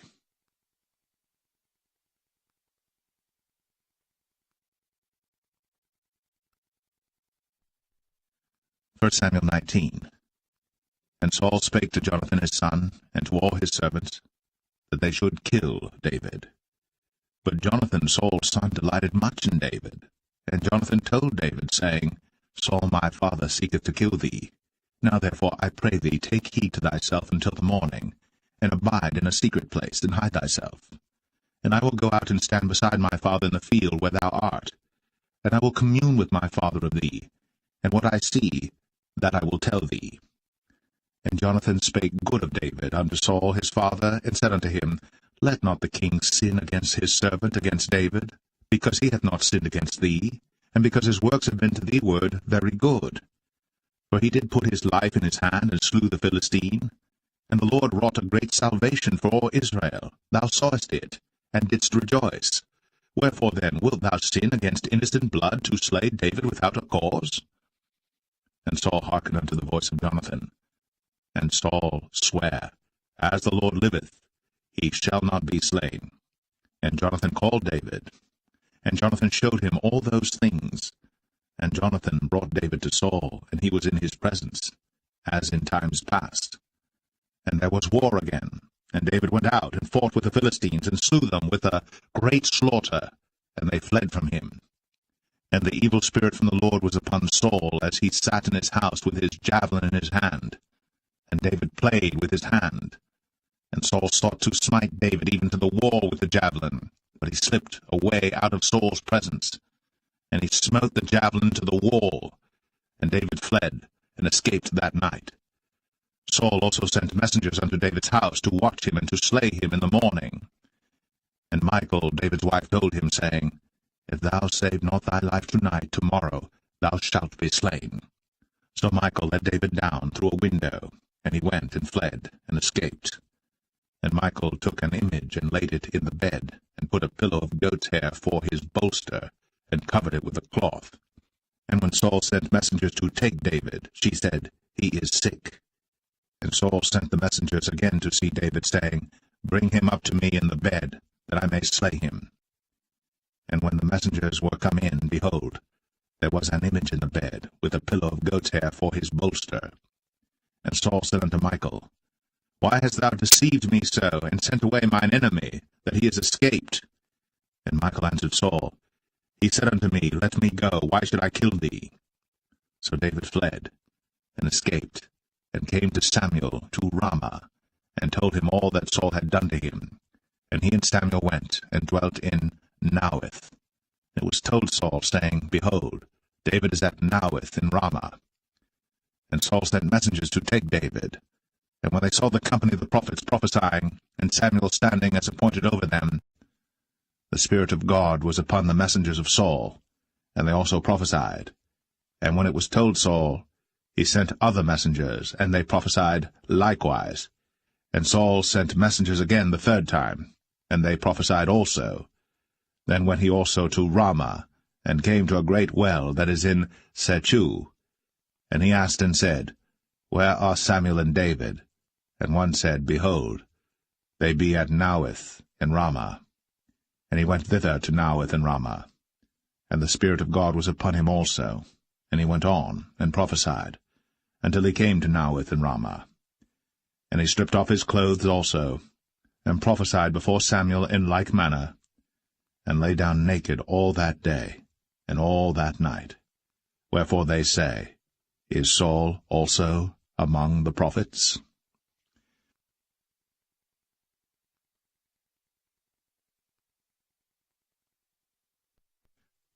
First Samuel 20. And David fled from Naueth in Ramah, and came and said before Jonathan, What have I done? What is mine iniquity? And what is my sin before thy father, that he seeketh my life? And he said unto him, God forbid, thou shalt not die. Behold, my father will do nothing either great or small, but that he will show it me. And why should my father hide this thing from me? It is not so. And David sware moreover, and said, Thy father certainly knoweth that I have found grace in thine eyes. And he saith, Let not Jonathan know this, lest he be grieved. But truly as the Lord liveth, and as thy soul liveth, there is but a step between me and death. Then said Jonathan unto David, Whatsoever thy soul desireth, I will even do it for thee. And David said unto Jonathan, Behold, tomorrow is the new moon, and I should not fail to sit with the king at meat, but let me go, that I may hide myself in the field unto the 3rd day at even. If thy father-in-law miss me, then say, David earnestly asked leave of me that he might run to Bethlehem his city, for there is a yearly sacrifice there for all the family. If he say thus, it is well, thy servant shall have peace. But if he be very wroth, then be sure that evil is determined by him. Therefore thou shalt deal kindly with thy servant, for thou hast brought thy servant into a covenant of the Lord with thee. Notwithstanding, if there be in me iniquity, slay me thyself. For why shouldest thou bring me to thy father? And Jonathan said, Far be it from thee, for if I knew certainly that evil were determined by my father to come upon thee, then would not I tell it thee? Then said David to Jonathan, Who shall tell me? Or what if thy father answer thee roughly? And Jonathan said unto David, Come, and let us go out into the field. And they went out, both of them, into the field.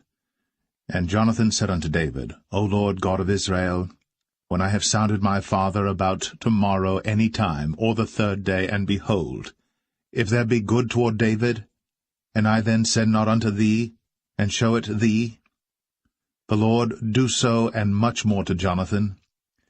But if it please my father to do thee evil, then I will show it thee, and send thee away, that thou mayest go in peace, and the Lord be with thee, as he hath been with my father. And thou shalt not only while yet I live show me the kindness of the Lord, that I die not, but also thou shalt not cut off thy kindness from my house for ever, no, not when the Lord hath cut off the enemies of David every one from the face of the earth. So Jonathan made a covenant with the house of David, saying, Let the Lord even require it at the hand of David's enemies. And Jonathan caused David to swear again, because he loved him, for he loved him as he loved his own soul. Then Jonathan said to David, Tomorrow is the new moon, and thou shalt be missed, because thy seat will be empty. And when thou hast stayed 3 days, then thou shalt go down quickly, and come to the place where thou didst hide thyself when the business was in hand, and shalt remain by the stone Zelle. And I will shoot 3 arrows on the side thereof, as though I shot at a mark, and behold, I will send a lad, saying, Go, find out the arrows. If I expressly say unto the lad, Behold, the arrows are on this side of thee, take them, then come thou. For there is peace to thee, and no hurt, as the Lord liveth. But if I say thus unto the young man, Behold, the arrows are beyond thee, go thy way, for the Lord hath sent thee away. And as touching the matter which thou and I have spoken of, behold, the Lord be between thee and me for ever. So David hid himself in the field. And when the new moon was come, the king sat him down to eat meat. And the king sat upon his seat as at other times, even upon a seat by the wall. And Jonathan arose, and Abner sat by Saul's side, and David's place was empty. Nevertheless Saul spake not anything that day, for he thought, Something hath befallen him. He is not clean. Surely he is not clean. And it came to pass on the morrow, which was the 2nd day of the month, that David's place was empty. And Saul said unto Jonathan his son, Wherefore cometh not the son of Jesse to meat, neither yesterday nor today? And Jonathan answered Saul, David earnestly asked leave of me to go to Bethlehem. And he said, Let me go, I pray thee. For our family hath a sacrifice in the city, and my brother, he hath commanded me to be there. And now, if I have found favor in thine eyes, let me get away, I pray thee, and see my brethren. Therefore he cometh not unto the king's table. Then Saul's anger was kindled against Jonathan. And he said unto him, Thou son of the perverse, rebellious woman, Do not I know that thou hast chosen the son of Jesse to thine own confusion, and unto the confusion of thy mother's nakedness? For as long as the son of Jesse liveth upon the ground, thou shalt not be established, nor thy kingdom. Wherefore, now send and fetch him unto me, for he shall surely die. And Jonathan answered Saul his father, and said unto him, Wherefore shall he be slain? What hath he done? And Saul cast a javelin at him to smite him, whereby Jonathan knew that it was determined of his father to slay David. So Jonathan arose from the table in fierce anger, and did eat no meat the 2nd day of the month, for he was grieved for David, because his father had done him shame. And it came to pass in the morning that Jonathan went out into the field at the time appointed with David, and a little lad with him. And he said unto his lad, Run, find out now the arrows which I shoot. And as the lad ran, he shot an arrow beyond him. And when the lad was come to the place of the arrow which Jonathan had shot, Jonathan cried after the lad, and said, Is not the arrow beyond thee? And Jonathan cried after the lad, Make speed, haste, stay not. And Jonathan's lad gathered up the arrows, and came to his master. But the lad knew not anything, only Jonathan and David knew the matter. And Jonathan gave his artillery unto his lad, and said unto him, Go, carry them to the city. And as soon as the lad was gone, David arose out of a place toward the south, and fell on his face to the ground, and bowed himself 3 times. And they kissed one another, and wept one with another, until David exceeded. And Jonathan said to David, Go in peace, forasmuch as we have sworn both of us in the name of the Lord, saying, The Lord be between me and thee, and between my seed and thy seed forever. And he arose, and departed. And Jonathan went into the city.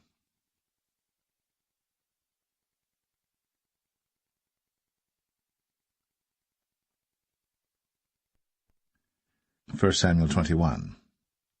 Then came David to Nob, to Ahimelech the priest. And Ahimelech was afraid at the meeting of David, and said unto him, Why art thou alone, and no man with thee? And David said unto Ahimelech the priest, The king hath commanded me a business, and hath said unto me, Let no man know anything of the business whereabout I send thee, and what I have commanded thee.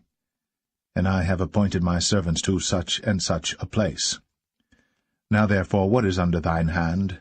Give me 5 loaves of bread in mine hand, or what there is present. And the priest answered David, and said, There is no common bread under mine hand, but there is hallowed bread, if the young men have kept themselves at least from women. And David answered the priest, and said unto him, Of a truth, women have been kept from us, about these 3 days, since I came out. And the vessels of the young men are holy, and the bread is in a manner common, yea, though it were sanctified this day in the vessel. So the priests gave him hallowed bread, for there was no bread there but the showbread, that was taken from before the Lord, to put hot bread in the day when it was taken away. Now a certain man of the servants of Saul was there that day, detained before the Lord, and his name was Doeg, an Edomite, the chiefest of the herdmen that belonged to Saul. And David said unto Ahimelech, And is there not here under thine hand spear or sword? For I have neither brought my sword nor my weapons with me, because the king's business required haste. And the priest said, The sword of Goliath the Philistine, whom thou slewest in the valley of Elah, behold, it is here, wrapped in a cloth behind the ephod. If thou wilt take that, take it, for there is no other save that here. And David said, There is none like that, give it me. And David arose, and fled that day for fear of Saul, and went to Achish, the king of Gath. And the servants of Achish said unto him, Is not this David the king of the land? Did they not sing one to another of him in dances, saying, Saul hath slain his thousands, and David his 10,000s? And David laid up these words in his heart, and was sore afraid of Achish, the king of Gath. And he changed his behavior before them, and feigned himself mad in their hands, and scrabbled on the doors of the gate. and let his spittle fall down upon his beard. Then said Achish unto his servants, Lo, ye see the man is mad. Wherefore then have ye brought him to me? Have I need of madmen that ye have brought this fellow to play the madman in my presence? Shall this fellow come into my house?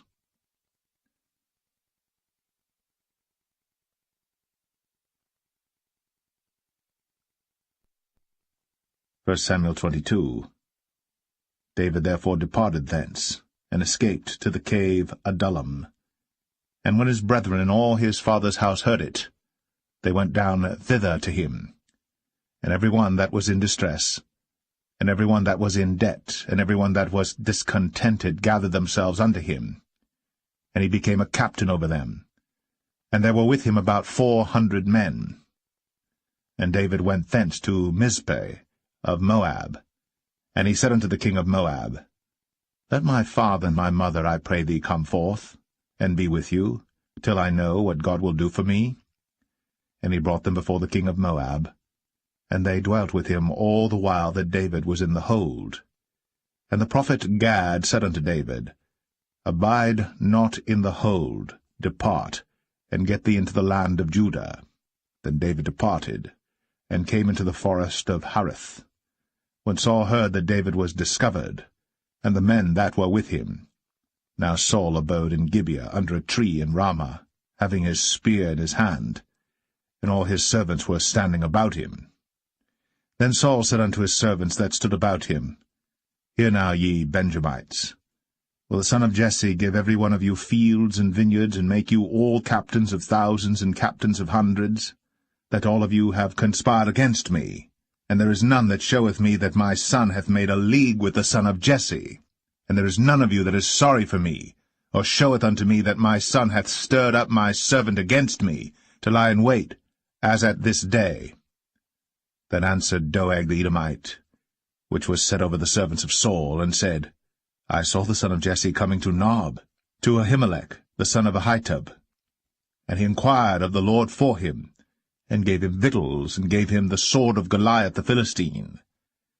Then the king sent to call Ahimelech the priest, the son of Ahitub, and all his father's house, the priests that were in Nob, and they came all of them to the king. And Saul said, Hear now, thou son of Ahitub. And he answered, Here I am, my lord. And Saul said unto him, Why have ye conspired against me, thou and the son of Jesse, in that thou hast given him bread and a sword, and hast inquired of God for him, that he should rise against me to lie in wait, as at this day? Then Ahimelech answered the king, and said, And who is so faithful among all thy servants as David, which is the king's son-in-law, and goeth at thy bidding, and is honorable in thine house? Did I then begin to inquire of God for him? Be it far from me. Let not the king impute anything unto his servant, nor to all the house of my father, for thy servant knew nothing of all this, less or more. And the king said, Thou shalt surely die, Ahimelech, thou, and all thy father's house. And the king said unto the footmen that stood about him, Turn, and slay the priests of the Lord, because their hand also is with David, and because they knew when he fled, and did not show it to me. But the servants of the king would not put forth their hand to fall upon the priests of the Lord. And the king said to Doeg, Turn thou, and fall upon the priests. And Doeg the Edomite turned, and he fell upon the priests, and slew on that day 75 persons that did wear a linen ephod.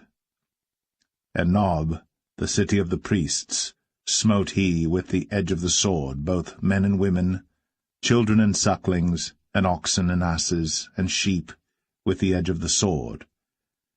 And one of the sons of Ahimelech the son of Ahitub, named Abiathar, escaped, and fled after David. And Abiathar showed David that Saul had slain the Lord's priests. And David said unto Abiathar, I knew it that day when Doeg the Edomite was there, that he would surely tell Saul, I have occasioned the death of all the persons of thy father's house. Abide thou with me. Fear not. For he that seeketh my life seeketh thy life.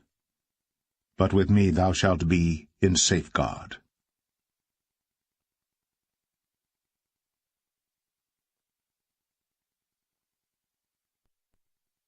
1 Samuel 23. Then they told David, saying, Behold, the Philistines fight against Keilah, and they rob the threshing floors. Therefore David inquired of the Lord, saying, Shall I go and smite these Philistines? And the Lord said unto David, Go, and smite the Philistines, and save Keilah. And David's men said unto him, Behold, we be afraid here in Judah. How much more then if we come to Keilah against the armies of the Philistines? Then David inquired of the Lord yet again. And the Lord answered him and said, Arise, go down to Keilah, for I will deliver the Philistines into thine hand. So David and his men went to Keilah, and fought with the Philistines, and brought away their cattle, and smote them with a great slaughter. So David saved the inhabitants of Keilah. And it came to pass, when Abiathar, the son of Ahimelech, fled to David to Keilah, that he came down with an ephod in his hand. And it was told Saul that David was come to Keilah, and Saul said, God hath delivered him into mine hand, for he is shut in, by entering into a town that hath gates and bars. And Saul called all the people together to war, to go down to Keilah, to besiege David and his men. And David knew that Saul secretly practiced mischief against him. And he said to Abiathar the priest, Bring hither the ephod. Then said David, O Lord God of Israel, Thy servant hath certainly heard that Saul seeketh to come to Keilah, to destroy the city for my sake. Will the men of Keilah deliver me up into his hand? Will Saul come down as thy servant hath heard? O Lord God of Israel, I beseech thee, tell thy servant. And the Lord said, He will come down. Then said David, Will the men of Keilah deliver me and my men into the hand of Saul? And the Lord said, They will deliver thee up. Then David and his men, which were about 600, arose, and departed out of Keilah, and went whithersoever they could go. And it was told Saul that David was escaped from Keilah, and he forbare to go forth. And David abode in the wilderness in strongholds, and remained in a mountain in the wilderness of Ziph. And Saul sought him every day, but God delivered him not into his hand. And David saw that Saul was come out to seek his life. And David was in the wilderness of Ziph in a wood. And Jonathan, Saul's son, arose, and went to David into the wood, and strengthened his hand in God. And he said unto him, Fear not, for the hand of Saul my father shall not find thee, and thou shalt be king over Israel. And I shall be next unto thee, and that also Saul my father knoweth. And they two made a covenant before the Lord. And David abode in the wood, and Jonathan went to his house. Then came up the Ziphites to Saul to Gibeah, saying, Doth not David hide himself with us in strongholds in the wood, in the hill of Hachilah, which is on the south of Jeshimon? Now therefore, O king, come down according to all the desire of thy soul to come down, and our part shall be to deliver him into the king's hand. And Saul said, Blessed be ye of the Lord, for ye have compassion on me. Go, I pray you, prepare yet, and know and see his place where his haunt is. And who hath seen him there? For it is told me that he dealeth very subtly. See therefore, and take knowledge of all the lurking places where he hideth himself, and come ye again to me with the certainty, and I will go with you. And it shall come to pass, if he be in the land, that I will search him out throughout all the thousands of Judah. And they arose, and went to Ziph before Saul. But David and his men were in the wilderness of Maon, in the plain, on the south of Jeshimon. Saul also and his men went to seek him, and they told David, wherefore he came down into a rock, and abode in the wilderness of Maon. And when Saul heard that, he pursued after David in the wilderness of Maon. And Saul went on this side of the mountain, and David and his men on that side of the mountain. And David made haste to get away for fear of Saul. For Saul and his men compassed David and his men round about to take them. But there came a messenger unto Saul, saying, Haste thee, and come, for the Philistines have invaded the land. Wherefore Saul returned from pursuing after David, and went against the Philistines. Therefore they called that place Selah Hamalekoth. And David went up from thence, and dwelt in strongholds at En-gedi.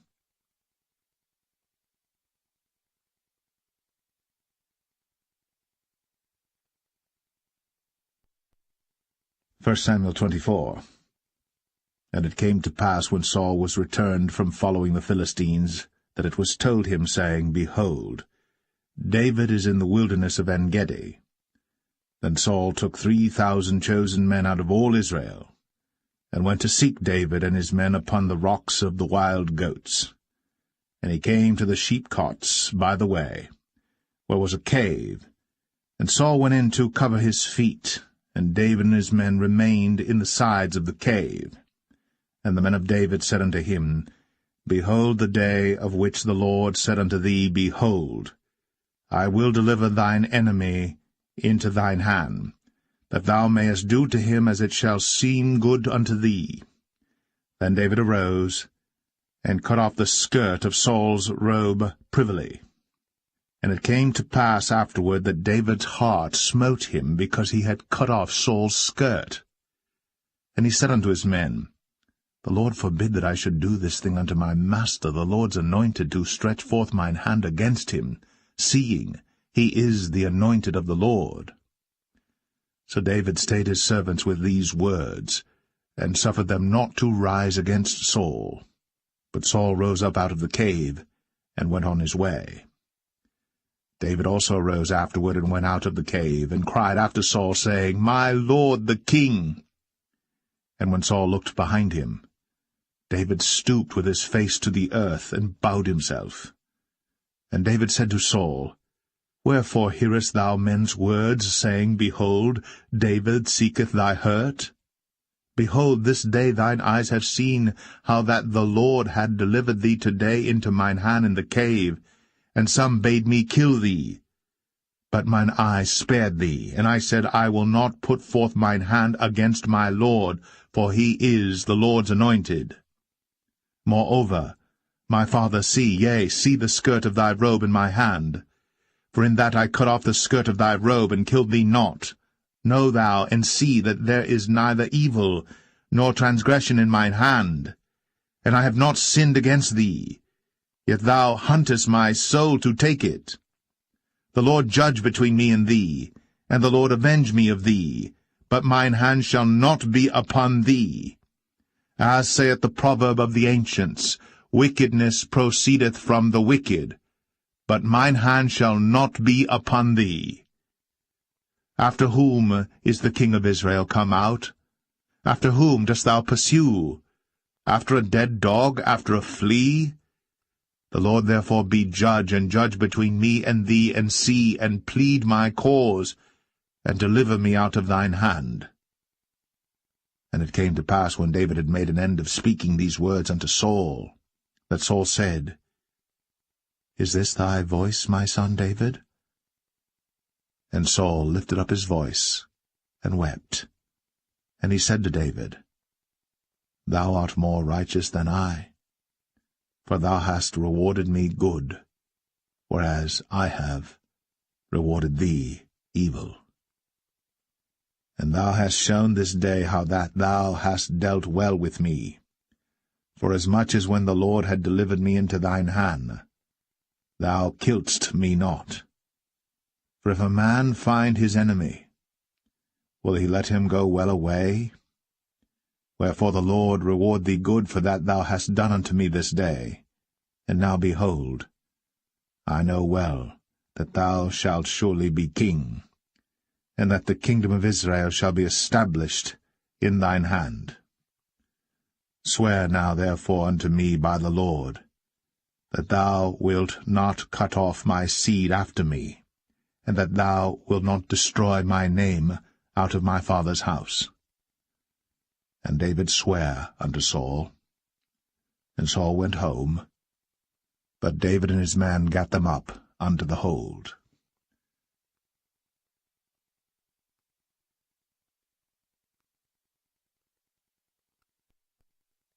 1 Samuel 25. And Samuel died, and all the Israelites were gathered together, and lamented him, and buried him in his house at Ramah. And David arose, and went down to the wilderness of Paran. And there was a man in Maon, whose possessions were in Carmel. And the man was very great, and he had 3,000 sheep and 1,000 goats, and he was shearing his sheep in Carmel. Now the name of the man was Nabal, and the name of his wife Abigail. And she was a woman of good understanding, and of a beautiful countenance. But the man was churlish, and evil in his doings, and he was of the house of Caleb. And David heard in the wilderness that Nabal did shear his sheep. And David sent out 10 young men, and David said unto the young men, Get you up to Carmel, and go to Nabal, and greet him in my name. And thus shall ye say to him that liveth in prosperity, Peace be both to thee, and peace be to thine house, and peace be unto all that thou hast. And now I have heard that thou hast shearers. Now thy shepherds which were with us, we hurt them not, neither was there aught missing unto them all the while they were in Carmel. Ask thy young men, and they will show thee. Wherefore let the young men find favor in thine eyes. For we come in a good day. Give, I pray thee, whatsoever cometh to thine hand unto thy servants, and to thy son David. And when David's young men came, they spake to Nabal according to all those words in the name of David, and ceased. And Nabal answered David's servants, and said, Who is David? And who is the son of Jesse? There be many servants nowadays that break away every man from his master. Shall I then take my bread and my water and my flesh that I have killed for my shearers, and give it unto men whom I know not whence they be? So David's young men turned their way, and went again, and came and told him all those sayings. And David said unto his men, Gird ye on every man his sword. And they girded on every man his sword. And David also girded on his sword. And there went up after David about 400 men, and 200 abode by the stuff. But one of the young men told Abigail, Nabal's wife, saying, Behold, David sent messengers out of the wilderness to salute our master, and he railed on them. But the men were very good unto us, and we were not hurt, neither missed we any thing as long as we were conversant with them when we were in the fields. They were a wall unto us both by night and day. All the while we were with them keeping the sheep. Now therefore know and consider what thou wilt do, for evil is determined against our master, and against all his household. For he is such a son of Belial, that a man cannot speak to him.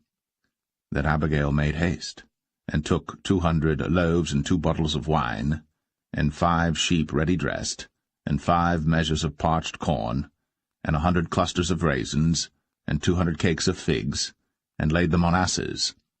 And she said unto her servants, Go on before me, behold, I come after you. But she told not her husband Nabal. And it was so, as she rode on the ass, that she came down by the covert of the hill, and behold, David and his men came down against her, and she met them. Now David had said, Surely in vain have I kept all that this fellow hath in the wilderness, so that nothing was missed of all that pertained unto him. And he hath requited me evil for good. So, and more also do God unto the enemies of David, if I leave of all that pertain to him by the morning light any that pisseth against the wall. And when Abigail saw David, she hasted, and lighted off the ass, and fell before David on her face, and bowed herself to the ground, and fell at his feet, and said, Upon me, my lord, upon me let this iniquity be, and let thine handmaid, I pray thee, speak in thine audience, and hear the words of thine handmaid. Let not, my lord, I pray thee, regard this man of Belial, even Nabal. For as his name is, so is he. Nabal is his name, and folly is with him. But I, thine handmaid, saw not the young men of my lord, whom thou didst send. Now therefore, my lord, as the Lord liveth, and as thy soul liveth, seeing the Lord hath withholden thee from coming to shed blood, and from avenging thyself with thine own hand, now let thine enemies, and they that seek evil to my lord, be as Nabal. And now this blessing which thine handmaid hath brought unto my lord, let it even be given unto the young men that follow my lord. I pray thee, forgive the trespass of thine handmaid, for the Lord will certainly make my lord a sure house, because my lord fighteth the battles of the Lord, and evil hath not been found in thee all thy days. Yet a man is risen to pursue thee, and to seek thy soul. But the soul of my lord shall be bound in the bundle of life with the Lord thy God, and the souls of thine enemies, them shall he sling out, as out of the middle of a sling. And it shall come to pass, when the Lord shall have done to my lord according to all the good that he hath spoken concerning thee, and shall have appointed thee ruler over Israel, that this shall be no grief unto thee, nor offense of heart unto my lord, either that thou hast shed blood causeless, or that my lord hath avenged himself. But when the Lord shall have dealt well with my lord, then remember thine handmaid. And David said to Abigail, Blessed be the Lord God of Israel, which sent thee this day to meet me. And blessed be thy advice, and blessed be thou, which hast kept me this day from coming to shed blood, and from avenging myself with mine own hand. For in very deed, as the Lord God of Israel liveth, which hath kept me back from hurting thee, except thou hadst hasted and come to meet me, surely there had not been left unto Nabal by the morning light any that pisseth against the wall. So David received of her hand that which she had brought him, and said unto her, Go up in peace to thine house. See, I have hearkened to thy voice, and have accepted thy person. And Abigail came to Nabal, and behold, he held a feast in his house, like the feast of a king. And Nabal's heart was merry within him, for he was very drunken. Wherefore she told him nothing, less or more, until the morning light. But it came to pass in the morning, when the wine was gone out of Nabal, and his wife had told him these things, that his heart died within him, and he became as a stone. And it came to pass about 10 days after, that the Lord smote Nabal, that he died. And when David heard that Nabal was dead, he said, Blessed be the Lord, that hath pleaded the cause of my reproach from the hand of Nabal, and hath kept his servant from evil. For the Lord hath returned the wickedness of Nabal upon his own head. And David sent and communed with Abigail, to take her to him to wife. And when the servants of David were come to Abigail to Carmel, they spake unto her, saying, David sent us unto thee, to take thee to him to wife.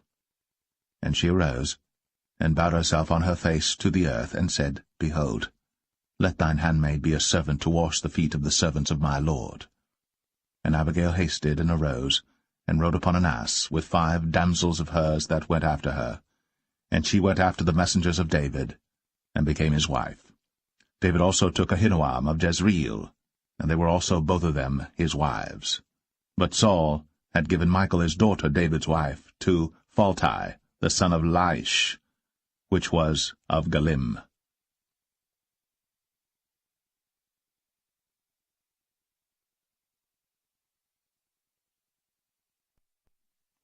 1 Samuel 26. And the Ziphites came unto Saul to Gibeah, saying, Doth not David hide himself in the hill of Hachilah, which is before Jeshimon? Then Saul arose, and went down to the wilderness of Ziph, having 3,000 chosen men of Israel with him to seek David in the wilderness of Ziph. And Saul pitched in the hill of Hachilah, which is before Jeshimon, by the way. But David abode in the wilderness, and he saw that Saul came after him into the wilderness. David therefore sent out spies, and understood that Saul was come in very deed. And David arose, and came to the place where Saul had pitched. And David beheld the place where Saul lay, and Abner the son of Ner, the captain of his host. And Saul lay in the trench, and the people pitched round about him. Then answered David, and said to Ahimelech the Hittite, and to Abishai, the son of Zeruiah, brother to Joab, saying, Who will go down with me to Saul to the camp? And Abishai said, I will go down with thee. So David and Abishai came to the people by night, and behold, Saul lay sleeping within the trench, and his spear stuck in the ground at his bolster. But Abner and the people lay round about him. Then said Abishai to David, God hath delivered thine enemy into thine hand this day. Now therefore let me smite him, I pray thee, with the spear even to the earth at once, and I will not smite him the second time. And David said to Abishai, Destroy him not, for who can stretch forth his hand against the Lord's anointed, and be guiltless? David said furthermore, As the Lord liveth, the Lord shall smite him, or his day shall come to die, or he shall descend into battle and perish. The Lord forbid that I should stretch forth mine hand against the Lord's anointed. But I pray thee, take thou now the spear that is at his bolster, and the cruse of water, and let us go. So David took the spear and the cruse of water from Saul's bolster, and they gat them away. And no man saw it, nor knew it, neither awaked, for they were all asleep, because a deep sleep from the Lord was fallen upon them. Then David went over to the other side, and stood on the top of an hill afar off, a great space being between them. And David cried to the people, and to Abner the son of Ner, saying, Answerest thou not, Abner? Then Abner answered and said, Who art thou that criest to the king? And David said to Abner, Art not thou a valiant man? And who is like to thee in Israel? Wherefore then hast thou not kept thy lord the king? For there came one of the people in to destroy the king thy lord. This thing is not good that thou hast done. As the Lord liveth, ye are worthy to die, because ye have not kept your master the Lord's anointed. And now see where the king's spear is, and the cruse of water that was at his bolster. And Saul knew David's voice, and said, Is this thy voice, my son, David? And David said, It is my voice, my lord, O king. And he said, Wherefore doth my lord thus pursue after his servant? For what have I done, or what evil is in mine hand? Now therefore, I pray thee, let my lord the king hear the words of his servant. If the Lord have stirred thee up against me, let him accept an offering. But if they be the children of men, cursed be they before the Lord, for they have driven me out this day from abiding in the inheritance of the Lord, saying, Go serve other gods. Now therefore, let not my blood fall to the earth before the face of the Lord. For the king of Israel is come out to seek a flea, as when one doth hunt a partridge in the mountains. Then said Saul, I have sinned. Return, my son David. For I will no more do thee harm, because my soul was precious in thine eyes this day. Behold, I have played the fool, and have erred exceedingly. And David answered and said, Behold the king's spear, and let one of the young men come over and fetch it. The Lord render to every man his righteousness and his faithfulness. For the Lord delivered thee into my hand today. But I would not stretch forth mine hand against the Lord's anointed. And behold, as thy life was much set by this day in mine eyes, so let my life be much set by in the eyes of the Lord, and let him deliver me out of all tribulation. Then Saul said to David, Blessed be thou, my son David. Thou shalt both do great things, and also shalt still prevail. So David went on his way, and Saul returned to his place.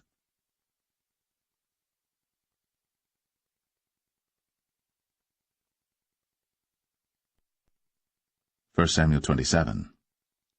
And David said in his heart, I shall now perish one day by the hand of Saul. There is nothing better for me than that I should speedily escape into the land of the Philistines, and Saul shall despair of me, to seek me any more in any coast of Israel. So shall I escape out of his hand. And David arose, and he passed over with the 600 men that were with him unto Achish, the son of Maoch, king of Gath. And David dwelt with Achish at Gath, he and his men, every man with his household, even David with his 2 wives, Ahinoam the Jezreelitess, and Abigail the Carmelitess, Nabal's wife. And it was told Saul that David was fled to Gath, and he sought no more again for him. And David said unto Achish, If I have now found grace in thine eyes, let them give me a place in some town in the country, that I may dwell there. For why should thy servant dwell in the royal city with thee? Then Achish gave him Ziklag that day. Wherefore Ziklag pertaineth unto the kings of Judah unto this day. And the time that David dwelt in the country of the Philistines was a full year and 4 months.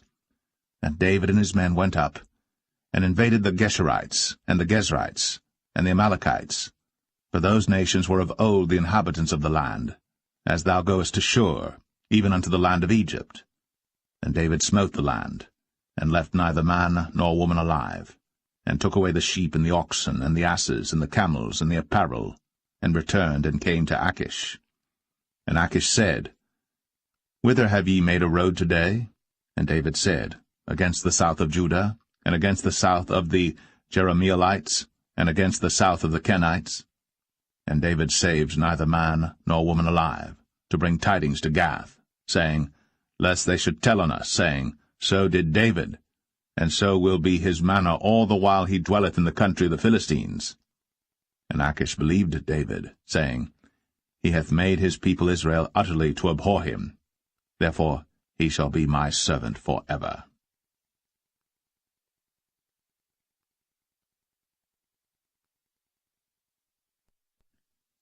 1 Samuel 28. And it came to pass in those days that the Philistines gathered their armies together for warfare, to fight with Israel. And Achish said unto David, Know thou assuredly that thou shalt go out with me to battle, thou and thy men. And David said to Achish, Surely thou shalt know what thy servant can do?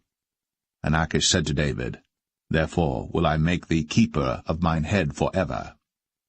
Now Samuel was dead, and all Israel had lamented him and buried him in Ramah, even in his own city. And Saul had put away those that had familiar spirits, and the wizards out of the land. And the Philistines gathered themselves together, and came and pitched in Shunem. And Saul gathered all Israel together, and they pitched in Gilboa. And when Saul saw the host of the Philistines, he was afraid, and his heart greatly trembled. And when Saul inquired of the Lord answered him not, neither by dreams, nor by Urim, nor by prophets. Then said Saul unto his servants, Seek me a woman that hath a familiar spirit, that I may go to her, and inquire of her. And his servant said to him, Behold, there is a woman that hath a familiar spirit at Endor. And Saul disguised himself, and put on other raiment, and he went, and 2 men with him.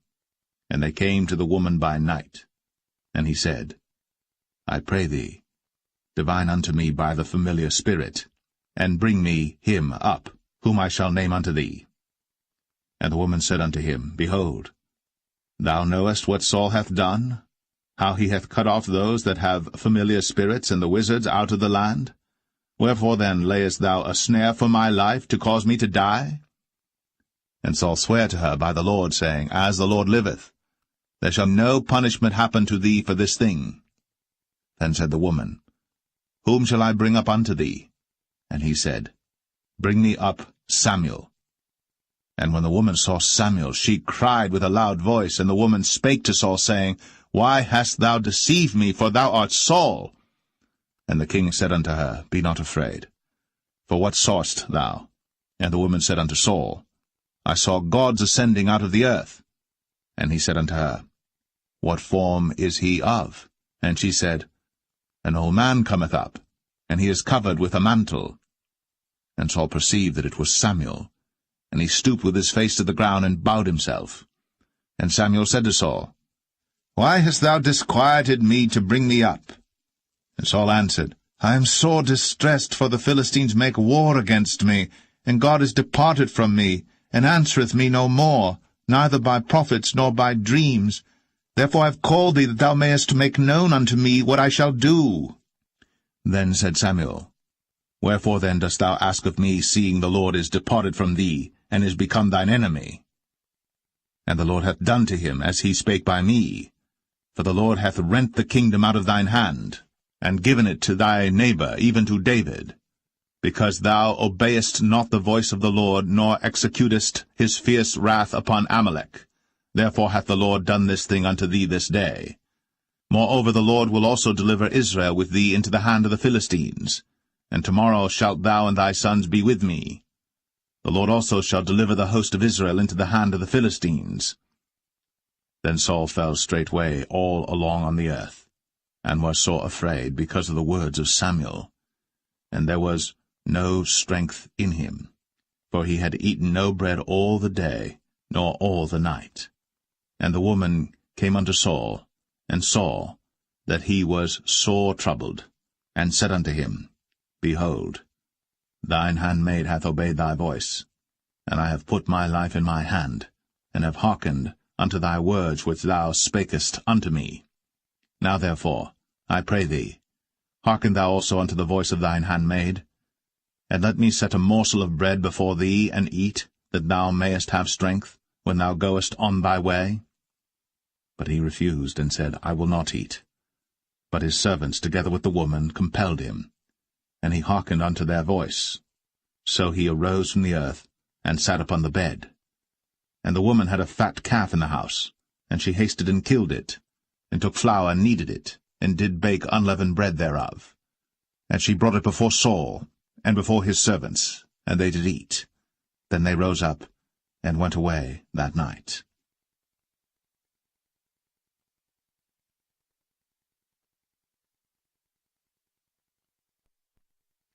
1 Samuel 29.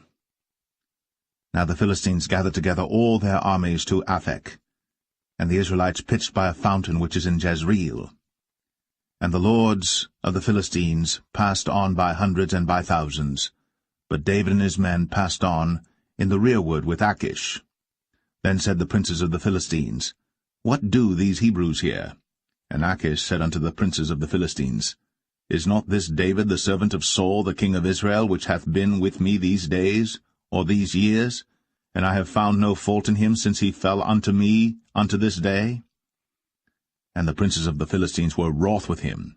And the princes of the Philistines said unto him, Make this fellow return, that he may go again to his place, which thou hast appointed him. And let him not go down with us to battle, lest in the battle he be an adversary to us. For wherewith should he reconcile himself unto his master? Should it not be with the heads of these men?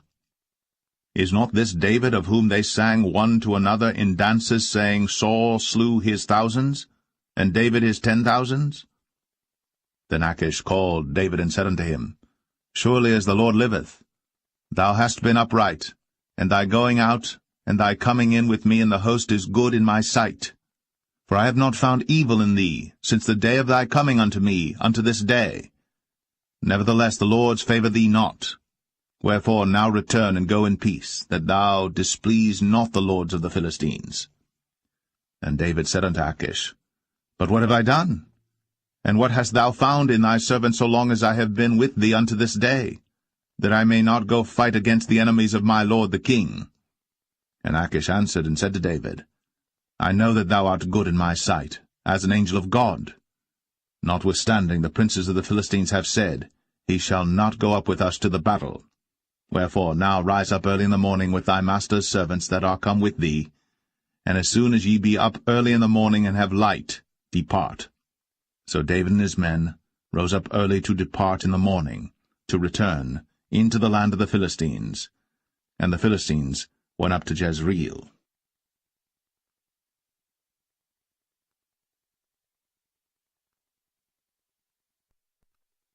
1 Samuel 30. And it came to pass, when David and his men were come to Ziklag on the 3rd day, that the Amalekites had invaded the south and Ziklag, and smitten Ziklag, and burnt it with fire, and had taken the women captives that were therein. They slew not any, either great or small, but carried them away, and went on their way.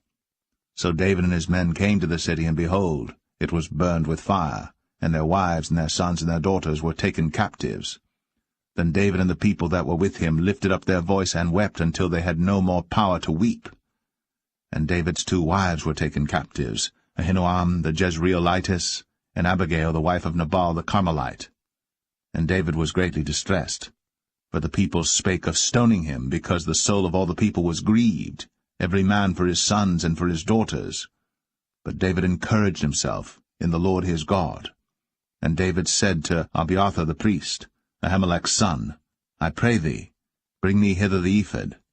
And Abiathar brought thither the ephod to David. And David inquired at the Lord, saying, Shall I pursue after this troop?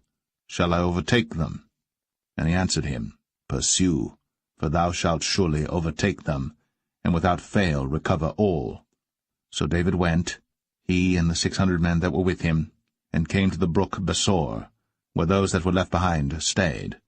But David pursued, he and 400 men, for 200 abode behind, which were so faint that they could not go over the brook Besor. And they found an Egyptian in the field, and brought him to David, and gave him bread, and he did eat, and they made him drink water. And they gave him a piece of a cake of figs, and 2 clusters of raisins. And when he had eaten, his spirit came again to him, for he had eaten no bread, nor drunk any water 3 days and 3 nights. And David said unto him, To whom belongest thou, and whence art thou? And he said, I am a young man of Egypt, servant to an Amalekite, and my master left me because 3 days agone I fell sick. We made an invasion upon the south of the Cherethites, and upon the coast which belongeth to Judah, and upon the south of Caleb, and we burned Ziklag with fire. And David said to him, Canst thou bring me down to this company? And he said, Swear unto me by God, that thou wilt neither kill me, nor deliver me into the hands of my master, and I will bring thee down to this company. And when he had brought him down, behold, they were spread abroad upon all the earth, eating and drinking and dancing, because of all the great spoil that they had taken out of the land of the Philistines, and out of the land of Judah. And David smote them from the twilight even unto the evening of the next day. And there escaped not a man of them, save 400 young men which rode upon camels and fled. And David recovered all that the Amalekites had carried away. And David rescued his 2 wives. And there was nothing lacking to them, neither small nor great, neither sons nor daughters, neither spoil nor anything that they had taken to them. David recovered all. And David took all the flocks and the herds, which they drave before those other cattle, and said, This is David's spoil. And David came to the 200 men, which were so faint that they could not follow David, whom they had made also to abide at the brook Besor. And they went forth to meet David, and to meet the people that were with him. And when David came near to the people, he saluted them. Then answered all the wicked men and men of Belial, of those that went with David, and said, Because they went not with us, we will not give them aught of the spoil that we have recovered, save to every man his wife and his children, that they may lead them away and depart. Then said David, Ye shall not do so, my brethren, with that which the Lord hath given us, who hath preserved us, and delivered the company that came against us into our hand. For who will hearken unto you in this matter? But as his part is that goeth down to the battle, so shall his part be that tarrieth by the stuff. They shall part alike. And it was so from that day forward that he made it a statute and an ordinance for Israel unto this day. And when David came to Ziklag, he sent of the spoil unto the elders of Judah, even to his friends, saying, Behold, a present for you of the spoil of the enemies of the Lord, to them which were in Bethel, and to them which were in South Ramoth, and to them which were in Jatir, and to them which were in Aroer, and to them which were in Siphmoth, and to them which were in Eshtemoa, and to them which were in Rakal, and to them which were in the cities of the Jerahmeelites, and to them which were in the cities of the Kenites, and to them which were in Hormah, and to them which were in Chor-Ashan, and to them which were in Athak, and to them which were in Hebron, and to all the places where David himself and his men were wont to haunt.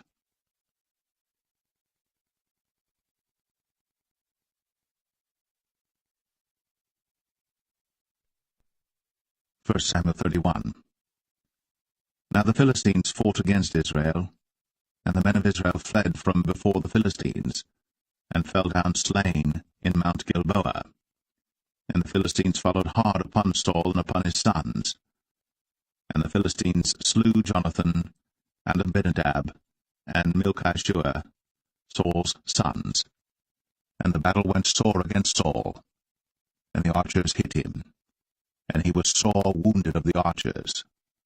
Then said Saul unto his armor-bearer, Draw thy sword. and thrust me through therewith, lest these uncircumcised come and thrust me through and abuse me. But his armor-bearer would not, for he was sore afraid. Therefore Saul took a sword, and fell upon it. And when his armor-bearer saw that Saul was dead, he fell likewise upon his sword, and died with him. So Saul died, and his 3 sons, and his armor-bearer, and all his men, that same day together. And when the men of Israel that were on the other side of the valley, and they that were on the other side Jordan, saw that the men of Israel fled, and that Saul and his sons were dead, they forsook the cities and fled. And the Philistines came and dwelt in them. And it came to pass on the morrow, when the Philistines came to strip the slain, that they found Saul and his 3 sons fallen in Mount Gilboa. And they cut off his head, and stripped off his armor, and sent into the land of the Philistines round about to publish it in the house of their idols, and among the people. And they put his armor in the house of Ashtoreth, and they fastened his body to the wall of Bethshan. And when the inhabitants of Jabesh-Gilead heard of that which the Philistines had done to Saul, all the valiant men arose, and went all night, and took the body of Saul, and the bodies of his sons from the wall of Bethshan, and came to Jabesh, and burnt them there. And they took their bones, and buried them under a tree at Jabesh, and fasted 7 days.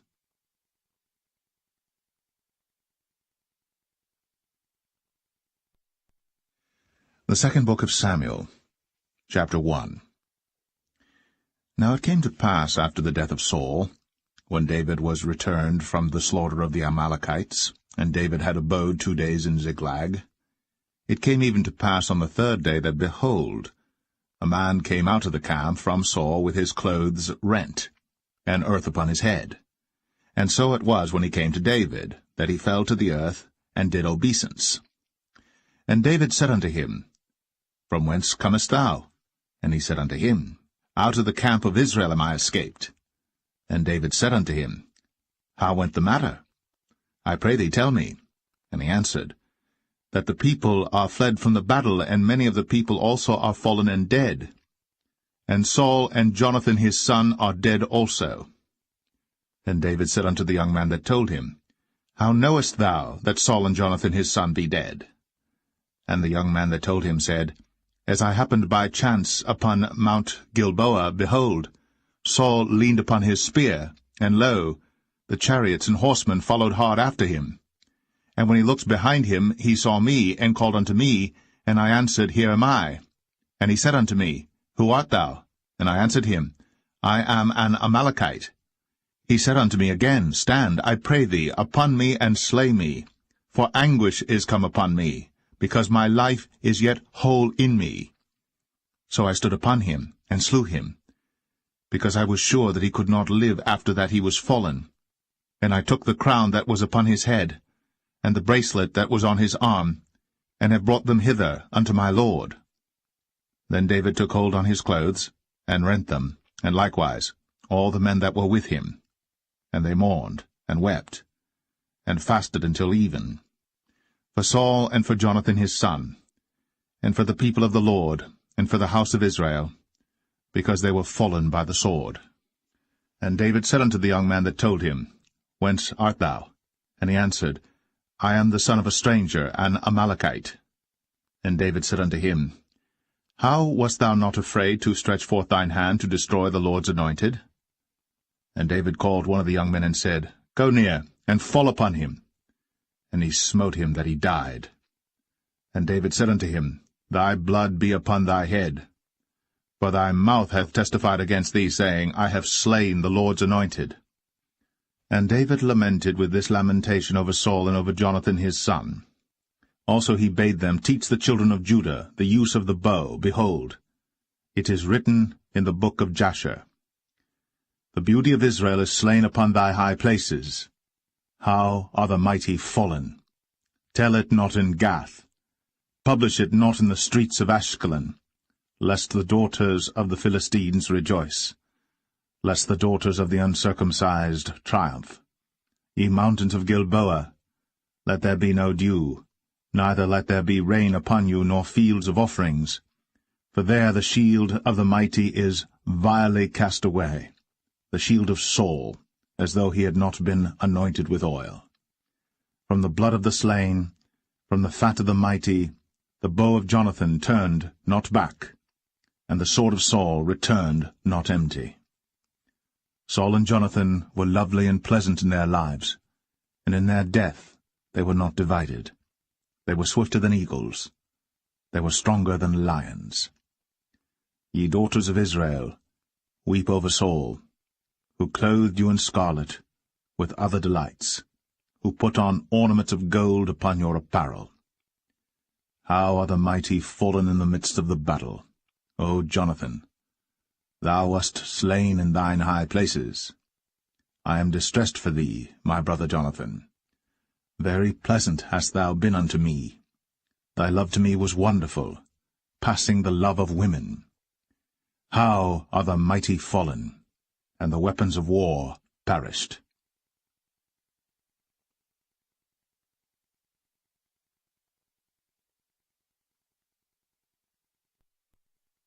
2 Samuel 2. And it came to pass after this that David inquired of the Lord, saying, Shall I go up into any of the cities of Judah? And the Lord said unto him, Go up. And David said, Whither shall I go up? And he said, Unto Hebron. So David went up thither, and his 2 wives also, Ahinoam the Jezreelitess, and Abigail Nabal's wife, the Carmelite. And his men that were with him did David bring up, every man with his household, and they dwelt in the cities of Hebron. And the men of Judah came, and there they anointed David king over the house of Judah. And they told David, saying, that the men of Jabesh-Gilead were they that buried Saul. And David sent messengers unto the men of Jabesh-Gilead, and said unto them, Blessed be ye of the Lord, that ye have shown this kindness unto your Lord, even unto Saul, and have buried him. And now the Lord show kindness and truth unto you, and I also will requite you this kindness, because ye have done this thing. Therefore now let your hands be strengthened, and be ye valiant. For your master Saul is dead, and also the house of Judah have anointed me king over them.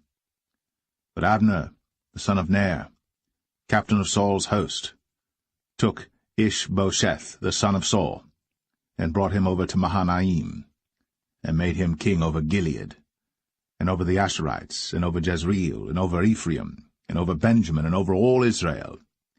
Ishbosheth, Saul's son, was 40 years old when he began to reign over Israel, and reigned 2 years.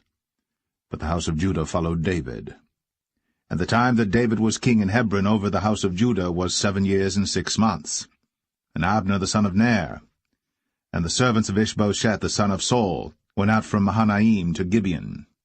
And Joab the son of Zeruiah, and the servants of David went out, and met together by the pool of Gibeon.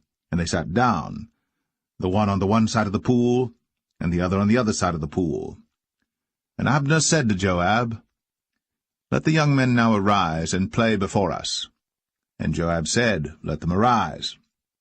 Then there arose and went over by number 12 of Benjamin, which pertained to Ishbosheth the son of Saul, and 12 of the servants of David. And they caught every one his fellow by the head, and thrust his sword in his fellow's side, so they fell down together. Wherefore that place was called Helkath Hazurim, which is in Gibeon. And there was a very sore battle that day, and Abner was beaten, and the men of Israel, before the servants of David. And there were 3 sons of Zeruiah there, Joab, and Abishai, and Asahel. And Asahel was as light of foot as a wild roe. And Asahel pursued after Abner, and in going he turned not to the right hand nor to the left from following Abner. Then Abner looked behind him, and said, Art thou Asahel? And he answered, I am. And Abner said to him, Turn thee aside to thy right hand or to thy left, and lay thee hold on one of the young men, and take thee his armor. But Asahel would not turn aside from following of him. And Abner said again to Asahel, Turn thee aside from following me. Wherefore should I smite thee to the ground? How then should I hold up my face to Joab thy brother? Howbeit he refused to turn aside. Wherefore Abner, with the hinder end of the spear, smote him under the 5th rib, that the spear came out behind him, and he fell down there, and died in the same place. And it came to pass, that as many as came to the place where Asahel fell down and died stood still. Joab also and Abishai pursued after Abner, and the sun went down when they were come to the hill of Ammah, that lieth before Giah by the way of the wilderness of Gibeon. And the children of Benjamin gathered themselves together after Abner, and became one troop, and stood on the top of an hill. Then Abner called to Joab and said, Shall the sword devour for ever? Knowest thou not that it will be bitterness in the latter end? How long shall it be then, ere thou bid the people return from following their brethren? And Joab said, As God liveth, unless thou hadst spoken. Surely then in the morning the people had gone up every one from following his brother. So Joab blew a trumpet, and all the people stood still, and pursued after Israel no more, neither fought they any more. And Abner and his men walked all that night through the plain, and passed over Jordan, and went through all Bithron, and they came to Mahanaim. And Joab returned from following Abner. And when he had gathered all the people together, there lacked of David's servants 19 men, and Asahel. But the servants of David had smitten of Benjamin, and of Abner's men, so that 360 men died. And they took up Asahel, and buried him in the sepulchre of his father, which was in Bethlehem. And Joab and his men went all night, and they came to Hebron at break of day.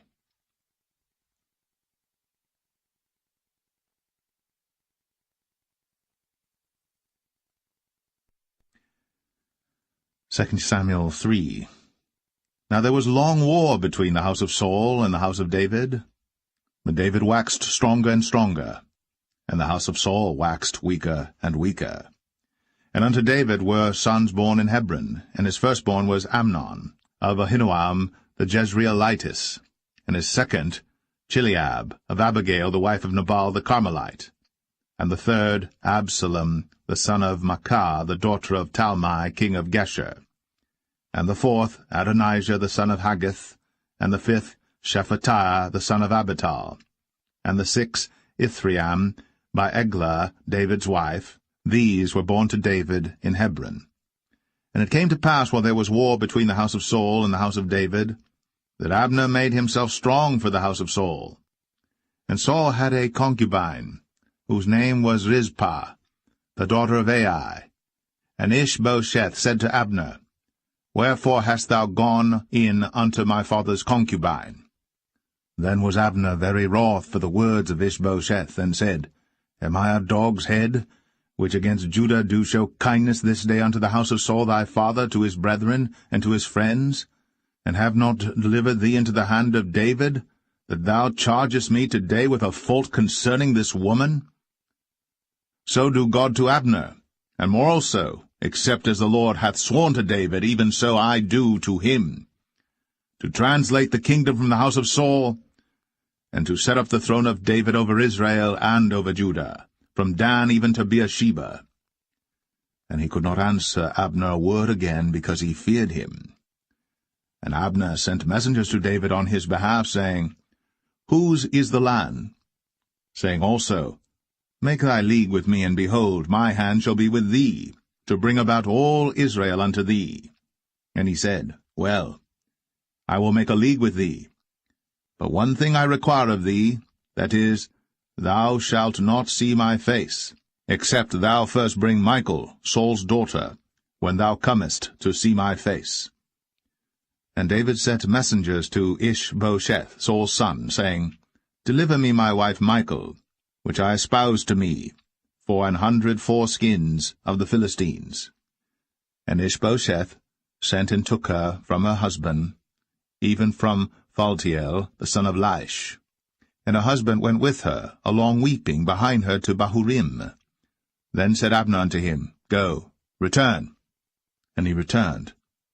And Abner had communication with the elders of Israel, saying, Ye sought for David in times past to be king over you.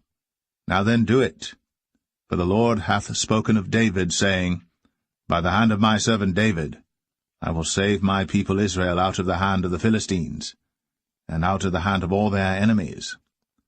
And Abner also spake in the ears of Benjamin, and Abner went also to speak in the ears of David in Hebron all that seemed good to Israel, and that seemed good to the whole house of Benjamin. So Abner came to David to Hebron, and 20 men with him. And David made Abner and the men that were with him a feast. And Abner said unto David, I will arise and go, and will gather all Israel unto my lord the king, that they may make a league with thee, and that thou mayest reign over all that thine heart desireth. And David sent Abner away, and he went in peace. And behold, the servants of David and Joab came from pursuing a troop, and brought in a great spoil with them. But Abner was not with David in Hebron, for he had sent him away, and he was gone in peace. When Joab and all the host that was with him were come, they told Joab, saying, Abner the son of Ner came to the king, and he hath sent him away, and he is gone in peace. Then Joab came to the king and said, What hast thou done? Behold, Abner came unto thee. Why is it that thou hast sent him away, and he is quite gone? Thou knowest Abner the son of Ner, that he came to deceive thee, and to know thy going out and thy coming in, and to know all that thou doest. And when Joab was come out from David, he sent messengers after Abner, which brought him again from the well of Sirah. But David knew it not. And when Abner was returned to Hebron, Joab took him aside in the gate to speak with him quietly, and smote him there, under the 5th rib, that he died, for the blood of Asahel his brother. And afterward, when David heard it, he said, I and my kingdom are guiltless before the Lord, for ever, from the blood of Abner the son of Ner. Let it rest on the head of Joab, and on all his father's house. And let there not fail from the house of Joab one that hath an issue, or that is a leper, or that leaneth on a staff, or that falleth on the sword, or that lacketh bread. So Joab and Abishai his brother slew Abner, because he had slain their brother Asahel at Gibeon in the battle. And David said to Joab and to all the people that were with him, Rend your clothes, and gird you with sackcloth, and mourn before Abner. And King David himself followed the bier. And they buried Abner in Hebron. And the king lifted up his voice, and wept at the grave of Abner. And all the people wept. And the king lamented over Abner, and said, Died Abner as a fool dieth. Thy hands were not bound, nor thy feet put into fetters. As a man falleth before wicked men, so fellest thou. And all the people wept again over him. And when all the people came to cause David to eat meat while it was yet day, David sware, saying, So do God to me, and more also, if I taste bread or aught else, till the sun be down. And all the people took notice of it, and it pleased them, as whatsoever the king did pleased all the people.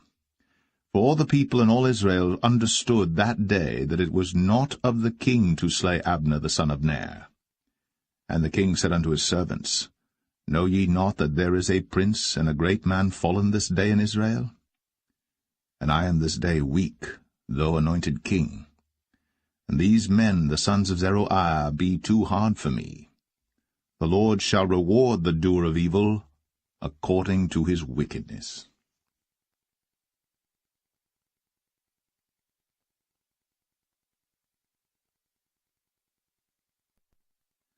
2 Samuel 4.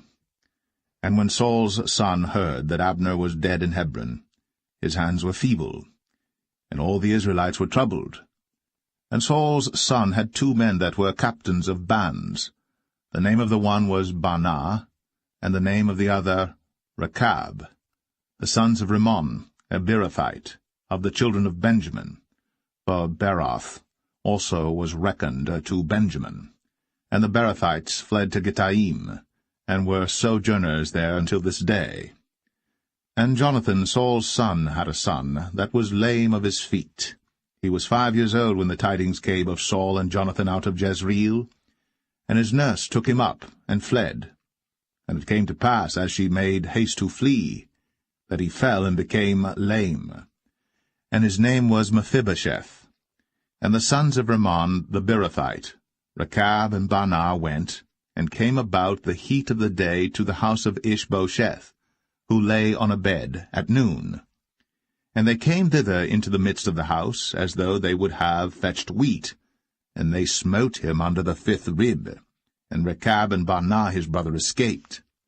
For when they came into the house, he lay on his bed in his bedchamber, and they smote him, and slew him, and beheaded him, and took his head, and gat them away through the plain all night. And they brought the head of Ishbosheth unto David to Hebron, and said to the king, Behold, the head of Ishbosheth, the son of Saul, thine enemy, which sought thy life. And the Lord hath avenged my lord the king this day of Saul, and of his seed. And David answered Rechab and Baanah his brother, the sons of Rimmon the Beerothite, and said unto them, As the Lord liveth, who hath redeemed my soul out of all adversity? When one told me, saying, Behold, Saul is dead, thinking to have brought good tidings, I took hold of him, and slew him in Ziklag, who thought that I would have given him a reward for his tidings. How much more, when wicked men have slain a righteous person in his own house upon his bed? Shall I not therefore now require his blood of your hand, and take you away from the earth? And David commanded his young men, and they slew them, and cut off their hands and their feet, and hanged them up over the pool in Hebron. But they took the head of Ishbosheth, and buried it in the sepulchre of Abner in Hebron.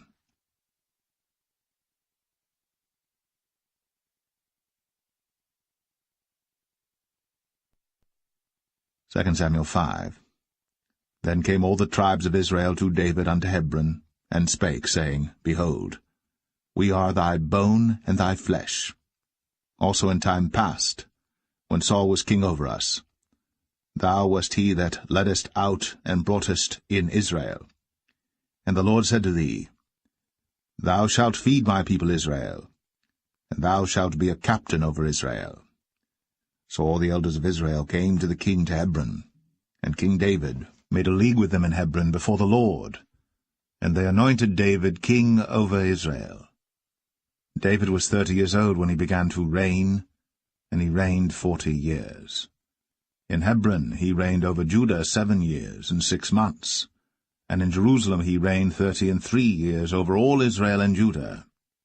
And the king and his men went to Jerusalem unto the Jebusites, the inhabitants of the land, which spake unto David, saying, Except thou take away the blind and the lame, thou shalt not come in hither, thinking, David cannot come in hither.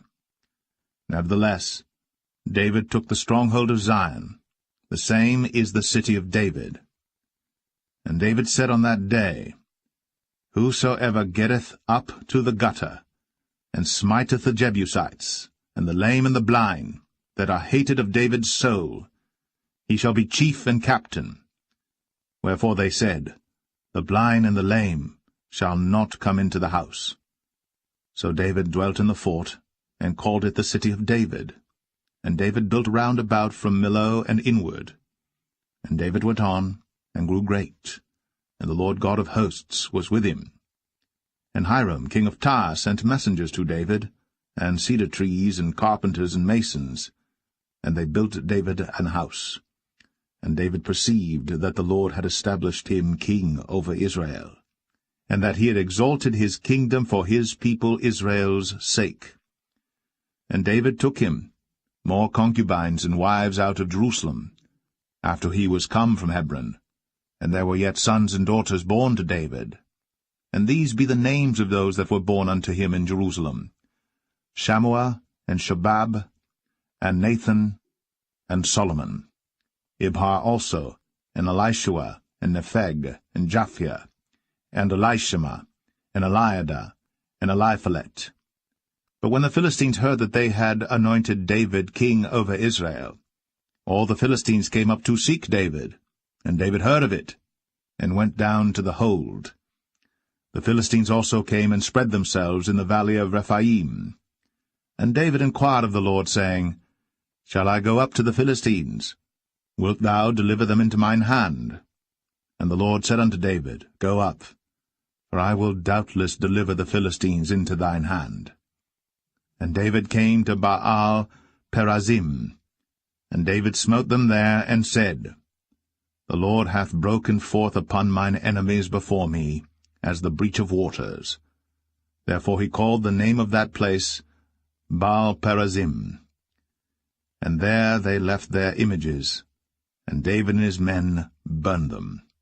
And the Philistines came up yet again, and spread themselves in the valley of Rephaim.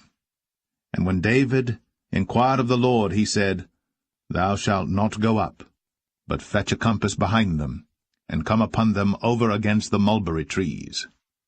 And let it be, when thou hearest the sound of a going in the tops of the mulberry trees, that then thou shalt bestir thyself, for then shall the Lord go out before thee to smite the host of the Philistines. And David did so, as the Lord had commanded him, and smote the Philistines from Geba until thou come to Gazer.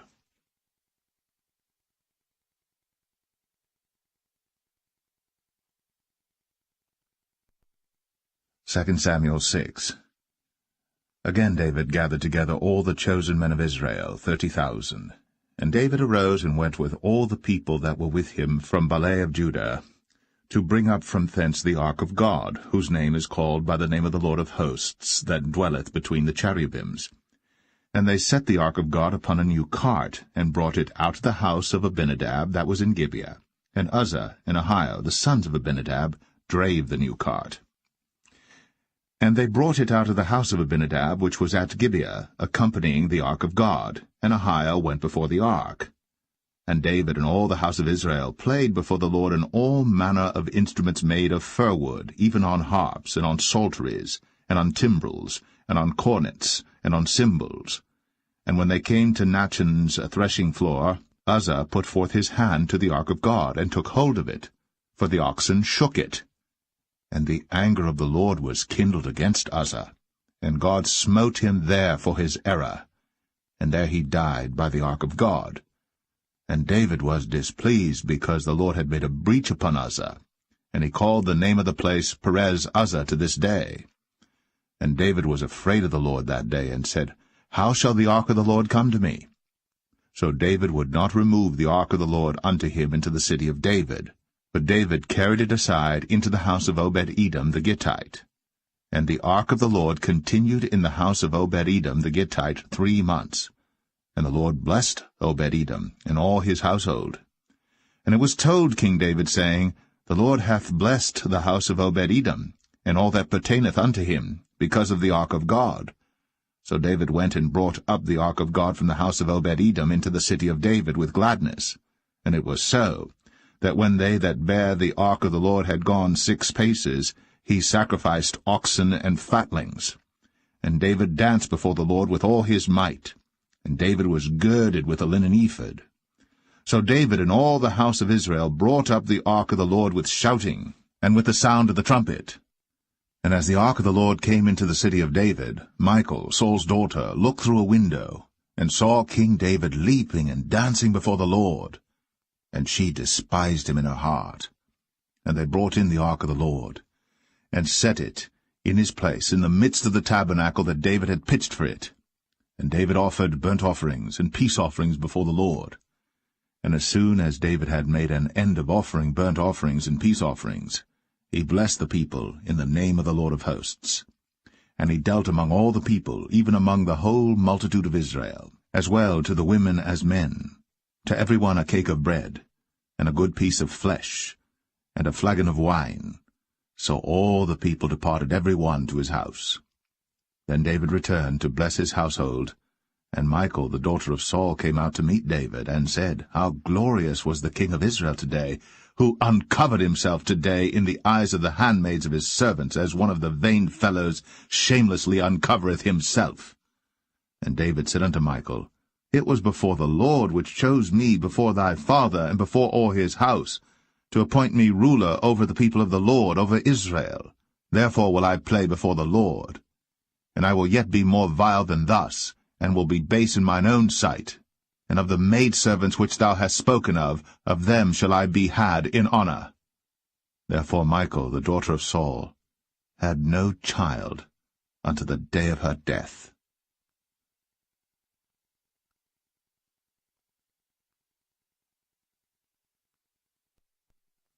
2 Samuel 7. And it came to pass, when the king sat in his house, and the Lord had given him rest round about from all his enemies, that the king said unto Nathan the prophet, See now, I dwell in an house of cedar, but the ark of God dwelleth within curtains. And Nathan said to the king, Go, do all that is in thine heart, for the Lord is with thee. And it came to pass that night that the word of the Lord came unto Nathan, saying, Go and tell my servant David, Thus saith the Lord, Shalt thou build me an house for me to dwell in? Whereas I have not dwelt in any house since the time that I brought up the children of Israel out of Egypt, even to this day, but have walked in a tent and in a tabernacle. In all the places wherein I have walked with all the children of Israel spake I a word with any of the tribes of Israel, whom I commanded to feed my people Israel, saying, Why build ye not me an house of cedar? Now therefore, so shalt thou say unto my servant David, Thus saith the Lord of hosts, I took thee from the sheepcot, from following the sheep, to be ruler over my people, over Israel. And I was with thee whithersoever thou wentest, and have cut off all thine enemies out of thy sight, and have made thee a great name, like unto the name of the great men that are in the earth.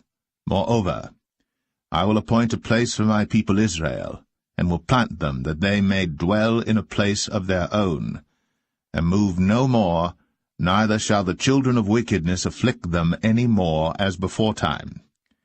And as since the time that I commanded judges to be over my people Israel, and have caused thee to rest from all thine enemies, also the Lord telleth thee, that he will make thee an house.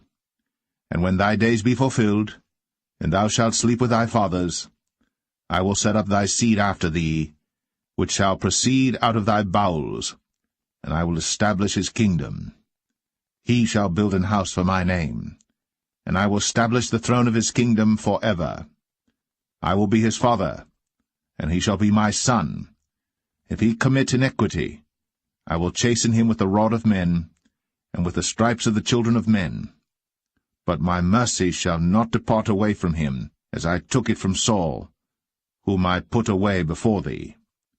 And thine house, and thy kingdom shall be established for ever before thee. Thy throne shall be established for ever. According to all these words, and according to all this vision, so did Nathan speak unto David. Then went King David in, and sat before the Lord, and he said, Who am I, O Lord God? And what is my house that thou hast brought me hitherto? And this was yet a small thing in thy sight, O Lord God. But thou hast spoken also of thy servant's house for a great while to come. And is this the manner of man, O Lord God? And what can David say more unto thee? For thou, Lord God, knowest thy servant. For thy word's sake, and according to thine own heart, hast thou done all these great things, to make thy servant know them. Wherefore thou art great, O Lord God. For there is none like thee, neither is there any God beside thee, according to all that we have heard with our ears. And what one nation in the earth is like thy people, even like Israel, whom God went to redeem for a people to himself, and to make him a name, and to do for you great things and terrible for thy land, before thy people, which thou redeemedst to thee from Egypt, from the nations and their gods. For thou hast confirmed to thyself thy people Israel to be a people unto thee for ever, and thou, Lord, art become their God. And now, O Lord God, the word that thou hast spoken concerning thy servant, and concerning his house, establish it for ever, and do as thou hast said. And let thy name be magnified for ever, saying, The Lord of hosts is the God of Israel. And let the house of thy servant David be established before thee. For thou, O Lord of hosts, God of Israel, hast revealed to thy servant, saying, I will build thee an house. Therefore hath thy servant found in his heart to pray this prayer unto thee. And now, O Lord God, thou art that God, and thy words be true, and thou hast promised this goodness unto thy servant. Therefore now, let it please thee to bless the house of thy servant, that it may continue for ever before thee. For thou, O Lord God, hast spoken it, and with thy blessing let the house of thy servant be blessed for ever.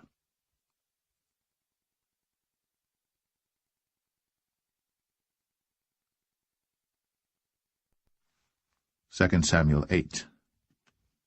And after this, it came to pass that David smote the Philistines, and subdued them.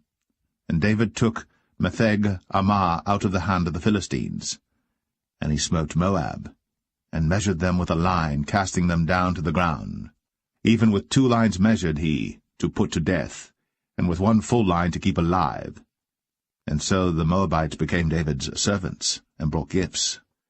David smote also Hadadezer, the son of Rehob, king of Zobah, as he went to recover his border at the river Euphrates. And David took from him 1,000 chariots, and 700 horsemen, and 20,000 footmen. And David houghed all the chariot horses, but reserved of them 400 chariots. And when the Syrians of Damascus came to succor Hadadezer, king of Zobah, David slew of the Syrians 22,000 men. Then David put garrisons in Syria of Damascus, and the Syrians became servants to David and brought gifts. And the Lord preserved David whithersoever he went. And David took the shields of gold that were on the servants of Hadadezer, and brought them to Jerusalem. And from Betah and from Berothai, cities of Hadadezer, King David took exceeding much brass. When Toi, king of Hamath, heard that David had smitten all the host of Hadadezer, then Toi sent Joram his son unto King David to salute him and to bless him, because he had fought against Hadadezer, and smitten him. For Hadadezer had wars with Toi.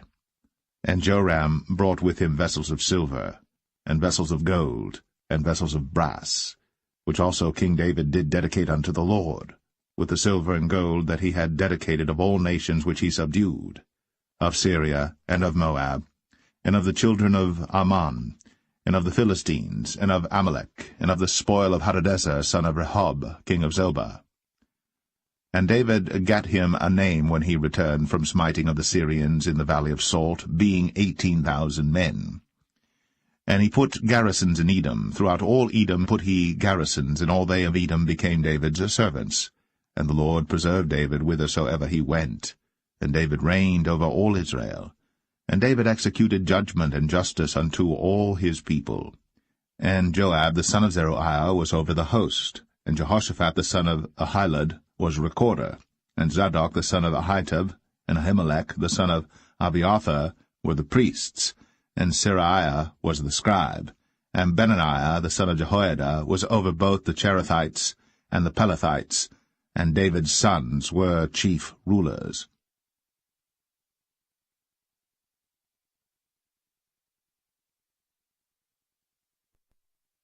2 Samuel 9. And David said, Is there yet any that is left of the house of Saul, that I may show him kindness for Jonathan's sake?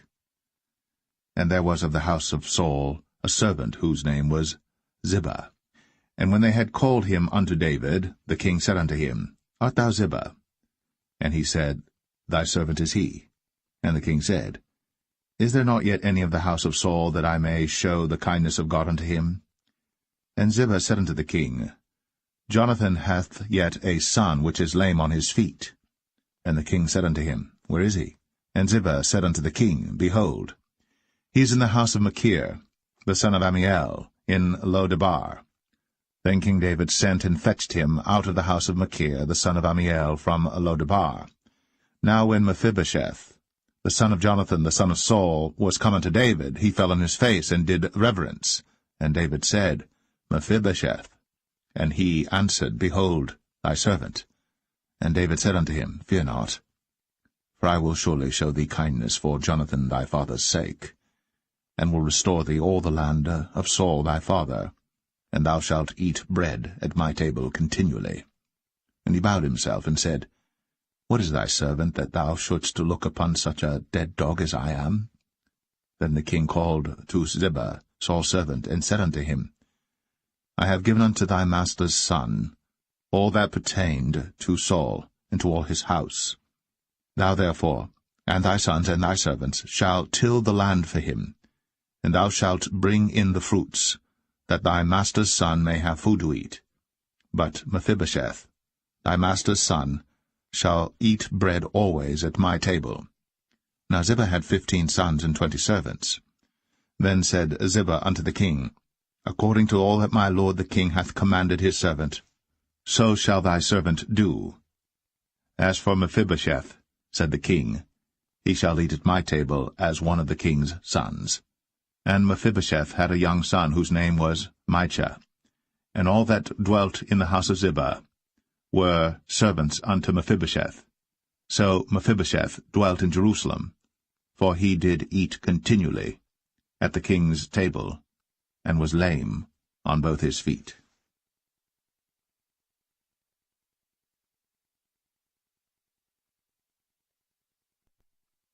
2 Samuel 10.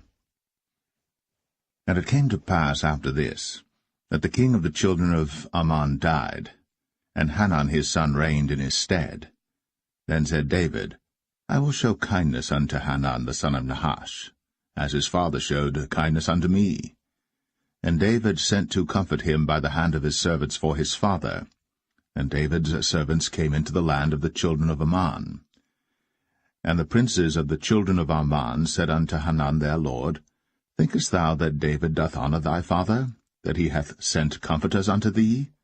Hath not David rather sent his servants unto thee to search the city, and to spy it out, and to overthrow it? Wherefore Hanun took David's servants, and shaved off the one half of their beards, and cut off their garments in the middle, even to their buttocks, and sent them away. When they told it unto David, he sent to meet them, because the men were greatly ashamed. And the king said, Tarry at Jericho until your beards be grown, and then return.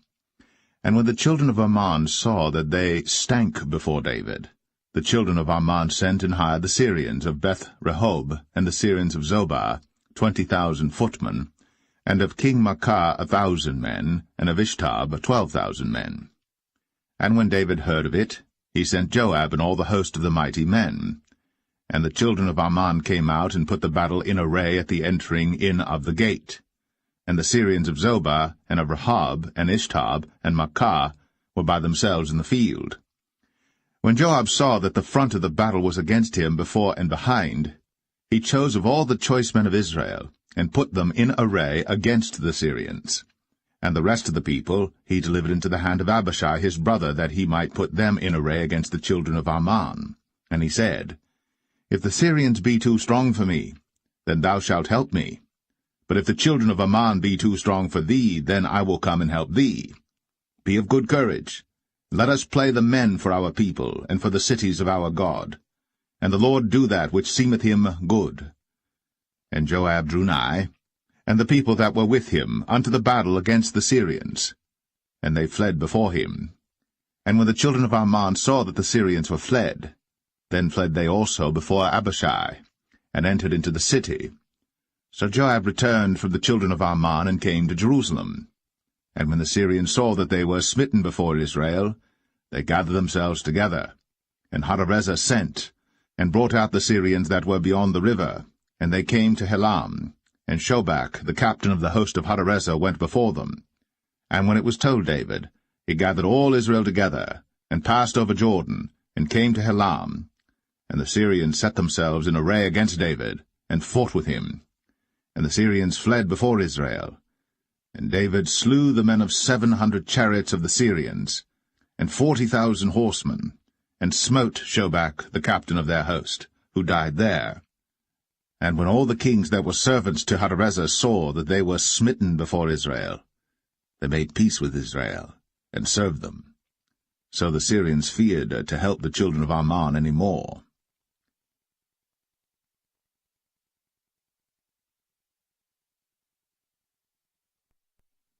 Samuel 11. And it came to pass, after the year was expired, at the time when kings go forth to battle, that David sent Joab and his servants with him, and all Israel. And they destroyed the children of Ammon and besieged Rabbah. But David tarried still at Jerusalem. And it came to pass in an evening tide that David arose from off his bed, and walked upon the roof of the king's house. And from the roof he saw a woman washing herself, and the woman was very beautiful to look upon. And David sent and inquired after the woman. And one said, Is not this Bathsheba, the daughter of Eliam, the wife of Uriah the Hittite?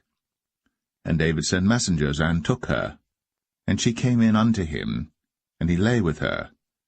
For she was purified from her uncleanness, and she returned unto her house. And the woman conceived, and sent and told David, and said, I am with child. And David sent to Joab, saying, Send me Uriah the Hittite. And Joab sent Uriah to David. And when Uriah was come unto him, David demanded of him how Joab did, and how the people did, and how the war prospered. And David said to Uriah, Go down to thy house, and wash thy feet. And Uriah departed out of the king's house, and there followed him a mess of meat from the king. But Uriah slept at the door of the king's house with all the servants of his lord, and went not down to his house. And when they had told David, saying, Uriah went not down unto his house, David said unto Uriah, Camest thou not from thy journey? Why then didst thou not go down unto thine house? And Uriah said unto David, The ark and Israel and Judah abide in tents, and my lord Joab and the servants of my lord are encamped in the open fields. Shall I then go into mine house, to eat and to drink and to lie with my wife? As thou livest, and as thy soul liveth, I will not do this thing. And David said to Uriah, Tarry here today also, and tomorrow I will let thee depart. So Uriah abode in Jerusalem that day and the morrow. And when David had called him, he did eat and drink before him, and he made him drunk. And at even he went out to lie on his bed with the servants of his lord, but went not down to his house. And it came to pass in the morning that David wrote a letter to Joab, and sent it by the hand of Uriah. And he wrote in the letter, saying, Set ye Uriah in the forefront of the hottest battle, and retire ye from him, that he may be smitten and die. And it came to pass, when Joab observed the city, that he assigned Uriah unto a place where he knew that valiant men were. And the men of the city went out, and fought with Joab. And there fell some of the people of the servants of David, and Uriah the Hittite died also. Then Joab sent and told David all the things concerning the war, and charged the messenger, saying, When thou hast made an end of telling the matters of the war unto the king, and if so be that the king's wrath arise, and he say unto thee, Wherefore approached ye so nigh unto the city when ye did fight? Knew ye not that they would shoot from the wall? Who smote Abimelech, the son of Jerubbesheth? Did not a woman cast a piece of a millstone upon him from the wall, that he died in Thebez? Why went ye nigh the wall? Then say thou, Thy servant Uriah the Hittite is dead also. So the messenger went, and came and showed David all that Joab had sent him for. And the messenger said unto David, Surely the men prevailed against us, and came out unto us into the field, and we were upon them even unto the entering of the gate. And the shooters shot from off the wall upon thy servants, and some of the king's servants be dead, and thy servant Uriah the Hittite is dead also. Then David said unto the messenger, Thus shalt thou say unto Joab, Let not this thing displease thee, for the sword devoureth one as well as another. Make thy battle more strong against the city, and overthrow it, and encourage thou him. And when the wife of Uriah heard that Uriah her husband was dead, she mourned for her husband. And when the morning was past, David sent and fetched her to his house, and she became his wife. and bare him a son.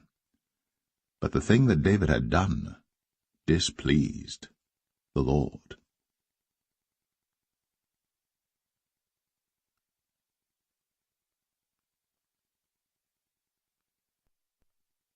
2 Samuel 12. And the Lord sent Nathan unto David.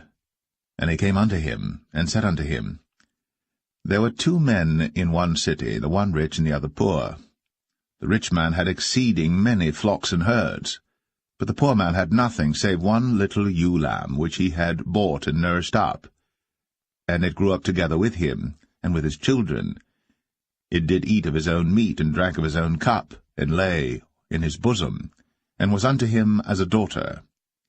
And there came a traveller unto the rich man, and he spared to take of his own flock and of his own herd to dress for the wayfaring man that was come unto him, but took the poor man's lamb, and dressed it for the man that was come to him. And David's anger was greatly kindled against the man, and he said to Nathan, As the Lord liveth, the man that hath done this thing shall surely die, and he shall restore the lamb 4-fold, because he did this thing, and because he had no pity. And Nathan said to David, Thou art the man. Thus saith the Lord God of Israel, I anointed thee king over Israel, and I delivered thee out of the hand of Saul. And I gave thee thy master's house, and thy master's wives into thy bosom, and gave thee the house of Israel and of Judah. And if that had been too little, I would moreover have given unto thee such and such things. Wherefore hast thou despised the commandment of the Lord to do evil in his sight? Thou hast killed Uriah the Hittite with the sword, and hast taken his wife to be thy wife, and hast slain him with the sword of the children of Ammon. Now, therefore, the sword shall never depart from thine house, because thou hast despised me, and hast taken the wife of Uriah the Hittite to be thy wife. Thus saith the Lord, Behold, I will raise up evil against thee out of thine own house, and I will take thy wives before thine eyes, and give them unto thy neighbor, and he shall lie with thy wives in the sight of this sun. For thou didst it secretly, but I will do this thing before all Israel, and before the sun. And David said unto Nathan, I have sinned against the Lord. And Nathan said unto David, The Lord also hath put away thy sin. Thou shalt not die.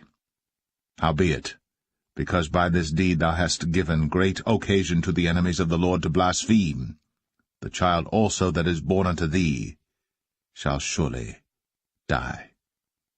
And Nathan departed unto his house.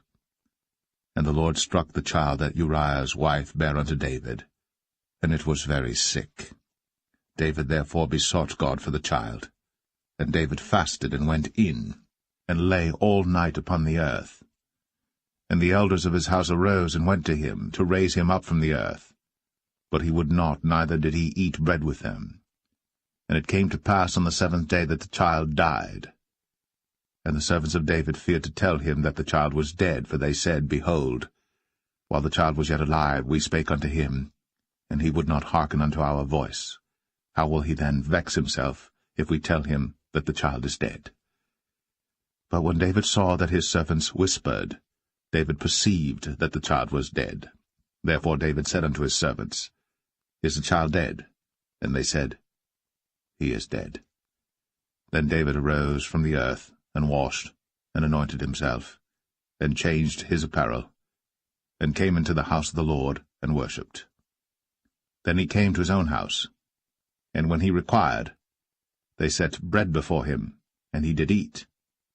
Then said his servants unto him, What thing is this that thou hast done? Thou didst fast and weep for the child while it was alive, but when the child was dead thou didst rise and eat bread. And he said, While the child was yet alive, I fasted and wept, for I said, Who can tell whether God will be gracious to me, that the child may live? But now he is dead. Wherefore should I fast? Can I bring him back again? I shall go to him, but he shall not return to me. And David comforted Bathsheba his wife, and went in unto her, and lay with her. And she bare a son, and he called his name Solomon. And the Lord loved him. And he sent by the hand of Nathan the prophet, and he called his name Jedediah, because of the Lord. And Joab fought against Rabbah of the children of Ammon, and took the royal city. And Joab sent messengers to David, and said, I have fought against Rabbah, and have taken the city of waters. Now therefore, gather the rest of the people together, and encamp against the city, and take it, lest I take the city, and it be called after my name. And David gathered all the people together, and went to Rabbah, and fought against it, and took it. And he took their king's crown from off his head, the weight whereof was a talent of gold, with the precious stones, and it was set on David's head. And he brought forth the spoil of the city in great abundance. And he brought forth the people that were therein, and put them under saws, and under harrows of iron, and under axes of iron, and made them pass through the brick kiln. And thus did he unto all the cities of the children of Ammon. So David and all the people returned unto Jerusalem.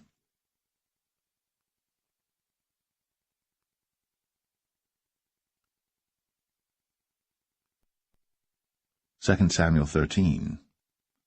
And it came to pass after this, that Absalom the son of David had a fair sister whose name was Tamar, and Amnon the son of David loved her.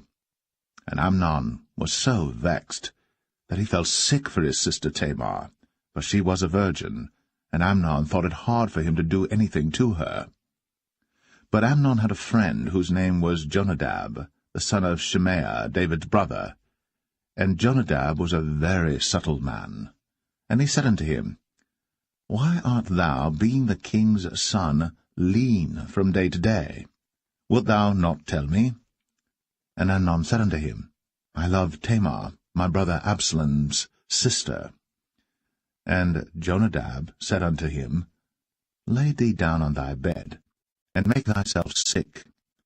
And when thy father cometh to see thee, say unto him, I pray thee, let my sister Tamar come and give me meat, and dress the meat in my sight, that I may see it, and eat it at her hand. So Amnon lay down, and made himself sick. And when the king was come to see him, Amnon said unto the king, I pray thee, let Tamar my sister come, and make me a couple of cakes in my sight, that I may eat at her hand. Then David sent home to Tamar, saying, Go now to thy brother Amnon's house, and dress him meat. So Tamar went to her brother Amnon's house, and he was laid down. And she took flour, and kneaded it, and made cakes in his sight, and did bake the cakes. And she took a pan, and poured them out before him. But he refused to eat. And Amnon said, Have out all men from me. And they went out every man from him. And Amnon said unto Tamar, Bring the meat into the chamber, that I may eat of thine hand. And Tamar took the cakes which she had made, and brought them into the chamber to Amnon her brother. And when she had brought them unto him to eat, he took hold of her, and said unto her, Come, lie with me, my sister. And she answered him, Nay, my brother, do not force me, for no such thing ought to be done in Israel. Do not thou this folly. And I, whither shall I cause my shame to go? And as for thee, thou shalt be as one of the fools in Israel. Now therefore I pray thee, speak unto the king, for he will not withhold me from thee. Howbeit, he would not hearken unto her voice, but being stronger than she, forced her, and lay with her. Then Amnon hated her exceedingly, so that the hatred wherewith he hated her was greater than the love wherewith he had loved her. And Amnon said unto her, Arise, be gone. And she said unto him, There is no cause. This evil in sending me away is greater than the other that thou didst unto me. But he would not hearken unto her. Then he called his servant that ministered unto him, and said, Put now this woman out from me, and bolt the door after her. And she had a garment of divers colours upon her, for with such robes were the king's daughters that were virgins apparelled. Then his servant brought her out, and bolted the door after her. And Tamar put ashes on her head, and rent her garment of divers colours that was on her, and laid her hand on her head, and went on crying. And Absalom, her brother, said unto her, Hath Amnon thy brother been with thee? But hold now thy peace, my sister. He is thy brother. Regard not this thing. So Tamar remained desolate in her brother Absalom's house. But when King David heard of all these things, he was very wroth. And Absalom spake unto his brother Amnon, neither good nor bad, for Absalom hated Amnon, because he had forced his sister Tamar. And it came to pass after 2 full years that Absalom had sheep-shearers in Baal-Hazor, which is beside Ephraim. And Absalom invited all the king's sons. And Absalom came to the king and said, Behold now, thy servant hath sheep-shearers. Let the king, I beseech thee, and his servants go with thy servant. And the king said to Absalom, Nay, my son, let us not all now go, lest we be chargeable unto thee. And he pressed him, howbeit he would not go, but blessed him. Then said Absalom, If not, I pray thee, let my brother Amnon go with us. And the king said unto him, Why should he go with thee? But Absalom pressed him that he let Amnon and all the king's sons go with him. Now Absalom had commanded his servant, saying, Mark ye now, when Amnon's heart is merry with wine, and when I say unto you, Smite Amnon, then kill him. Fear not. Have not I commanded you? Be courageous, and be valiant. And the servants of Absalom did unto Amnon, as Absalom had commanded. Then all the king's sons arose, and every man gat him up upon his mule, and fled. And it came to pass, while they were in the way, that tidings came to David, saying, Absalom hath slain all the king's sons, and there is not one of them left. Then the king arose, and tare his garments, and lay on the earth, and all his servants stood by with their clothes rent. And Jonadab, the son of Shimea, David's brother, answered and said, Let not my lord suppose that they have slain all the young men, the king's sons, for Amnon only is dead. For by the appointment of Absalom this hath been determined from the day that he forced his sister Tamar. Now therefore, let not my lord the king take the thing to his heart, to think that all the king's sons are dead, for Amnon only is dead. But Absalom fled. And the young man that kept the watch lifted up his eyes, and looked, and behold, there came much people by the way of the hillside behind him. And Jonadab said unto the king, Behold, the king's sons come, as thy servant said, so it is. And it came to pass, as soon as he had made an end of speaking, that, behold, the king's sons came, and lifted up their voice, and wept. And the king also and all his servants wept very sore. But Absalom fled and went to Talmai, the son of Ammihud, king of Geshur. And David mourned for his son every day. So Absalom fled, and went to Geshur, and was there 3 years. And the soul of King David longed to go forth unto Absalom, for he was comforted concerning Amnon, seeing he was dead.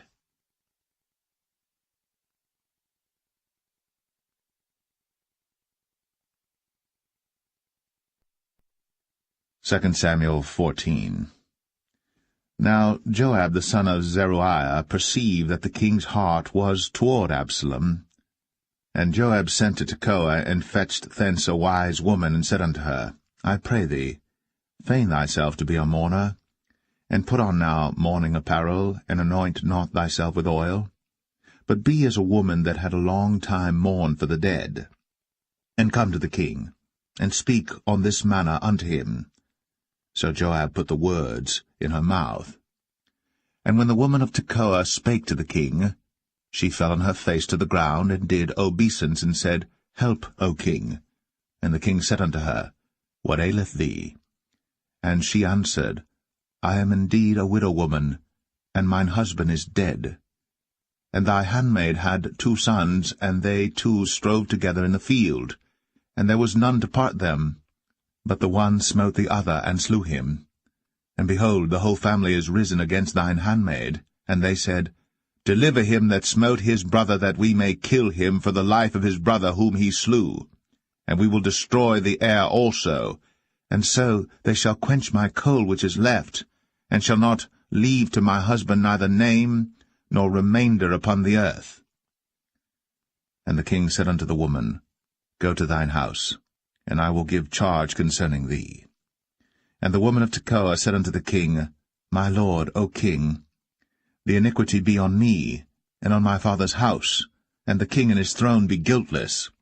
And the king said, Whosoever saith aught unto thee, bring him to me, and he shall not touch thee any more. Then said she, I pray thee, let the king remember the Lord thy God, that thou wouldst not suffer the revengers of blood to destroy any more, lest they destroy my son. And he said, As the Lord liveth, there shall not one hair of thy son fall to the earth. Then the woman said, Let thine handmaid, I pray thee, speak one word unto my lord the king. And he said, Say on. And the woman said, Wherefore then hast thou thought such a thing against the people of God? For the king doth speak this thing as one which is faulty, in that the king doth not fetch home again his banished. For we must needs die, and are as water spilt on the ground, which cannot be gathered up again.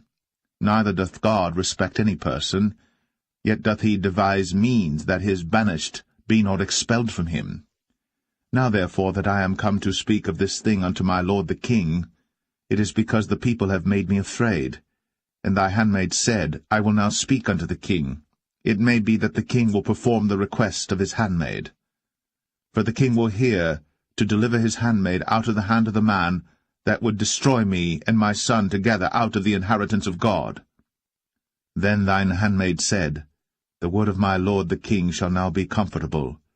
For as an angel of God, so is my lord the king to discern good and bad.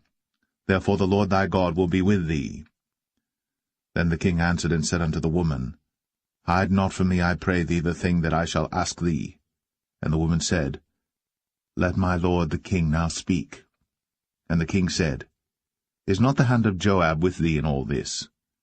And the woman answered and said, As thy soul liveth, my lord the king, none can turn to the right hand or to the left from aught that my lord the king hath spoken.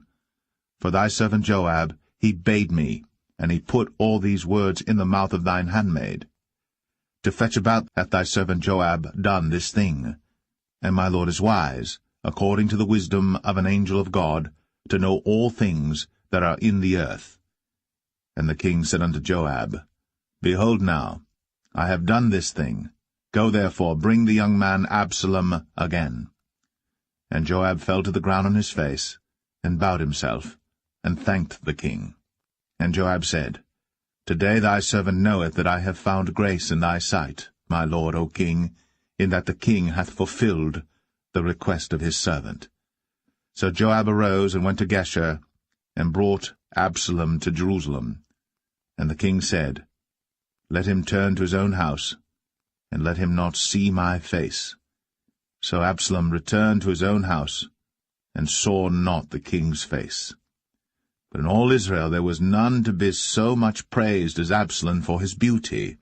From the sole of his foot even to the crown of his head, there was no blemish in him.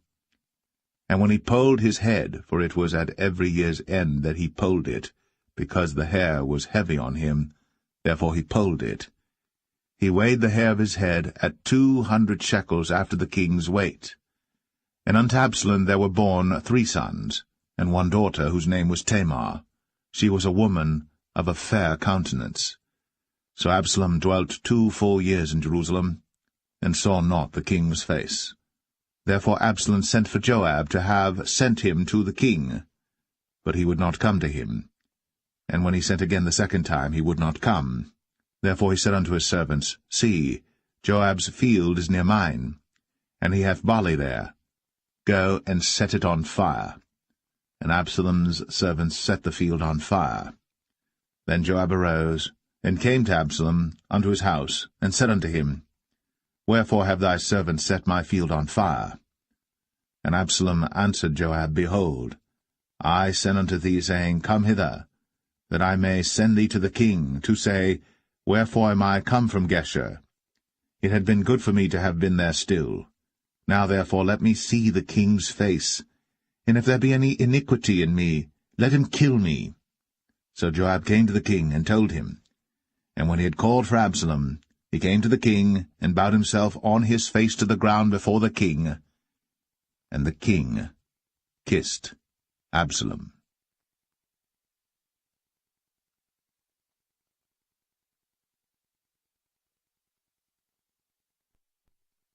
2 Samuel 15. And it came to pass after this, that Absalom prepared him chariots and horses, and 50 men to run before him. And Absalom rose up early, and stood beside the way of the gate. And it was so, that when any man that had a controversy came to the king for judgment, then Absalom called unto him, and said, Of what city art thou? And he said, Thy servant is of one of the tribes of Israel. And Absalom said unto him, See, thy matters are good and right, but there is no man deputed of the king to hear thee. Absalom said moreover, O that I were made judge in the land, that every man which hath any suit or cause might come unto me, and I would do him justice. And it was so, that when any man came nigh to him to do him obeisance, he put forth his hand, and took him, and kissed him. And on this manner did Absalom to all Israel that came to the king for judgment. So Absalom stole the hearts of the men of Israel.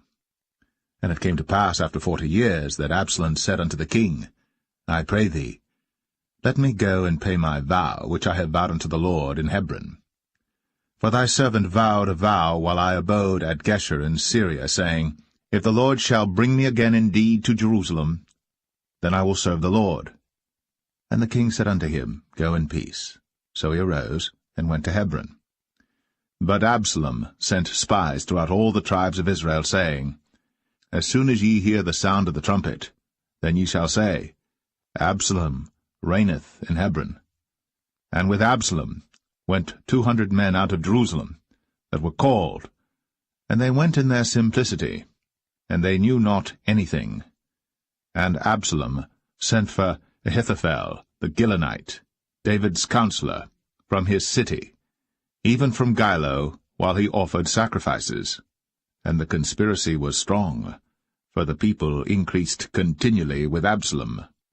And there came a messenger to David, saying, The hearts of the men of Israel are after Absalom. And David said unto all his servants that were with him at Jerusalem, Arise, and let us flee. For we shall not else escape from Absalom.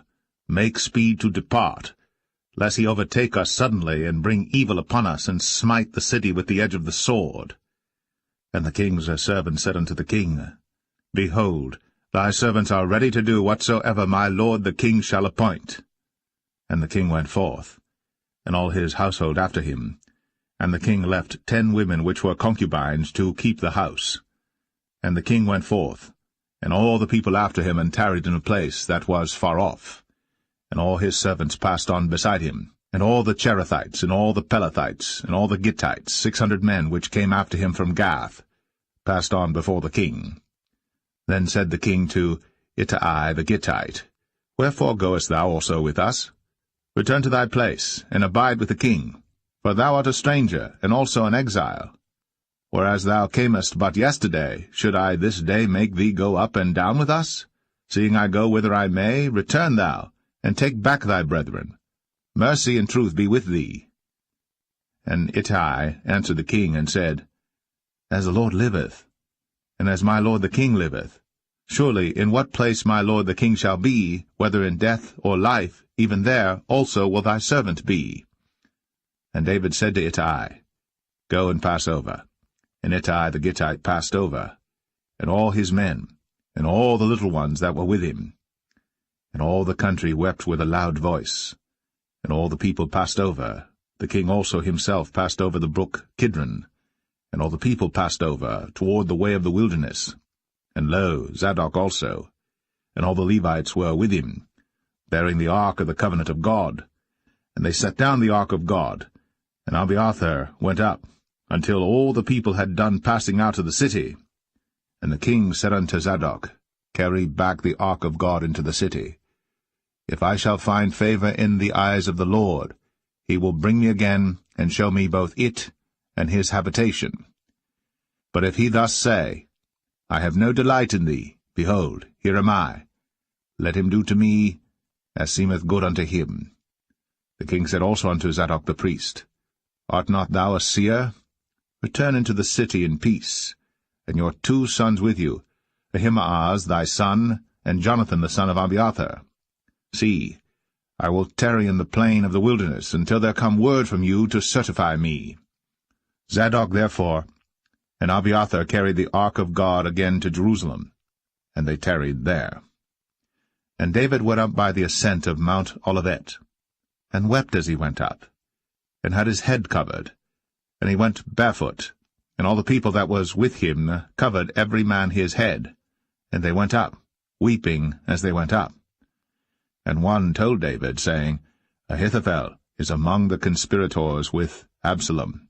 And David said, O Lord, I pray thee, turn the counsel of Ahithophel into foolishness. And it came to pass that when David was come to the top of the mount, where he worshipped God, behold, Hushai the Archite came to meet him with his coat rent, and earth upon his head.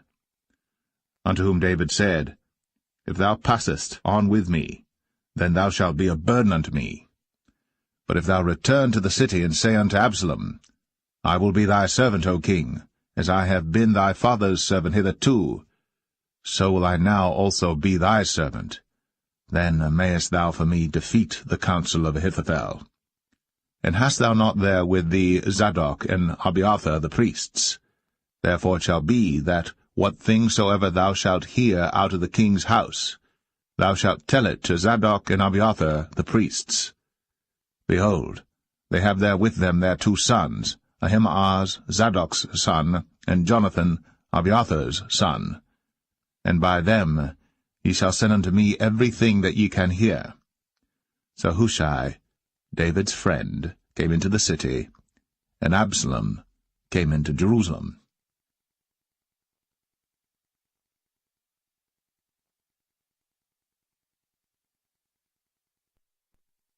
2 Samuel 16.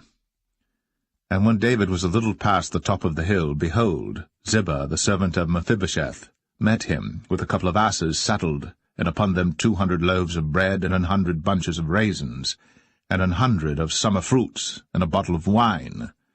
And the king said unto Ziba, What meanest thou by these?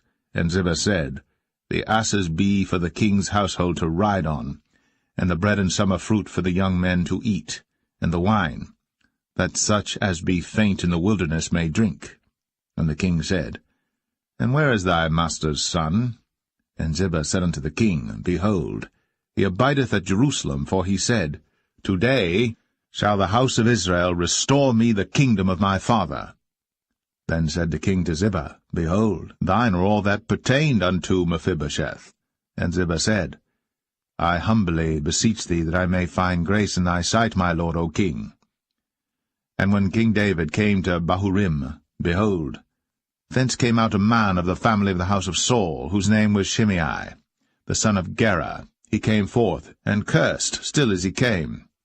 And he cast stones at David, and at all the servants of King David.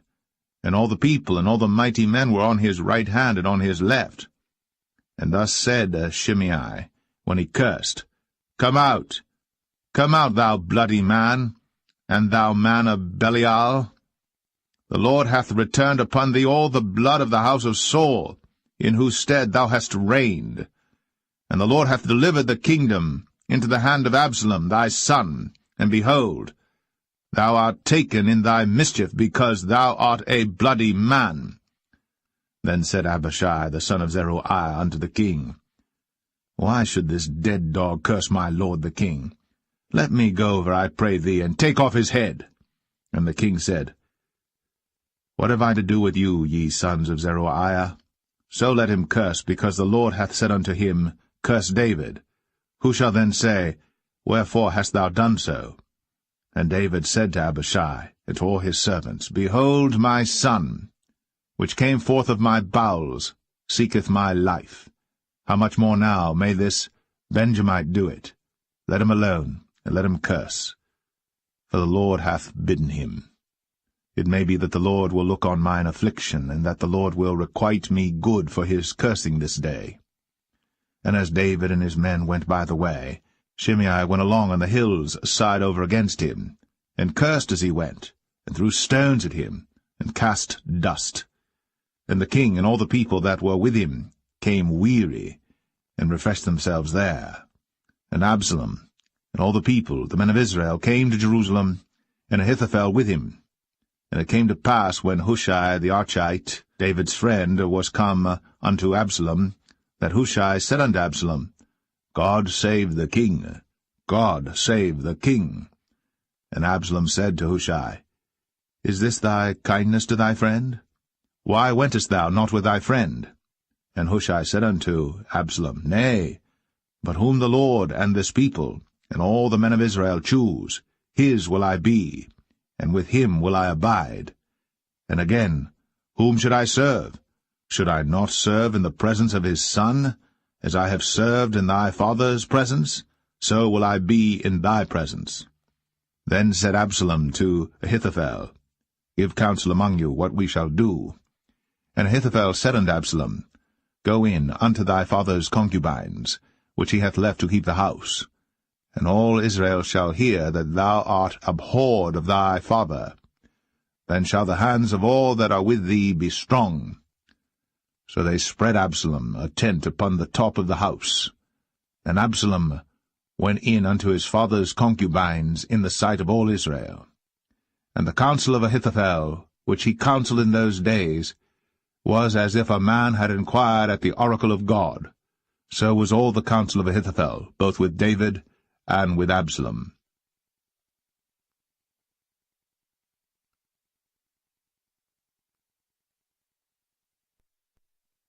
2 Samuel 17. Moreover Ahithophel said unto Absalom, Let me now choose out 12,000 men, and I will arise and pursue after David this night. And I will come upon him while he is weary and weak-handed, and will make him afraid, and all the people that are with him shall flee, and I will smite the king only. And I will bring back all the people unto thee. The man whom thou seekest is as if all returned, so all the people shall be in peace. And the saying pleased Absalom well, and all the elders of Israel.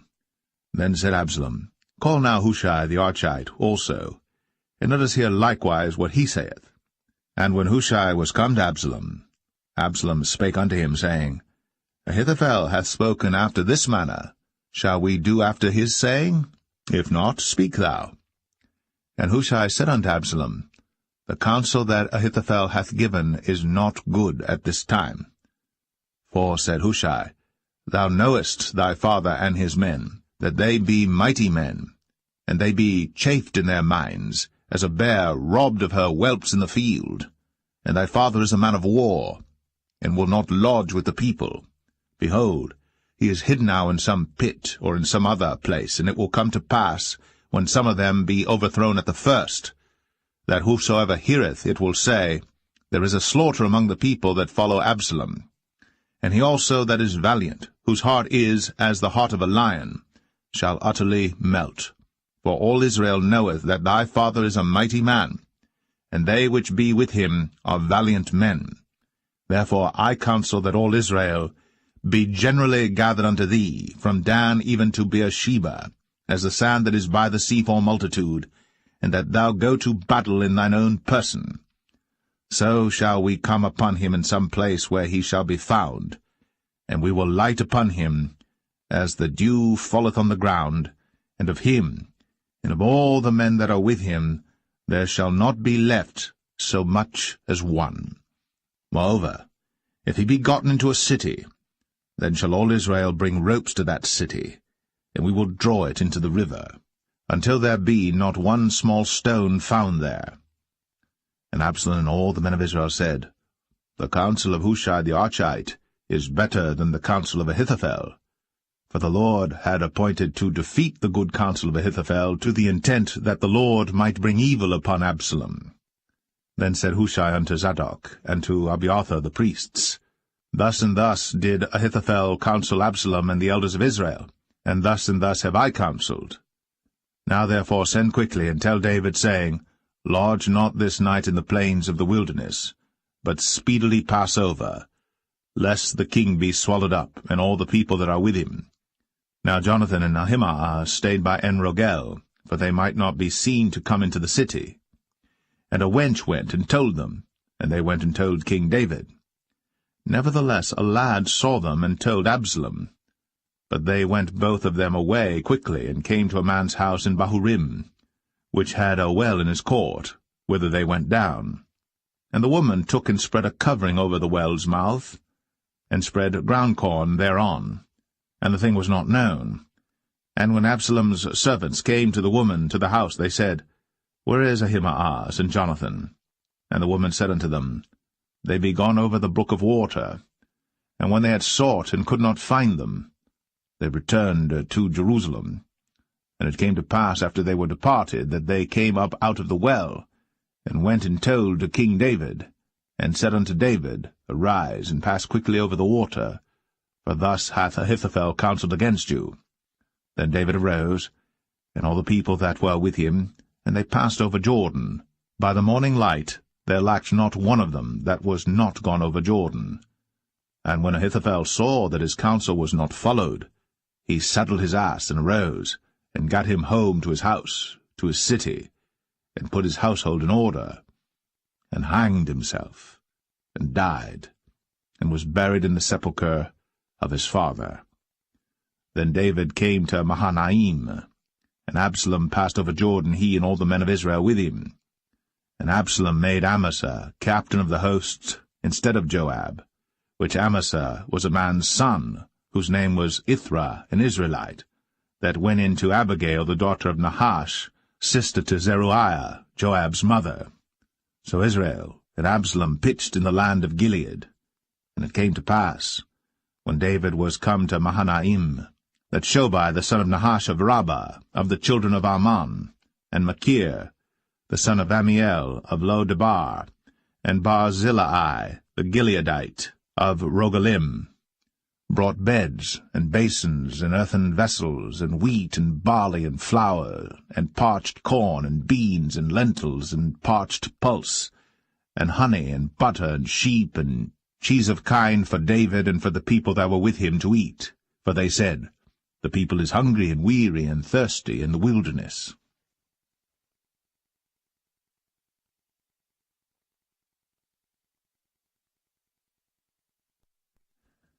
2 Samuel 18. And David numbered the people that were with him, and set captains of thousands and captains of hundreds over them. And David sent forth a third part of the people under the hand of Joab, and a third part under the hand of Abishai the son of Zeruiah, Joab's brother, and a third part under the hand of Ittai the Gittite.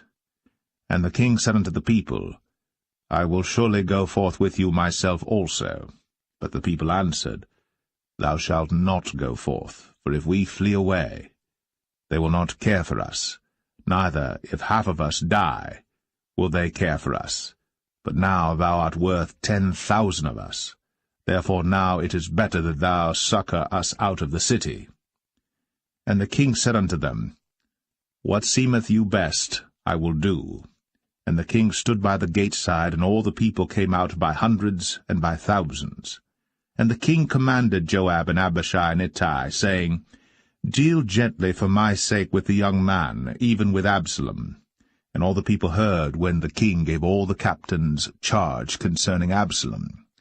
So the people went out into the field against Israel, and the battle was in the wood of Ephraim, where the people of Israel were slain before the servants of David, and there was there a great slaughter that day of 20,000 men. For the battle was there scattered over the face of all the country, and the wood devoured more people that day than the sword devoured. And Absalom met the servants of David, and Absalom rode upon a mule, and the mule went under the thick boughs of a great oak, and his head caught hold of the oak, and he was taken up between the heaven and the earth, and the mule that was under him went away. And a certain man saw it, and told Joab, and said, Behold, I saw Absalom hanged in an oak. And Joab said unto the man that told him, And behold, thou sawest him, And why didst thou not smite him there to the ground? And I would have given thee 10 shekels of silver and a girdle. And the man said unto Joab, Though I should receive 1,000 shekels of silver in mine hand, yet would I not put forth mine hand against the king's son. For in our hearing the king charged thee and Abishai and Ittai, saying, Beware that none touch the young man Absalom.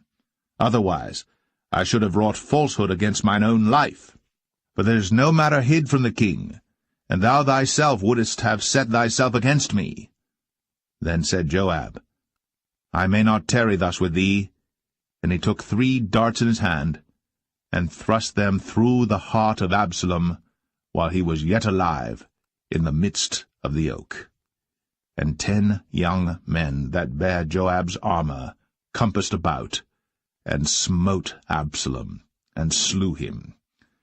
And Joab blew the trumpet, and the people returned from pursuing after Israel. For Joab held back the people. And they took Absalom, and cast him into a great pit in the wood, and laid a very great heap of stones upon him. And all Israel fled, every one to his tent. Now Absalom, in his lifetime, had taken and reared up for himself a pillar which is in the king's dale, for he said, I have no son to keep my name in remembrance. And he called the pillar after his own name, and it is called unto this day Absalom's place. Then said Ahimaaz, the son of Zadok, Let me now run, and bear the king tidings, how that the Lord hath avenged him of his enemies. And Joab said unto him, Thou shalt not bear tidings this day, but thou shalt bear tidings another day. But this day thou shalt bear no tidings, because the king's son is dead. Then said Joab to Cushai, Go tell the king what thou hast seen. And Cushai bowed himself unto Joab, and ran. Then said Ahimaaz, the son of Zadok, yet again to Joab, But howsoever let me, I pray thee, also run after Cushai. And Joab said, Wherefore wilt thou run, my son, seeing that thou hast no tidings ready? But howsoever said he, Let me run. And he said unto him, Run. Then Ahimaaz ran by the way of the plain, and overran Cushai. And David sat between the 2 gates, and the watchman went up to the roof over the gate unto the wall, and lifted up his eyes, and looked, and behold, a man running alone. And the watchman cried, and told the king. And the king said, If he be alone, there is tidings in his mouth. And he came apace, and drew near. And the watchman saw another man running. And the watchman called unto the porter, and said, Behold, another man running alone. And the king said, He also bringeth tidings. And the watchman said, Methinketh the running of the foremost is like the running of Ahimaaz the son of Zadok. And the king said, He is a good man, and cometh with good tidings. And Ahimaaz called, and said unto the king, All is well. And he fell down to the earth upon his face before the king, and said, Blessed be the Lord thy God, which hath delivered up the men that lifted up their hand against my lord the king. And the king said, Is the young man Absalom safe?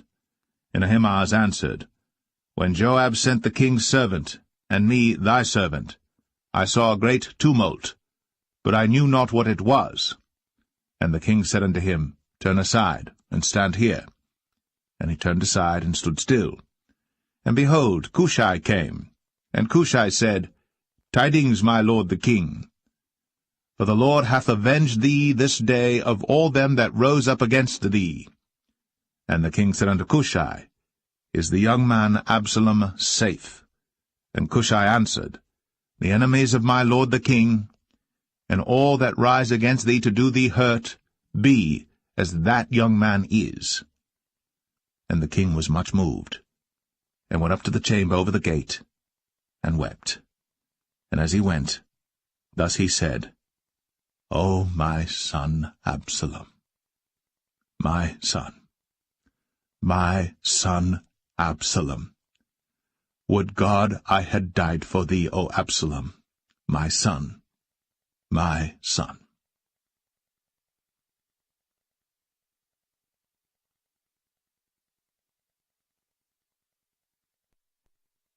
2 Samuel 19. And it was told Joab, Behold, The king weepeth and mourneth for Absalom. And the victory that day was turned into mourning unto all the people, for the people heard say that day how the king was grieved for his son. And the people gat them by stealth that day into the city, as people being ashamed steal away when they flee in battle. But the king covered his face. And the king cried with a loud voice, O my son Absalom! O Absalom, my son, my son! And Joab came into the house to the king, and said, Thou hast shamed this day the faces of all thy servants, which this day have saved thy life and the lives of thy sons and of thy daughters, and the lives of thy wives and the lives of thy concubines, in that thou lovest thine enemies and hatest thy friends. For thou hast declared this day that thou regardest neither princes nor servants. For this day I perceive that if Absalom had lived, and all we had died this day, then it had pleased thee well. Now therefore arise, go forth, and speak comfortably unto thy servants. For I swear by the Lord, if thou go not forth, there will not tarry one with thee this night, and that will be worse unto thee than all the evil that befell thee from thy youth until now. Then the king arose and sat in the gate. And they told unto all the people, saying, Behold, the king doth sit in the gate. And all the people came before the king, for Israel had fled every man to his tent. And all the people were at strife throughout all the tribes of Israel, saying, The king saved us out of the hand of our enemies, and he delivered us out of the hand of the Philistines, and now he is fled out of the land for Absalom. And Absalom, whom we anointed over us, is dead in battle. Now therefore why speak ye not a word of bringing the king back? And King David sent to Zadok and to Abiathar the priests, saying, Speak unto the elders of Judah, saying, Why are ye the last to bring the king back to his house, seeing the speech of all Israel is come to the king, even to his house? Ye are my brethren, ye are my bones and my flesh, wherefore then are ye the last to bring back the king? And say ye to Amasa, Art thou not of my bone and of my flesh? God do so to me, and more also, if thou be not captain of the host before me continually in the room of Joab. And he bowed the heart of all the men of Judah, even as the heart of one man, so that they sent this word unto the king, Return thou, and all thy servants. So the king returned, and came to Jordan, and Judah came to Gilgal, to go to meet the king, to conduct the king over Jordan. And Shimei the son of Gera, a Benjamite, which was of Bahurim, hasted and came down with the men of Judah to meet King David. And there were 1,000 men of Benjamin with him, and Ziba the servant of the house of Saul, and his 15 sons and his 20 servants with him. And they went over Jordan before the king. And there went over a ferry boat to carry over the king's household, and to do what he thought good. And Shimei the son of Gera fell down before the king, as he was come over Jordan, and said unto the king, Let not my lord impute iniquity unto me, neither do thou remember that which thy servant did perversely the day that my lord the king went out of Jerusalem, that the king should take it to his heart. For thy servant doth know that I have sinned, therefore, behold, I am come the first this day of all the house of Joseph, to go down to meet my lord the king. But Abishai the son of Zeruiah answered and said, Shall not Shimei be put to death for this, because he cursed the Lord's anointed? And David said, What have I to do with you, ye sons of Zeruiah, that ye should this day be adversaries unto me? Shall there any man be put to death this day in Israel? For do not I know that I am this day king over Israel? Therefore the king said unto Shimei, Thou shalt not die. And the king sware unto him. And Mephibosheth, the son of Saul, came down to meet the king, and had neither dressed his feet, nor trimmed his beard, nor washed his clothes, from the day the king departed until the day he came again in peace. And it came to pass, when he was come to Jerusalem to meet the king, that the king said unto him, Wherefore wentest not thou with me, Mephibosheth? And he answered, My lord, O king, my servant deceived me. For thy servant said, I will saddle me an ass, that I may ride thereon, and go to the king, because thy servant is lame. And he hath slandered thy servant unto my lord the king. But my lord the king is as an angel of God. Do therefore what is good in thine eyes. For all of my father's house were but dead men before my lord the king. Yet didst thou set thy servant among them that did eat at thine own table? What right therefore have I yet to cry any more unto the king? And the king said unto him, Why speakest thou any more of thy matters? I have said, Thou and Ziba divide the land. And Mephibosheth said unto the king, Yea, let him take all, forasmuch as my lord the king is come again in peace unto his own house. And Barzillai the Gileadite came down from Rogelim, and went over Jordan with the king to conduct him over Jordan. Now Barzillai was a very aged man, even 80 years old, and he had provided the king of sustenance while he lay at Mahanaim, for he was a very great man. And the king said unto Barzillai, Come thou over with me, and I will feed thee with me in Jerusalem. And Barzillai said unto the king, How long have I to live, that I should go up with the king unto Jerusalem? I am this day 80 years old, and can I discern between good and evil? Can thy servant taste what I eat or what I drink? Can I hear any more the voice of singing men and singing women? Wherefore then should thy servant be yet a burden unto my lord the king? Thy servant will go a little way over Jordan with the king, and why should the king recompense it me with such a reward? Let thy servant, I pray thee, turn back again, that I may die in mine own city, and be buried by the grave of my father and of my mother. But behold thy servant, Chimham, let him go over with my lord the king, and do to him what shall seem good unto thee. And the king answered, Chimham shall go over with me, and I will do to him that which shall seem good unto thee. And whatsoever thou shalt require of me, that will I do for thee. And all the people went over Jordan. And when the king was come over, the king kissed Barzillai, and blessed him, and he returned unto his own place. Then the king went on to Gilgal, and Chimham went on with him. And all the people of Judah conducted the king, and also half the people of Israel. And behold, all the men of Israel came to the king, and said unto the king, Why have our brethren the men of Judah stolen thee away, and have brought the king and his household and all David's men with him over Jordan? And all the men of Judah answered the men of Israel, Because the king is near of kin to us. Wherefore then be ye angry for this matter? Have we eaten at all of the king's cost, or hath he given us any gift?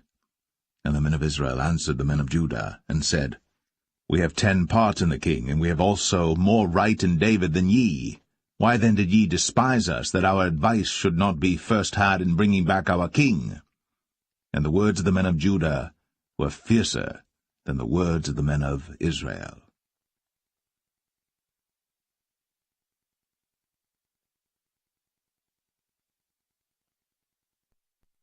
2 Samuel 20. And there happened to be there a man of Belial, whose name was Sheba, the son of Bichri, a Benjamite. And he blew a trumpet, and said, We have no part in David, neither have we inheritance in the son of Jesse. Every man to his tents, O Israel. So every man of Israel went up from after David, and followed Sheba the son of Bichri. But the men of Judah clave unto their king, from Jordan even to Jerusalem. And David came to his house at Jerusalem. And the king took the 10 women his concubines, whom he had left to keep the house, and put them in ward, and fed them, but went not in unto them.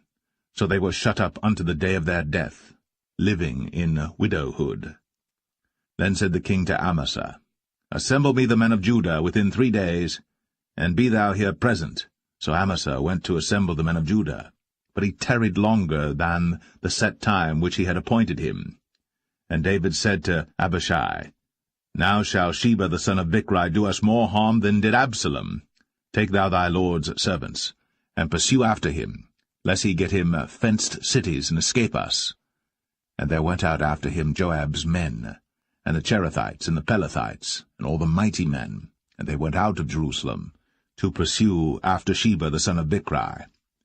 When they were at the great stone which is in Gibeon, Amasa went before them, and Joab's garment that he had put on was girded unto him, and upon it a girdle with a sword fastened upon his loins in the sheath thereof. And as he went forth it fell out. And Joab said to Amasa, Art thou in health, my brother? And Joab took Amasa by the beard with the right hand to kiss him. But Amasa took no heed to the sword that was in Joab's hand. So he smote him therewith in the 5th rib, and shed out his bowels to the ground, and struck him not again, and he died. So Joab and Abishai his brother pursued after Sheba, the son of Bichri. And one of Joab's men stood by him, and said, He that favoureth Joab, and he that is for David, let him go after Joab. And Amasa wallowed in blood in the midst of the highway. And when the man saw that all the people stood still, he removed Amasa out of the highway into the field, and cast a cloth upon him when he saw that every one that came by him stood still. When he was removed out of the highway, all the people went on after Joab, to pursue after Sheba the son of Bichri. And he went through all the tribes of Israel unto Abel, and to Bethmachah, and all the Berites, and they were gathered together, and went also after him. And they came and besieged him in Abel of Bethmachah.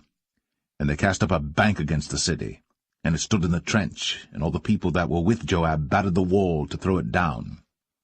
Then cried a wise woman out of the city, Hear, hear, say, I pray you, unto Joab, Come near hither, that I may speak with thee.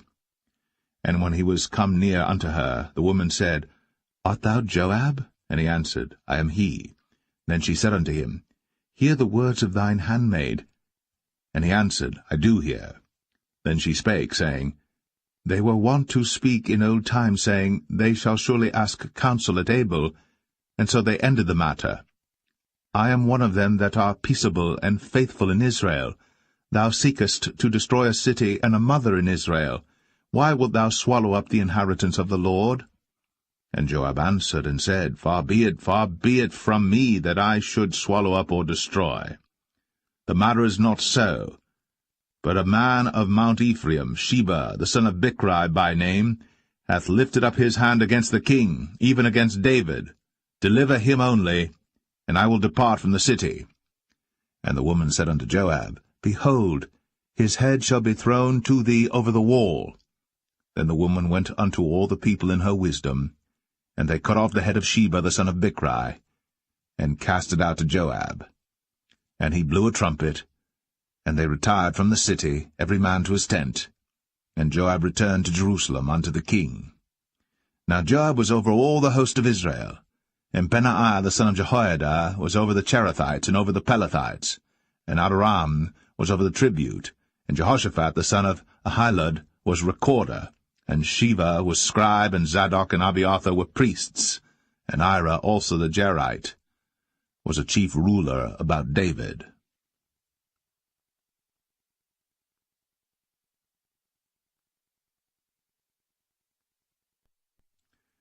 Second Samuel 21. Then there was a famine in the days of David 3 years, year after year. And David inquired of the Lord. And the Lord answered, It is for Saul and for his bloody house, because he slew the Gibeonites.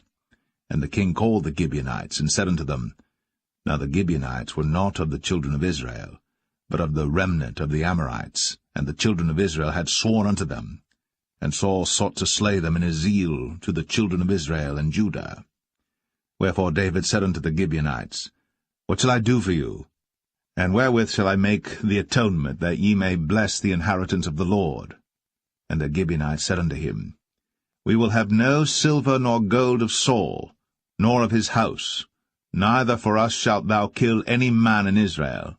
And he said, What ye shall say, that will I do for you. And they answered the king, The man that consumed us, and that devised against us, that we should be destroyed from remaining in any of the coasts of Israel, let 7 men of his sons be delivered unto us, and we will hang them up unto the Lord in Gibeah of Saul, whom the Lord did choose. And the king said, I will give them. But the king spared Mephibosheth, the son of Jonathan the son of Saul, because of the Lord's oath that was between them, between David and Jonathan the son of Saul. But the king took the 2 sons of Rizpah, the daughter of Aiah, whom she bare unto Saul, Armoni and Mephibosheth, and the 5 sons of Michal the daughter of Saul, whom she brought up for Adriel the son of Barzillai the Maholathite. And he delivered them into the hands of the Gibeonites, and they hanged them in the hill before the Lord. And they fell all 7 together, and were put to death in the days of harvest, in the first days, in the beginning of barley harvest. And Rizpah the daughter of Aiah took sackcloth, and spread it for her upon the rock, from the beginning of harvest until water dropped upon them out of heaven, and suffered neither the birds of the air to rest on them by day, nor the beast of the field by night. And it was told David what Rizpah the daughter of Aiah, the concubine of Saul, had done. And David went and took the bones of Saul, and the bones of Jonathan his son, from the men of Jabesh-Gilead, which had stolen them from the street of Bethshan, where the Philistines had hanged them, when the Philistines had slain Saul in Gilboa. And he brought up from thence the bones of Saul, and the bones of Jonathan his son, and they gathered the bones of them that were hanged. And the bones of Saul and Jonathan his son buried they in the country of Benjamin in Zelle, in the sepulchre of Kish his father. And they performed all that the king commanded, and after that God was entreated for the land. Moreover, the Philistines had yet war again with Israel, and David went down, and his servants with him, and fought against the Philistines, and David waxed faint. And Ishbi-Benob, which was of the sons of the giant, the weight of whose spear weighed 300 shekels of brass in weight, he being girded with a new sword, thought to have slain David. But Abishai the son of Zeruiah succoured him, and smote the Philistine, and killed him. Then the men of David sware unto him, saying, Thou shalt go no more out with us to battle, that thou quench not the light of Israel. And it came to pass after this, that there was again a battle with the Philistines at Gob. Then Sibbechai the Hushathite slew Saph, which was of the sons of the giant. And there was again a battle in Gob with the Philistines, where Elhanan the son of Jaare-Oregim, a Bethlehemite, slew the brother of Goliath the Gittite, the staff of whose spear was like a weaver's beam. And there was yet a battle in Gath, where was a man of great stature, that had on every hand 6 fingers, and on every foot 6 toes, 24 in number. And he also was born to the giant. And when he defied Israel, Jonathan the son of Shemaiah, the brother of David, slew him. These 4 were born to the giant in Gath, and fell by the hand of David, and by the hand of his servants.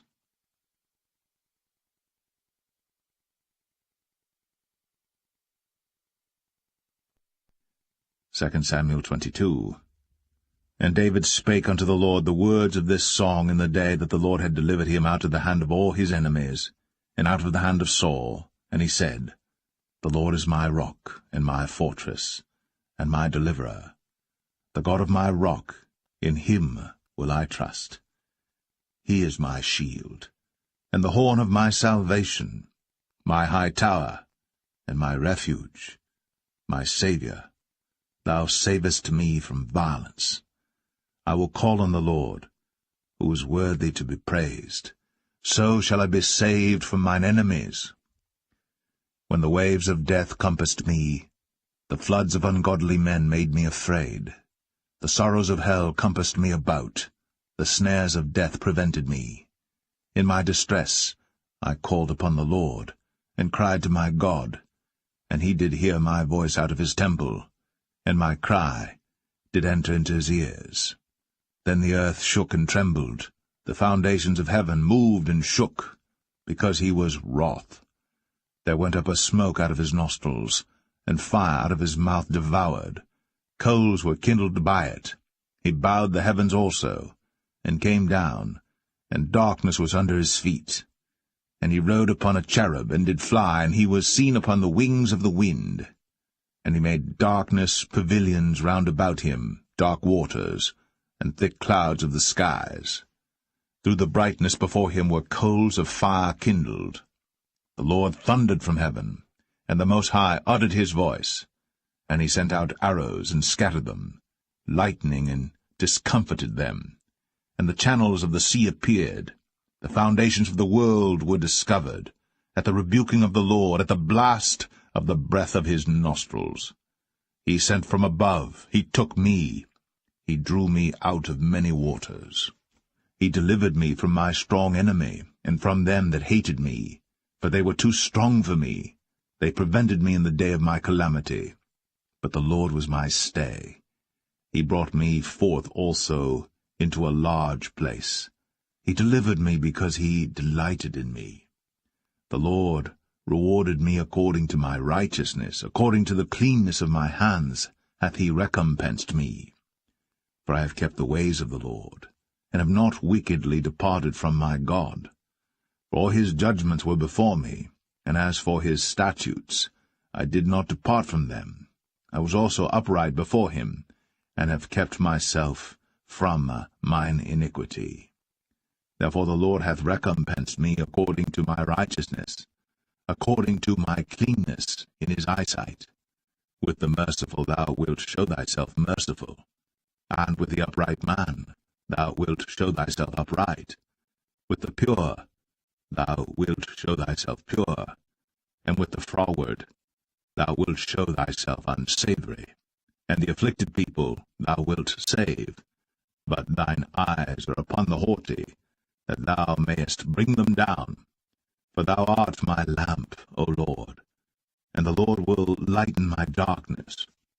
For by thee I have run through a troop, by my God have I leaped over a wall.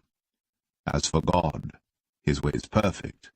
The word of the Lord is tried. He is a buckler to all them that trust in him. For who is God save the Lord? And who is a rock save our God? God is my strength and power, and he maketh my way perfect. He maketh my feet like hinds' feet, and setteth me upon my high places. He teacheth my hands to war, so that a bow of steel is broken by mine arms.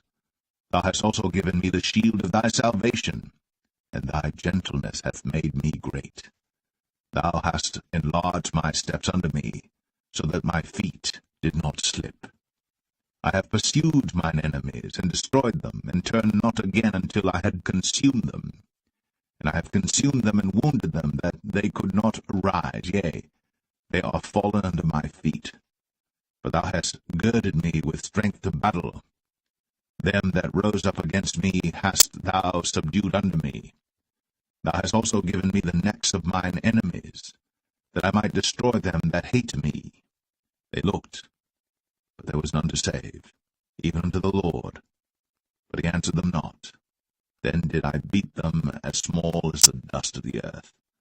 I did stamp them as the mire of the street, and did spread them abroad. Thou also hast delivered me from the strivings of my people. Thou hast kept me to be head of the heathen. A people which I knew not shall serve me. Strangers shall submit themselves unto me. As soon as they hear, they shall be obedient unto me. Strangers shall fade away, and they shall be afraid out of their close places. The Lord liveth, and blessed be my rock, and exalted be the God of the rock of my salvation. It is God that avengeth me, and that bringeth down the people unto me, and that bringeth me forth from mine enemies. Thou also hast lifted me up on high above them that rose up against me. Thou hast delivered me from the violent man. Therefore I will give thanks unto thee, O Lord, among the heathen, and I will sing praises unto thy name. He is the tower of salvation for his king, and showeth mercy to his anointed, unto David, and to his seed for evermore.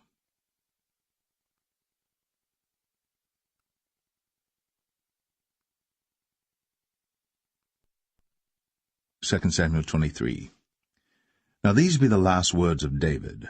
And David the son of Jesse said, and the man who was raised up on high, the anointed of the God of Jacob, and the sweet psalmist of Israel, said, The Spirit of the Lord spake by me, and his word was in my tongue. The God of Israel said, The Rock of Israel spake to me. He that ruleth over men must be just, ruling in the fear of God. And he shall be as the light of the morning, when the sun riseth, even a morning without clouds, as the tender grass springing out of the earth by clear shining after rain. Although my house be not so with God, yet he hath made with me an everlasting covenant, ordered in all things and sure. For this is all my salvation and all my desire, although he make it not to grow. But the sons of Belial shall be all of them as thorns thrust away, because they cannot be taken with hands. But the man that shall touch them must be fenced with iron, and the staff of a spear, and they shall be utterly burned with fire in the same place. These be the names of the mighty men whom David had. The Tachmonite, that sat in the seat, chief among the captains. The same was Adino, the Esnite. He lift up his spear against 800, whom he slew at one time. And after him was Eleazar the son of Dodo the Ahohite, one of the 3 mighty men with David, when they defied the Philistines that were there gathered together to battle, and the men of Israel were gone away. He arose, and smote the Philistines until his hand was weary, and his hand clave unto the sword. And the Lord wrought a great victory that day, and the people returned after him only to spoil. And after him was Shammah the son of Agi, the Harahite. And the Philistines were gathered together into a troop, where was a piece of ground full of lentils, and the people fled from the Philistines. But he stood in the midst of the ground, and defended it, and slew the Philistines, and the Lord wrought a great victory. And 3 of the 30 chief went down, and came to David, in the harvest time, unto the cave of Adullam. And the troop of the Philistines pitched in the valley of Rephaim. And David was then in an hold, and the garrison of the Philistines was then in Bethlehem. And David longed, and said, O that one would give me drink of the water of the well of Bethlehem, which is by the gate. And the 3 mighty men brake through the host of the Philistines, and drew water out of the well of Bethlehem that was by the gate, and took it, and brought it to David. Nevertheless he would not drink thereof, but poured it out unto the Lord.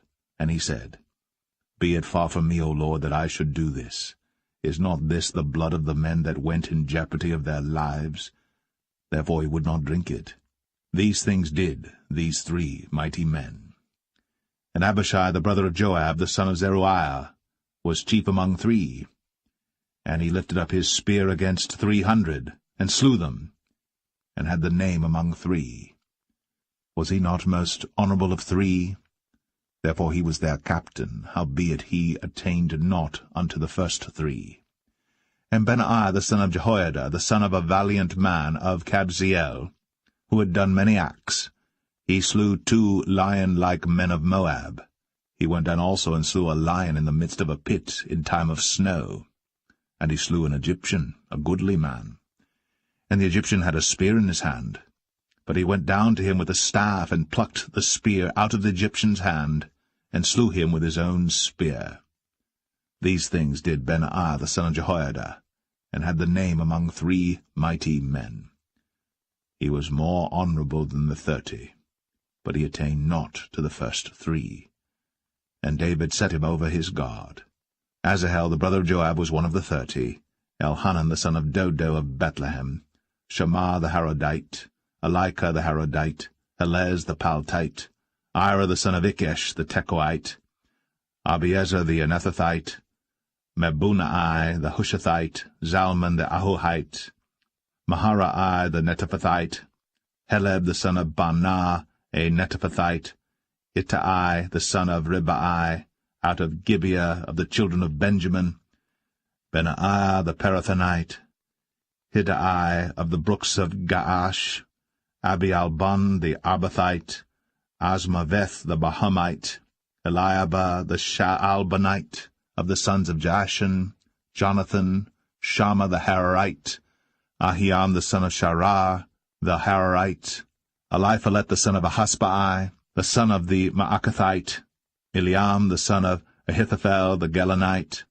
Hezrai the Carmelite, Parai the Arbite, Igal the son of Nathan of Zobah, Bani the Gadite, Zelek the Ammonite, Naharai the Barathite, Armabera to Joab the son of Zeruiah, Ira and Ithrite, Gareb and Ithrite, Uriah the Hittite, 37 in all.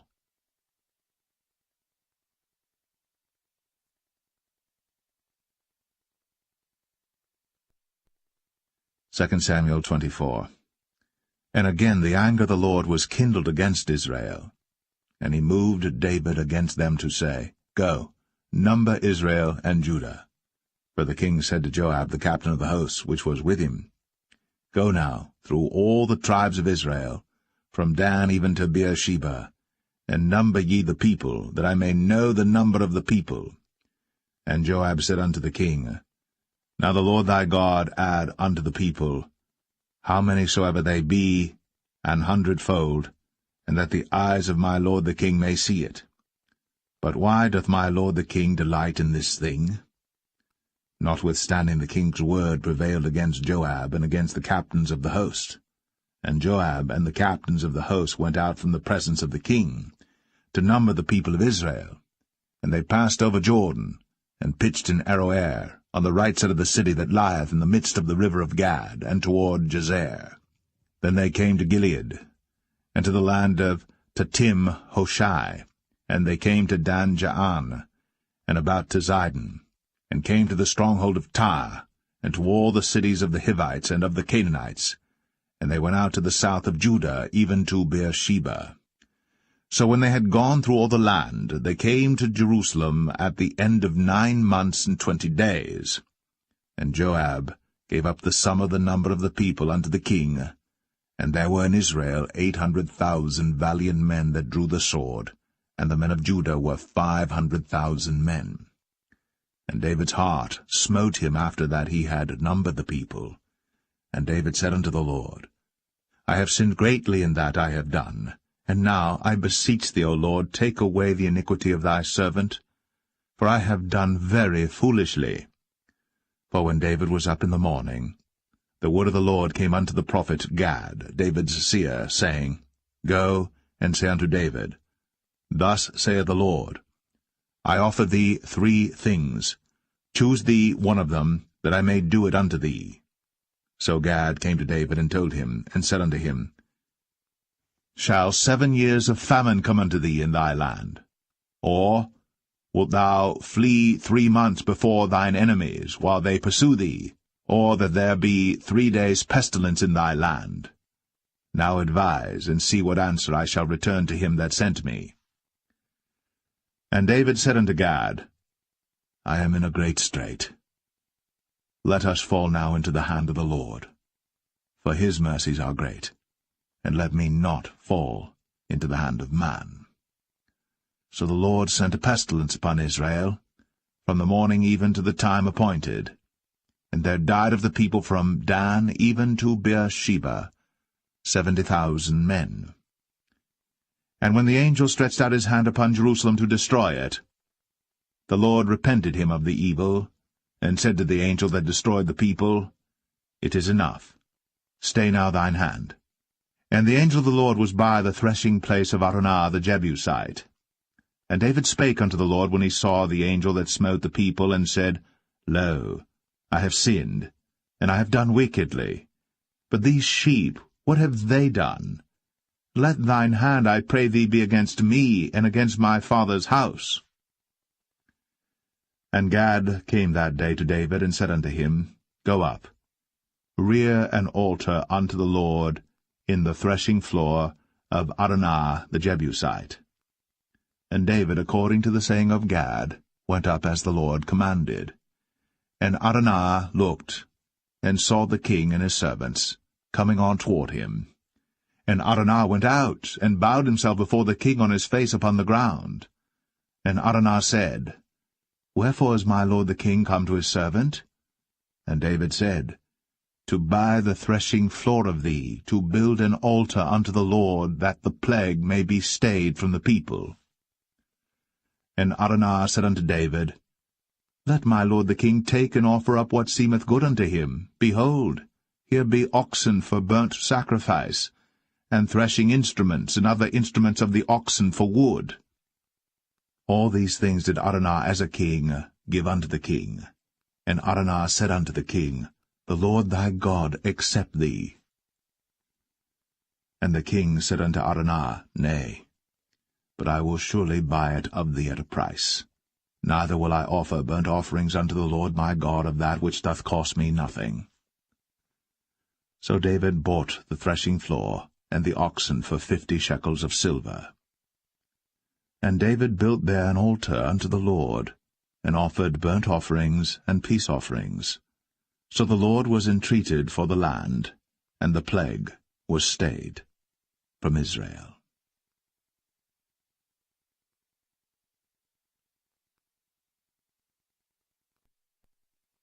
The First Book of Kings, chapter 1.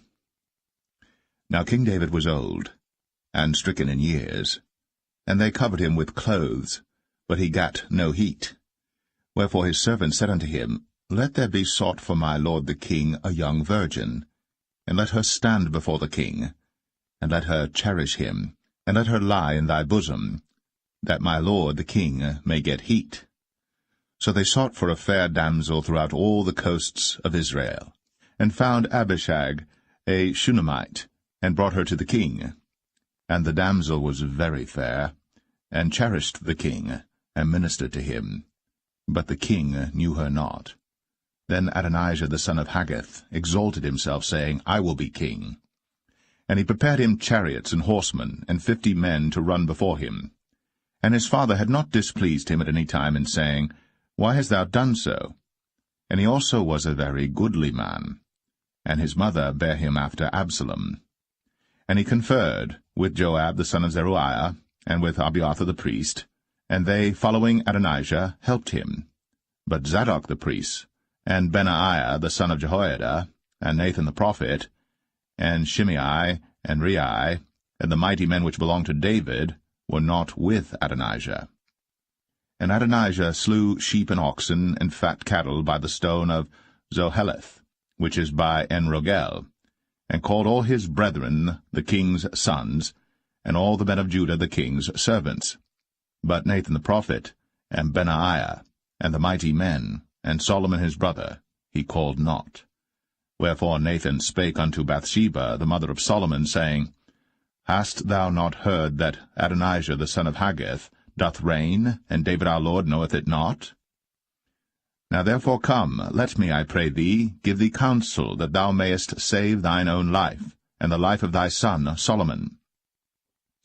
Go and get thee in unto King David, and say unto him, Didst not thou, my lord, O king, swear unto thine handmaid, saying, Assuredly Solomon thy son shall reign after me, and he shall sit upon my throne.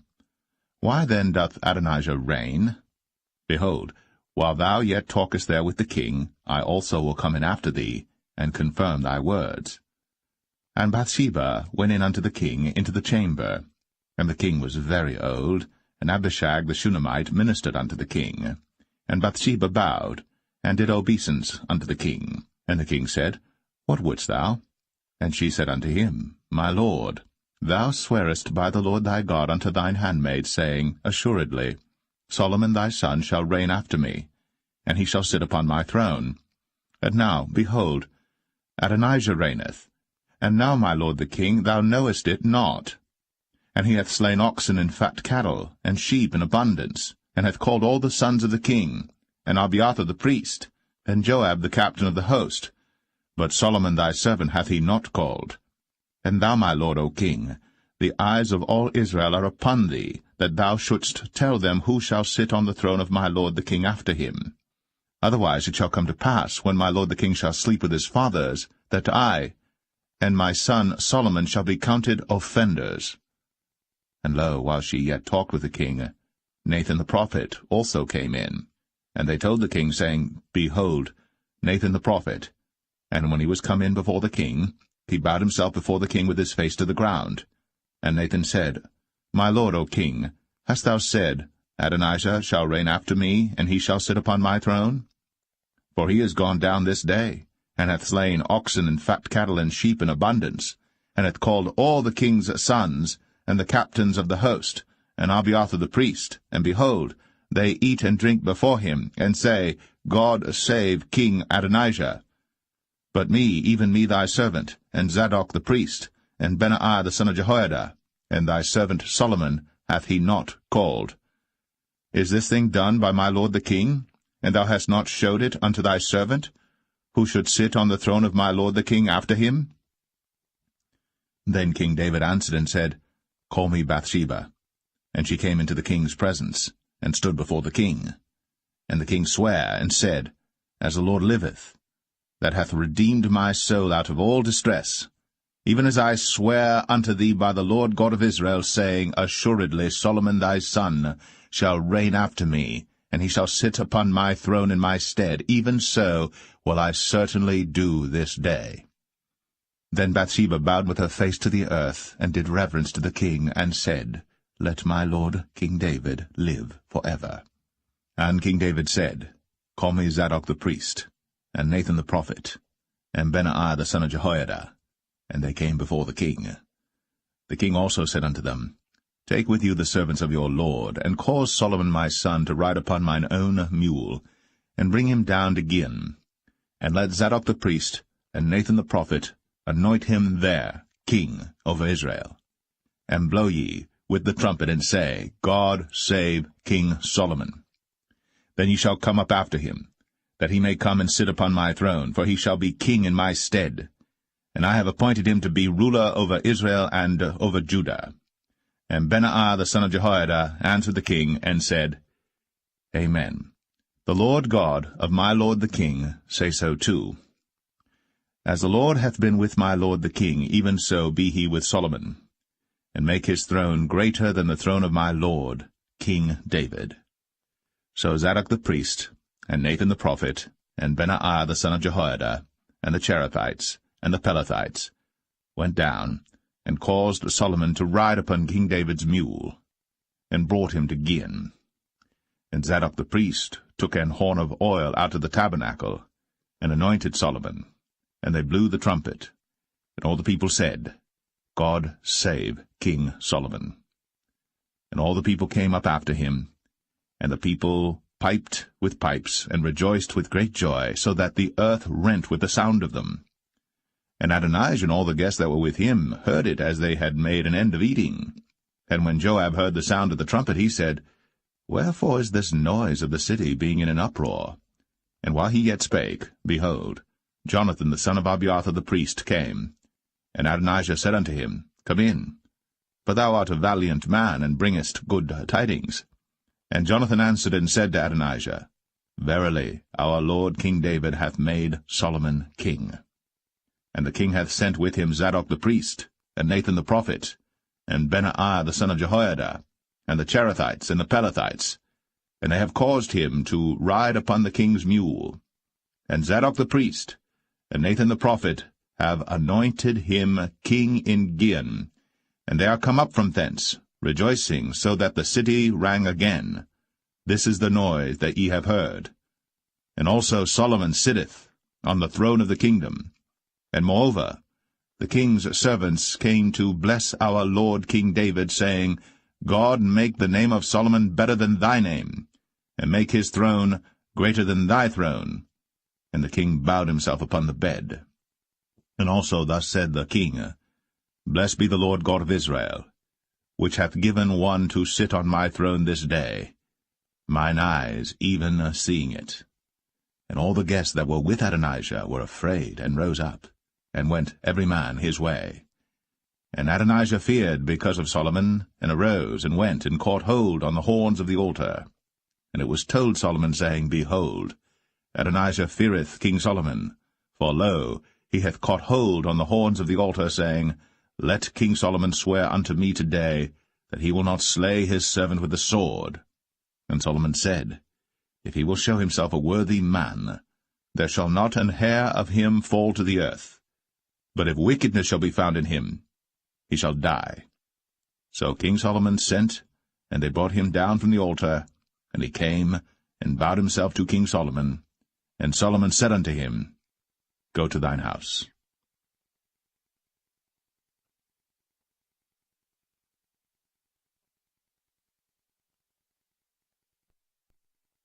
1 Kings 2. Now the days of David drew nigh, that he should die. And he charged Solomon his son, saying, I go the way of all the earth. Be thou strong therefore, and show thyself a man, and keep the charge of the Lord thy God, to walk in his ways, to keep his statutes, and his commandments, and his judgments, and his testimonies, as it is written in the law of Moses, that thou mayest prosper in all that thou doest, and whithersoever thou turnest thyself, that the Lord may continue his word which he spake concerning me, saying, If thy children take heed to their way, to walk before me in truth with all their heart and with all their soul, there shall not fail thee, said he, a man on the throne of Israel. Moreover, thou knowest also what Joab the son of Zeruiah did to me, and what he did to the 2 captains of the host of Israel, unto Abner the son of Ner, and unto Amasa the son of Jether, whom he slew, and shed the blood of war in peace, and put the blood of war upon his girdle that was about his loins, and in his shoes that were on his feet. Do therefore according to thy wisdom, and let not his hoar head go down to the grave in peace. But show kindness unto the sons of Barzillai the Gileadite, and let them be of those that eat at thy table. For so they came to me when I fled because of Absalom thy brother. And behold, thou hast with thee Shimei the son of Gera, a Benjamite of Bahurim, which cursed me with a grievous curse, in the day when I went to Mahanaim. But he came down to meet me at Jordan, and I swear to him by the Lord, saying, I will not put thee to death with the sword.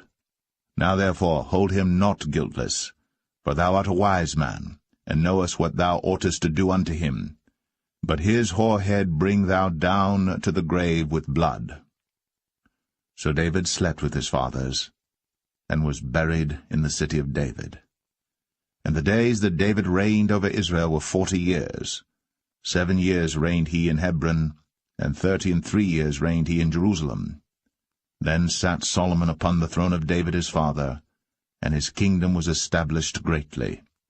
And Adonijah the son of Haggith came to Bathsheba, the mother of Solomon, and she said, Comest thou peaceably? And he said, Peaceably.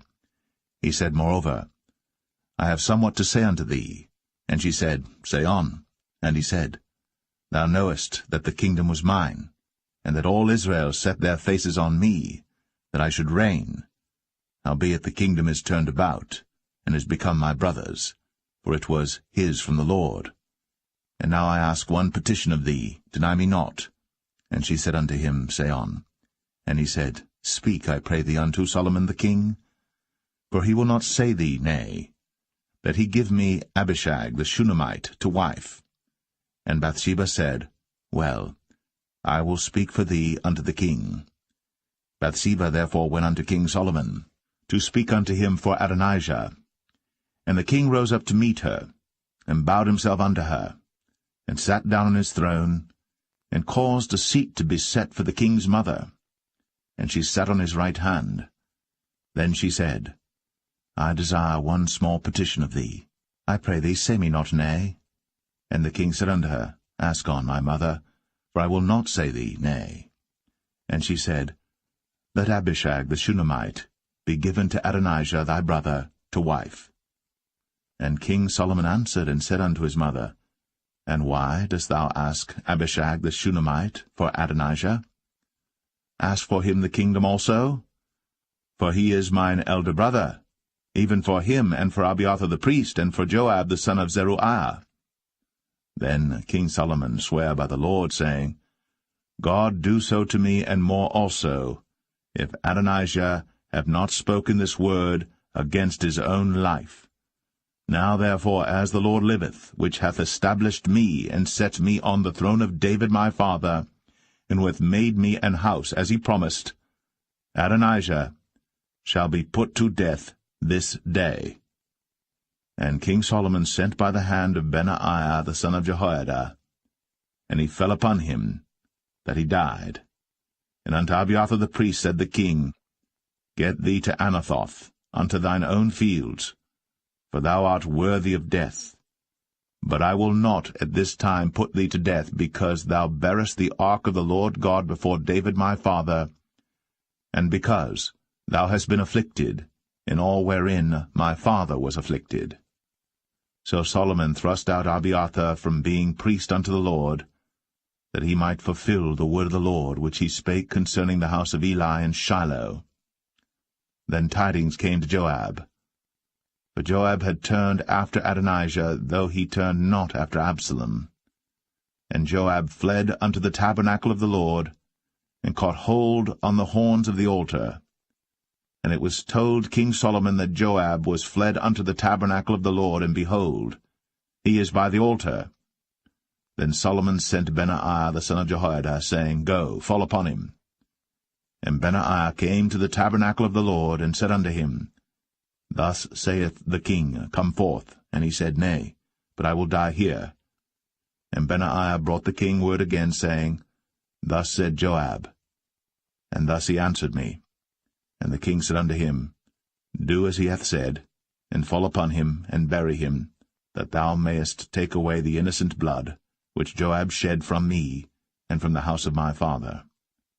And the Lord shall return his blood upon his own head, who fell upon 2 men more righteous and better than he, and slew them with the sword. My father David, not knowing thereof, to wit, Abner the son of Ner, captain of the host of Israel, and Amasa the son of Jether, captain of the host of Judah.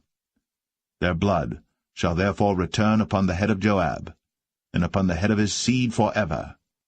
But upon David, and upon his seed, and upon his house, and upon his throne, shall there be peace for ever from the Lord. So Benaiah the son of Jehoiada went up, and fell upon him, and slew him. And he was buried in his own house, in the wilderness. And the king put Benaiah the son of Jehoiada in his room over the host, and Zadok the priest did the king put in the room of Abiathar. And the king sent and called for Shimei, and said unto him, Build thee an house in Jerusalem, and dwell there, and go not forth thence any whither. For it shall be, that on the day thou goest out, and passest over the brook Kidron, thou shalt know for certain that thou shalt surely die. Thy blood shall be upon thine own head.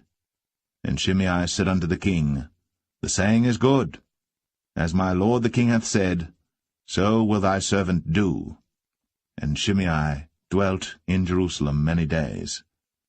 And it came to pass at the end of 3 years, that 2 of the servants of Shimei ran away unto Achish, son of Maachah, king of Gath. And they told Shimei, saying, Behold, thy servants be in Gath. And Shimei arose, and saddled his ass, and went to Gath to Achish to seek his servants. And Shimei went, and brought his servants from Gath. And it was told Solomon that Shimei had gone from Jerusalem to Gath, and was come again. And the king sent and called for Shimei, and said unto him, Did I not make thee to swear by the Lord, and protested unto thee, saying, Know for a certain, on the day thou goest out, and walkest abroad any whither, that thou shalt surely die? And thou saidst unto me, The word that I have heard is good. Why then hast thou not kept the oath of the Lord, and the commandment that I have charged thee with? The king said moreover to Shimei, Thou knowest all the wickedness which thine heart is privy to, that thou didst to David my father. Therefore the Lord shall return thy wickedness upon thine own head. And King Solomon shall be blessed, and the throne of David shall be established before the Lord for ever.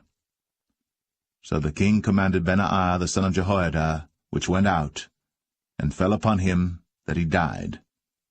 And the kingdom was established in the hand of Solomon.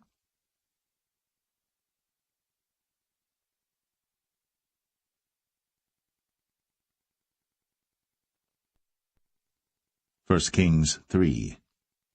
And Solomon made affinity with Pharaoh king of Egypt, and took Pharaoh's daughter, and brought her into the city of David, until he had made an end of building his own house, and the house of the Lord, and the wall of Jerusalem round about.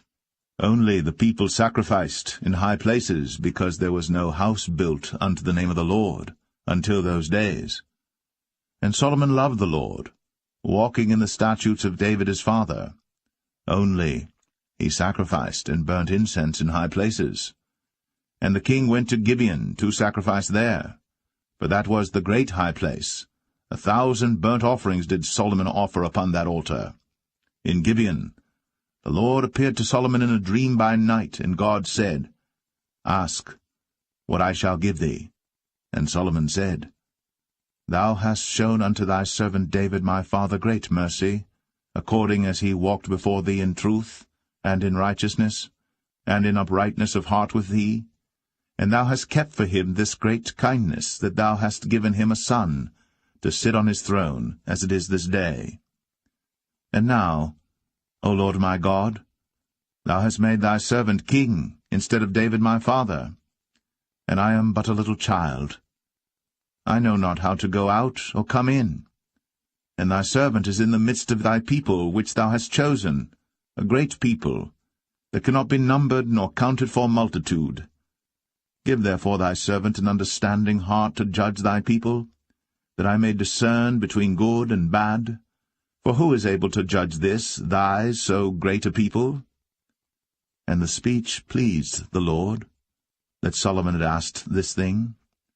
And God said unto him, Because thou hast asked this thing, and hast not asked for thyself long life, neither hast asked riches for thyself, nor hast asked the life of thine enemies, but hast asked for thyself understanding, to discern judgment. Behold, I have done according to thy words. Lo, I have given thee a wise and an understanding heart, so that there was none like thee before thee, neither after thee shall any arise like unto thee. And I have also given thee that which thou hast not asked, both riches and honour, so that there shall not be any among the kings like unto thee all thy days. And if thou wilt walk in my ways, to keep my statutes and my commandments, as thy father David did walk, then I will lengthen thy days. And Solomon awoke, and behold, it was a dream. And he came to Jerusalem, and stood before the ark of the covenant of the Lord, and offered up burnt offerings, and offered peace offerings, and made a feast to all his servants. Then came there 2 women that were harlots unto the king, and stood before him. And the one woman said, O my lord, I and this woman dwell in one house, and I was delivered of a child with her in the house.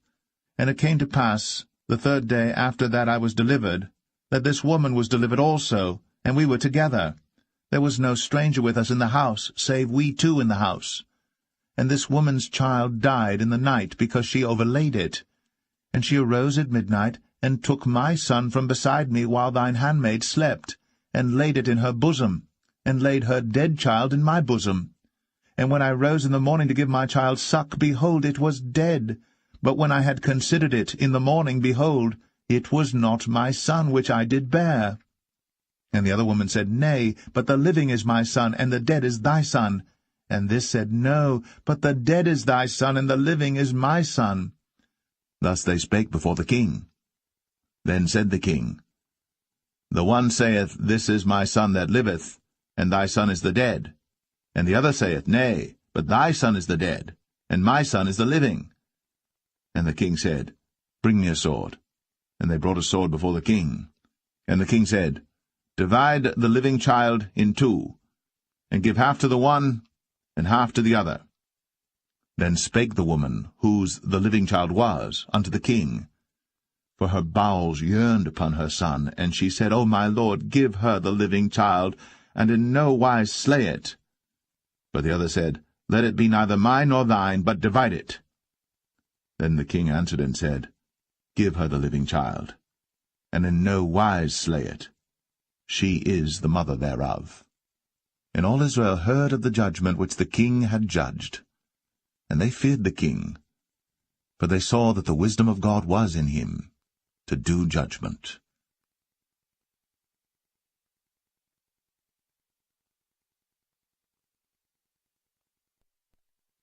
1 Kings 4. So King Solomon was king over all Israel. And these were the princes which he had: Azariah the son of Zadok the priest, Elihoreph and Ahiah the sons of Shishah, scribes, Jehoshaphat the son of Ahilud, the recorder, and Benaiah the son of Jehoiada was over the host, and Zadok and Abiathar were the priests.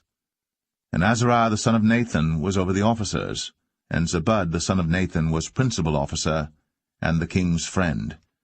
And Ahishah was over the household, and Adoniram the son of Abda was over the tribute. And Solomon had 12 officers over all Israel, which provided victuals for the king and his household. Each man his month in a year made provision. And these are their names: the son of Hur, in Mount Ephraim, the son of Dekar, in Makaz, and in Shaalbim, and in Beth-Shemesh, and Elon Bethanan, the son of Hesed, in Arabath. To him pertained Socho, in all the land of Hepher, the son of Abinadab, in all the region of Dor, which had Taphath, the daughter of Solomon, to wife.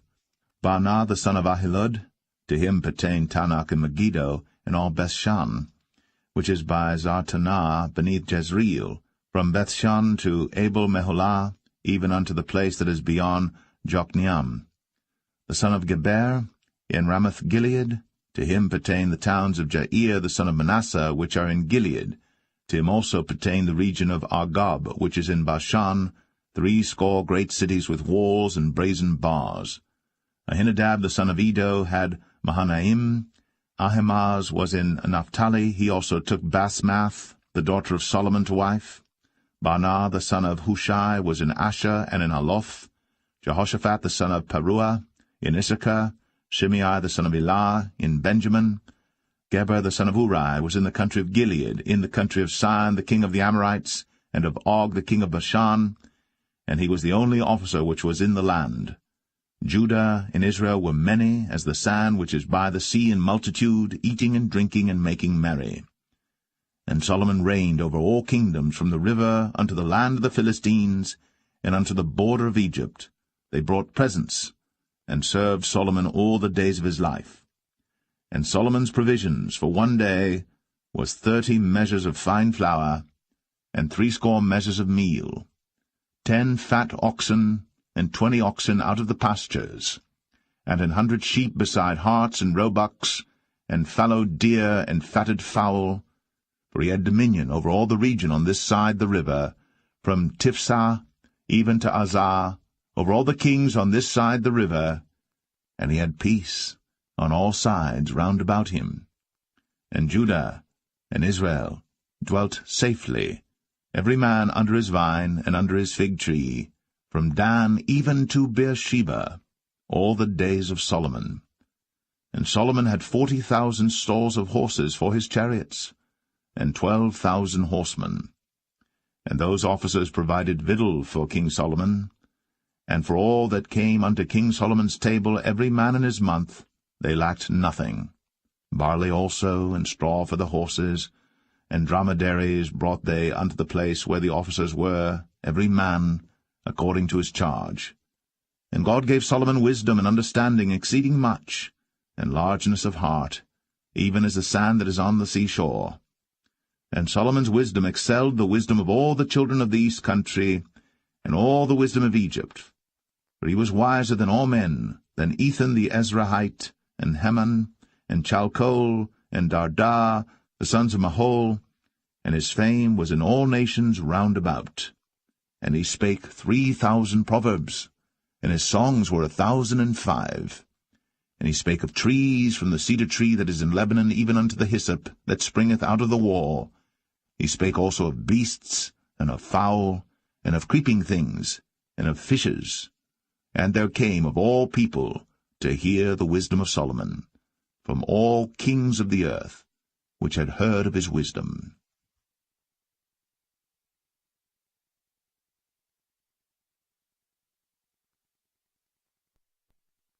1 Kings 5.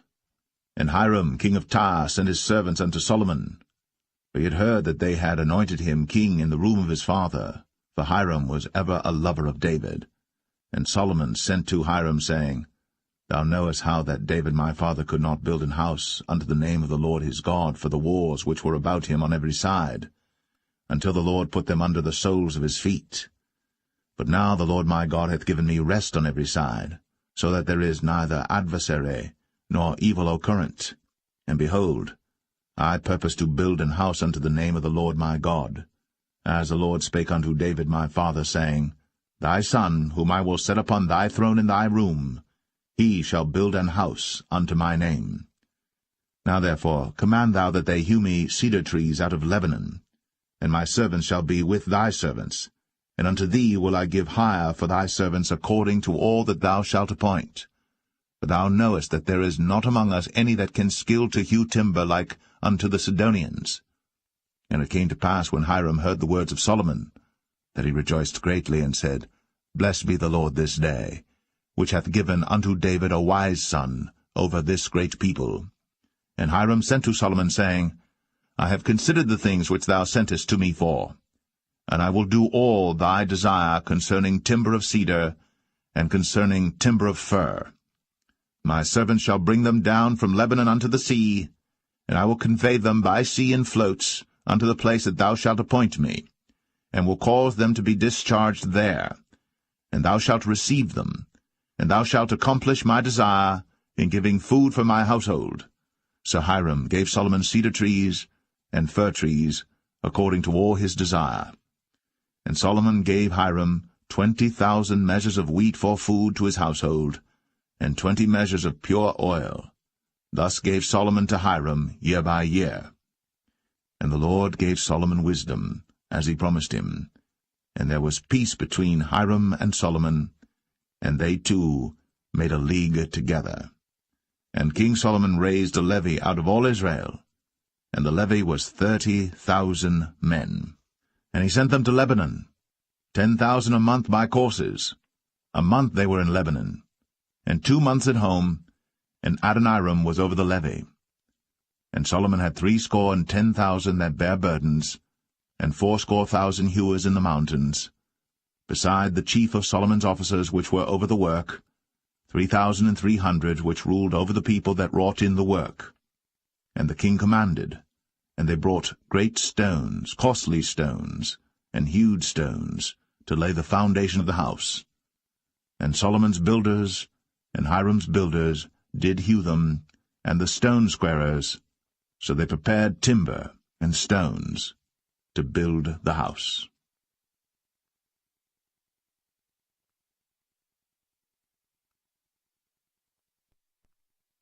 1 Kings 6. And it came to pass in the 480th year, after the children of Israel were come out of the land of Egypt, in the 4th year of Solomon's reign over Israel, in the month Ziph, which is the 2nd month, that he began to build the house of the Lord. And the house which King Solomon built for the Lord, the length thereof was 80 cubits, and the breadth thereof 20 cubits, and the height thereof 30 cubits. And the porch before the temple of the house 20 cubits was the length thereof, according to the breadth of the house, and 10 cubits was the breadth thereof before the house. And for the house he made windows of narrow lights. And against the wall of the house he built chambers round about, against the walls of the house round about, both of the temple and of the oracle, and he made chambers round about. The nethermost chamber was 5 cubits broad, and the middle was 6 cubits broad, and the third was 7 cubits broad.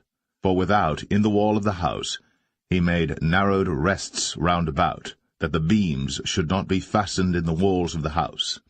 And the house, when it was in building, was built of stone made ready before it was brought thither, so that there was neither hammer nor axe nor any tool of iron heard in the house, while it was in building.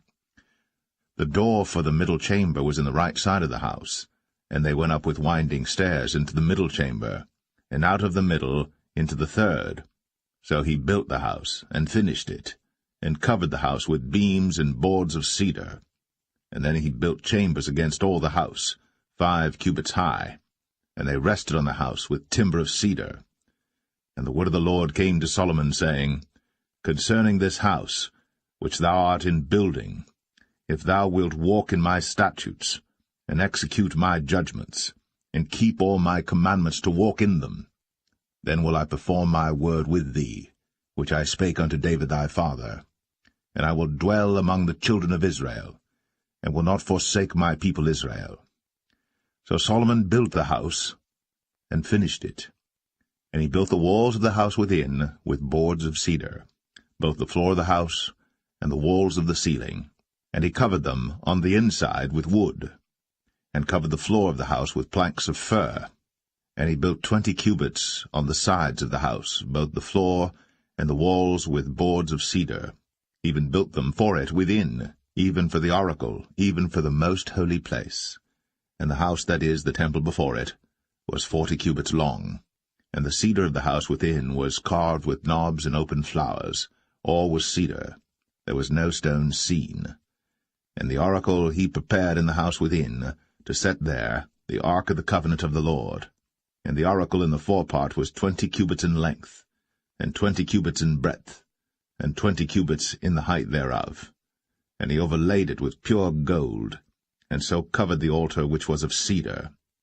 So Solomon overlaid the house within with pure gold, and he made a partition by the chains of gold before the oracle, and he overlaid it with gold. And the whole house he overlaid with gold until he had finished all the house. Also the whole altar that was by the oracle he overlaid with gold. And within the oracle he made 2 cherubims of olive tree, each 10 cubits high. And 5 cubits was the one wing of the cherub, and 5 cubits the other wing of the cherub. From the uttermost part of the one wing unto the uttermost part of the other were 10 cubits. And the other cherub was 10 cubits. Both the cherubims were of one measure and one size. The height of the one cherub was 10 cubits, and so was it of the other cherub. And he set the cherubims within the inner house, and they stretched forth the wings of the cherubims, so that the wing of the one touched the one wall, and the wing of the other cherub touched the other wall, and their wings touched one another in the midst of the house. And he overlaid the cherubims with gold, and he carved all the walls of the house round about with carved figures of cherubims, and palm trees, and open flowers, within and without. And the floor of the house he overlaid with gold, within and without.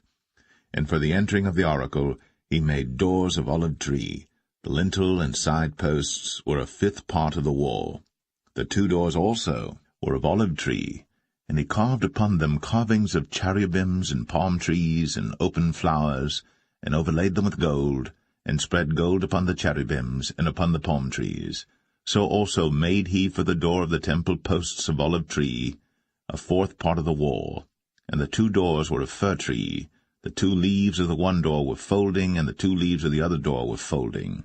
And he carved thereon cherubims and palm trees and open flowers, and covered them with gold, fitted upon the carved work. And he built the inner court with 3 rows of hewed stone, and a row of cedar beams.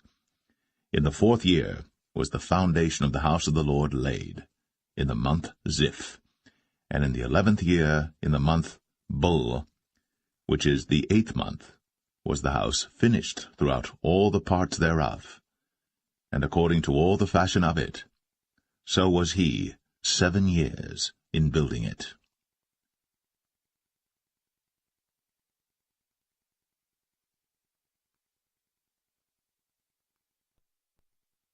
1 Kings 7. But Solomon was building his own house 13 years, and he finished all his house. He built also the house of the forest of Lebanon. The length thereof was 100 cubits, and the breadth thereof 50 cubits, and the height thereof 30 cubits, upon 4 rows of cedar pillars, with cedar beams upon the pillars. And it was covered with cedar above, upon the beams, that lay on 45 pillars, 15 in a row. And there were windows in 3 rows, and light was against light in 3 ranks. And all the doors and posts were square, with the windows, and light was against light in 3 ranks. And he made a porch of pillars. The length thereof was 50 cubits, and the breadth thereof 30 cubits, and the porch was before them. And the other pillars and the thick beam were before them. Then he made a porch for the throne where he might judge, even the porch of judgment, and it was covered with cedar from one side of the floor to the other. And his house where he dwelt had another court within the porch, which was of the like work. Solomon made also an house for Pharaoh's daughter, whom he had taken to wife, like unto this porch. All these were of costly stones, according to the measures of hewed stones, sawed with saws, within and without, even from the foundation unto the coping, and so on the outside toward the great court. And the foundation was of costly stones, even great stones, stones of 10 cubits, and stones of 8 cubits. And above were costly stones after the measures of hewed stones and cedars. And the great court round about was with 3 rows of hewed stones, and a row of cedar beams, both for the inner court of the house of the Lord, and for the porch of the house. And King Solomon sent and fetched Hiram out of Tyre. He was a widow's son of the tribe of Naphtali, and his father was a man of Tyre, a worker in brass, and he was filled with wisdom and understanding and cunning, to work all works in brass. And he came to King Solomon, and wrought all his work. For he cast 2 pillars of brass of 18 cubits high apiece, and a line of 12 cubits did compass either of them about. And he made 2 chapiters of molten brass, to set upon the tops of the pillars. The height of the one chapiter was 5 cubits, and the height of the other chapiter was 5 cubits. And nets of checker work, and wreaths of chain work, for the chapiters which were upon the top of the pillars, 7 for the one chapiter, and 7 for the other chapiter. And he made the pillars, and 2 rows round about upon the one network, to cover the chapiters that were upon the top, with pomegranates. And so did he for the other chapiter. And the chapiters that were upon the top of the pillars were of lily work in the porch 4 cubits. And the chapiters upon the 2 pillars had pomegranates also above, over against the belly which was by the network. And the pomegranates were 200 in rows round about upon the other chapiter. And he set up the pillars in the porch of the temple. And he set up the right pillar, and called the name thereof Jachin. And he set up the left pillar, and called the name thereof Boaz. And upon the top of the pillars was lily work. So was the work of the pillars finished. And he made a molten sea, 10 cubits from the one brim to the other. It was round all about, and his height was 5 cubits. And a line of 30 cubits did compass it round about. And under the brim of it round about there were knobs compassing it, 10 in a cubit, compassing the sea round about. The knobs were cast in 2 rows when it was cast. It stood upon 12 oxen, 3 looking toward the north, and 3 looking toward the west, and 3 looking toward the south, and 3 looking toward the east. And the sea was set above upon them, and all their hinder parts were inward. And it was an handbreadth thick, and the brim thereof was wrought like the brim of a cup, with flowers of lilies. It contained 2,000 baths. And he made 10 bases of brass. 4 cubits was the length of one base, and 4 cubits the breadth thereof, and 3 cubits the height of it. And the work of the bases was on this manner. They had borders, and the borders were between the ledges. And on the borders that were between the ledges were lions, oxen, and cherubims. And upon the ledges there was a base above, and beneath the lions and oxen were certain additions made of thin work. And every base had 4 brazen wheels, and plates of brass, and the 4 corners thereof had undersetters. Under the laver were undersetters molten, at the side of every addition. And the mouth of it within the chapiter, and above was a cubit, but the mouth thereof was round after the work of the base, a cubit and an half. And also upon the mouth of it were gravings with their borders 4 square, not round. And under the borders were 4 wheels, and the axle trees of the wheels were joined to the base. And the height of a wheel was a cubit and a half a cubit. And the work of the wheels was like the work of a chariot wheel. Their axle trees and their naves and their felloes and their spokes were all molten. And there were 4 undersetters to the 4 corners of one base, and the undersetters were of the very base itself. And in the top of the base was there a round compass of half a cubit high, and on the top of the base the ledges thereof, and the borders thereof were of the same. For on the plates of the ledges thereof, and on the borders thereof, he graved cherubims, lions, and palm trees, according to the proportion of every one, and additions round about. After this manner he made the 10 bases. All of them had 1 casting, 1 measure, and 1 size. Then made he 10 lavers of brass. 1 laver contained 40 baths, and every laver was 4 cubits.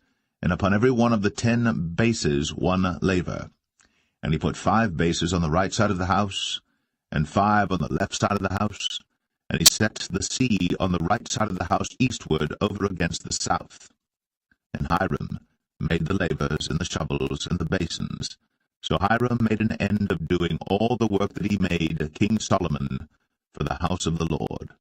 The 2 pillars and the 2 bowls of the chapiters that were on the top of the 2 pillars, and the 2 networks to cover the 2 bowls of the chapiters, which were upon the top of the pillars, and 400 pomegranates for the 2 networks, even 2 rows of pomegranates for 1 network, to cover the 2 bowls of the chapiters that were upon the pillars, and the 10 bases, and 10 lavers on the bases, and 1 sea, and 12 oxen under the sea, and the pots, and the shovels, and the basins, and all these vessels which Hiram made to King Solomon for the house of the Lord, were of bright brass.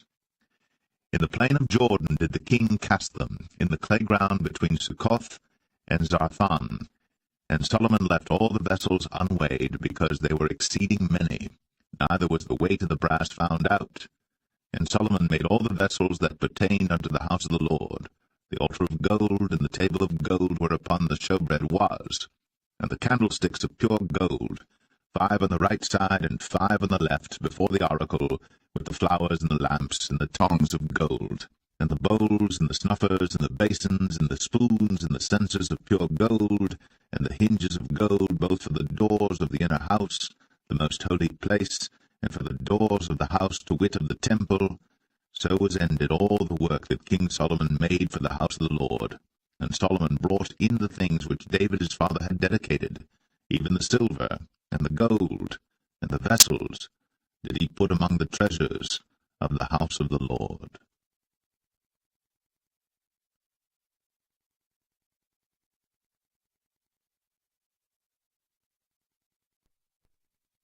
1 Kings 8. Then Solomon assembled the elders of Israel, and all the heads of the tribes, the chief of the fathers of the children of Israel, unto King Solomon in Jerusalem, that they might bring up the ark of the covenant of the Lord out of the city of David, which is Zion. And all the men of Israel assembled themselves unto King Solomon at the feast in the month Ethanim, which is the 7th month. And all the elders of Israel came, and the priests took up the ark, and they brought up the ark of the Lord, and the tabernacle of the congregation, and all the holy vessels that were in the tabernacle, even those did the priests and the Levites bring up. And King Solomon, and all the congregation of Israel, that were assembled unto him, were with him before the ark, sacrificing sheep and oxen, that could not be told nor numbered for multitude. And the priests brought in the ark of the covenant of the Lord unto his place, into the oracle of the house, to the most holy place, even under the wings of the cherubims. For the cherubims spread forth their 2 wings over the place of the ark, and the cherubims covered the ark and the staves thereof above. And they drew out the staves, that the ends of the staves were seen out in the holy place before the oracle, and they were not seen without. And there they are unto this day. There was nothing in the ark save the 2 tables of stone, which Moses put there at Horeb, when the Lord made a covenant with the children of Israel, when they came out of the land of Egypt. And it came to pass, when the priests were come out of the holy place, that the cloud filled the house of the Lord, so that the priests could not stand to minister because of the cloud, for the glory of the Lord had filled the house of the Lord. Then spake Solomon, The Lord said that he would dwell in the thick darkness. I have surely built thee an house to dwell in, a settled place for thee to abide in for ever. And the king turned his face about, and blessed all the congregation of Israel. And all the congregation of Israel stood, and he said, Blessed be the Lord God of Israel, which spake with his mouth unto David my father, and hath with his hand fulfilled it, saying, Since the day that I brought forth my people Israel out of Egypt, I chose no city out of all the tribes of Israel to build an house, that my name might be therein. But I chose David to be over my people Israel. And it was in the heart of David my father to build an house for the name of the Lord God of Israel. And the Lord said unto David my father, Whereas it was in thine heart to build an house unto my name, thou didst well that it was in thine heart. Nevertheless thou shalt not build the house, but thy son that shall come forth out of thy loins, he shall build the house unto my name. And the Lord hath performed his word that he spake, and I am risen up in the room of David my father, and sit on the throne of Israel, as the Lord promised, and have built an house for the name of the Lord God of Israel. And I have set there a place for the ark, wherein is the covenant of the Lord, which he made with our fathers when he brought them out of the land of Egypt. And Solomon stood before the altar of the Lord in the presence of all the congregation of Israel, and spread forth his hands toward heaven, and he said, Lord God of Israel, there is no God like thee, in heaven above, or on earth beneath, who keepest covenant and mercy with thy servants that walk before thee with all their heart, who hast kept with thy servant David my father, that thou promised him, thou spakest also with thy mouth, and hast fulfilled it with thine hand, as it is this day. Therefore now, Lord God of Israel, keep with thy servant David my father, that thou promised him, saying, There shall not fail thee a man in my sight to sit on the throne of Israel, so that thy children take heed to their way, that they walk before me as thou hast walked before me. And now, O God of Israel, let thy word, I pray thee, be verified, which thou spakest unto thy servant David my father. But will God indeed dwell on the earth? Behold, the heaven, and heaven of heavens cannot contain thee. How much less this house that I have builded? Yet have thou respect unto the prayer of thy servant, and to his supplication, O Lord my God, to hearken unto the cry and to the prayer which thy servant prayeth before thee today, that thine eyes may be open toward this house night and day, even toward the place of which thou hast said, My name shall be there, that thou mayest hearken unto the prayer which thy servant shall make toward this place. And hearken thou to the supplication of thy servant, and of thy people Israel, when they shall pray toward this place. And hear thou in heaven thy dwelling place, and when thou hearest, forgive. If any man trespass against his neighbor, and an oath be laid upon him to cause him to swear, and the oath come before thine altar in this house, then hear thou in heaven, and do and judge thy servants, condemning the wicked, to bring his way upon his head, and justifying the righteous, to give him according to his righteousness. When thy people Israel be smitten down before the enemy, because they have sinned against thee, and shall turn again to thee, and confess thy name, and pray, and make supplication unto thee in this house, then hear thou in heaven, and forgive the sin of thy people Israel, and bring them again unto the land which thou gavest unto their fathers. When heaven is shut up, and there is no rain because they have sinned against thee, if they pray toward this place, and confess thy name, and turn from their sin, when thou afflictest them, then hear thou in heaven, and forgive the sin of thy servants, and of thy people Israel, that thou teach them the good way wherein they should walk, and give rain upon thy land, which thou hast given to thy people for an inheritance.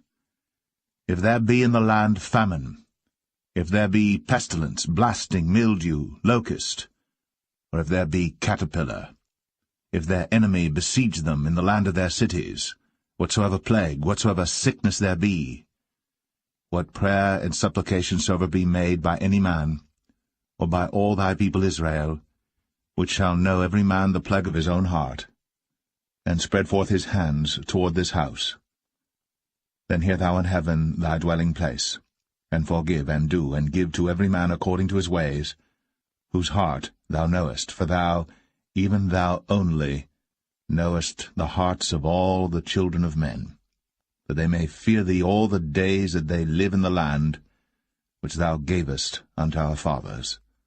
Moreover, concerning a stranger that is not of thy people Israel, but cometh out of a far country for thy name's sake, for they shall hear of thy great name, and of thy strong hand, and of thy stretched out arm, when he shall come and pray toward this house, hear thou in heaven thy dwelling place, and do according to all that the stranger calleth to thee for, that all people of the earth may know thy name, to fear thee, as do thy people Israel, and that they may know that this house which I have builded is called by thy name. If thy people go out to battle against their enemy, whithersoever thou shalt send them, and shall pray unto the Lord toward the city which thou hast chosen, and toward the house that I have built for thy name, then hear thou in heaven their prayer, and their supplication, and maintain their cause, if they sin against thee, for there is no man that sinneth not, and thou be angry with them, and deliver them to the enemy, so that they carry them away captives unto the land of the enemy, far or near.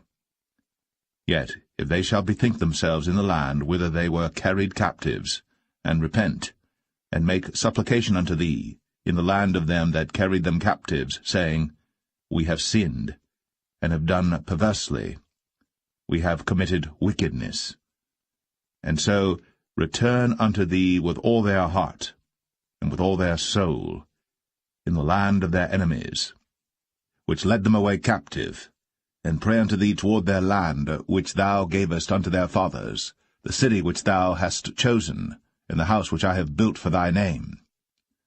Then hear thou their prayer, and their supplication in heaven thy dwelling place, and maintain their cause, and forgive thy people that have sinned against thee, and all their transgressions wherein they have transgressed against thee, and give them compassion before them who carry them captive, that they may have compassion on them. For they be thy people, and thine inheritance, which thou broughtest forth out of Egypt, from the midst of the furnace of iron, that thine eyes may be open unto the supplication of thy servant, and unto the supplication of thy people Israel, to hearken unto them in all that they call for unto thee. For thou didst separate them from among all the people of the earth to be thine inheritance, as thou spakest by the hand of Moses thy servant, when thou broughtest our fathers out of Egypt, O Lord God. And it was so that when Solomon had made an end of praying all this prayer and supplication unto the Lord, he arose from before the altar of the Lord, from kneeling on his knees with his hands spread up to heaven. And he stood, and blessed all the congregation of Israel with a loud voice, saying, Blessed be the Lord, that hath given rest unto his people Israel, according to all that he promised. There hath not failed one word of all his good promise, which he promised by the hand of Moses his servant. The Lord our God be with us, as he was with our fathers. Let him not leave us, nor forsake us, that he may incline our hearts unto him, to walk in all his ways, and to keep his commandments and his statutes and his judgments, which he commanded our fathers. And let these my words wherewith I have made supplication before the Lord be nigh unto the Lord our God day and night, that he maintain the cause of his servant, and the cause of his people Israel at all times, as the matter shall require, that all the people of the earth may know that the Lord is God, and that there is none else. Let your heart therefore be perfect with the Lord our God, to walk in his statutes, and to keep his commandments, as at this day. And the king and all Israel with him offered sacrifice before the Lord. And Solomon offered a sacrifice of peace offerings which he offered unto the Lord, 22,000 oxen, and 120,000 sheep.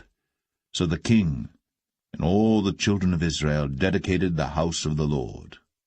The same day did the king hallow the middle of the court that was before the house of the Lord, for there he offered burnt offerings and meat offerings, and the fat of the peace offerings, because the brazen altar that was before the Lord was too little to receive the burnt offerings and meat offerings, and the fat of the peace offerings.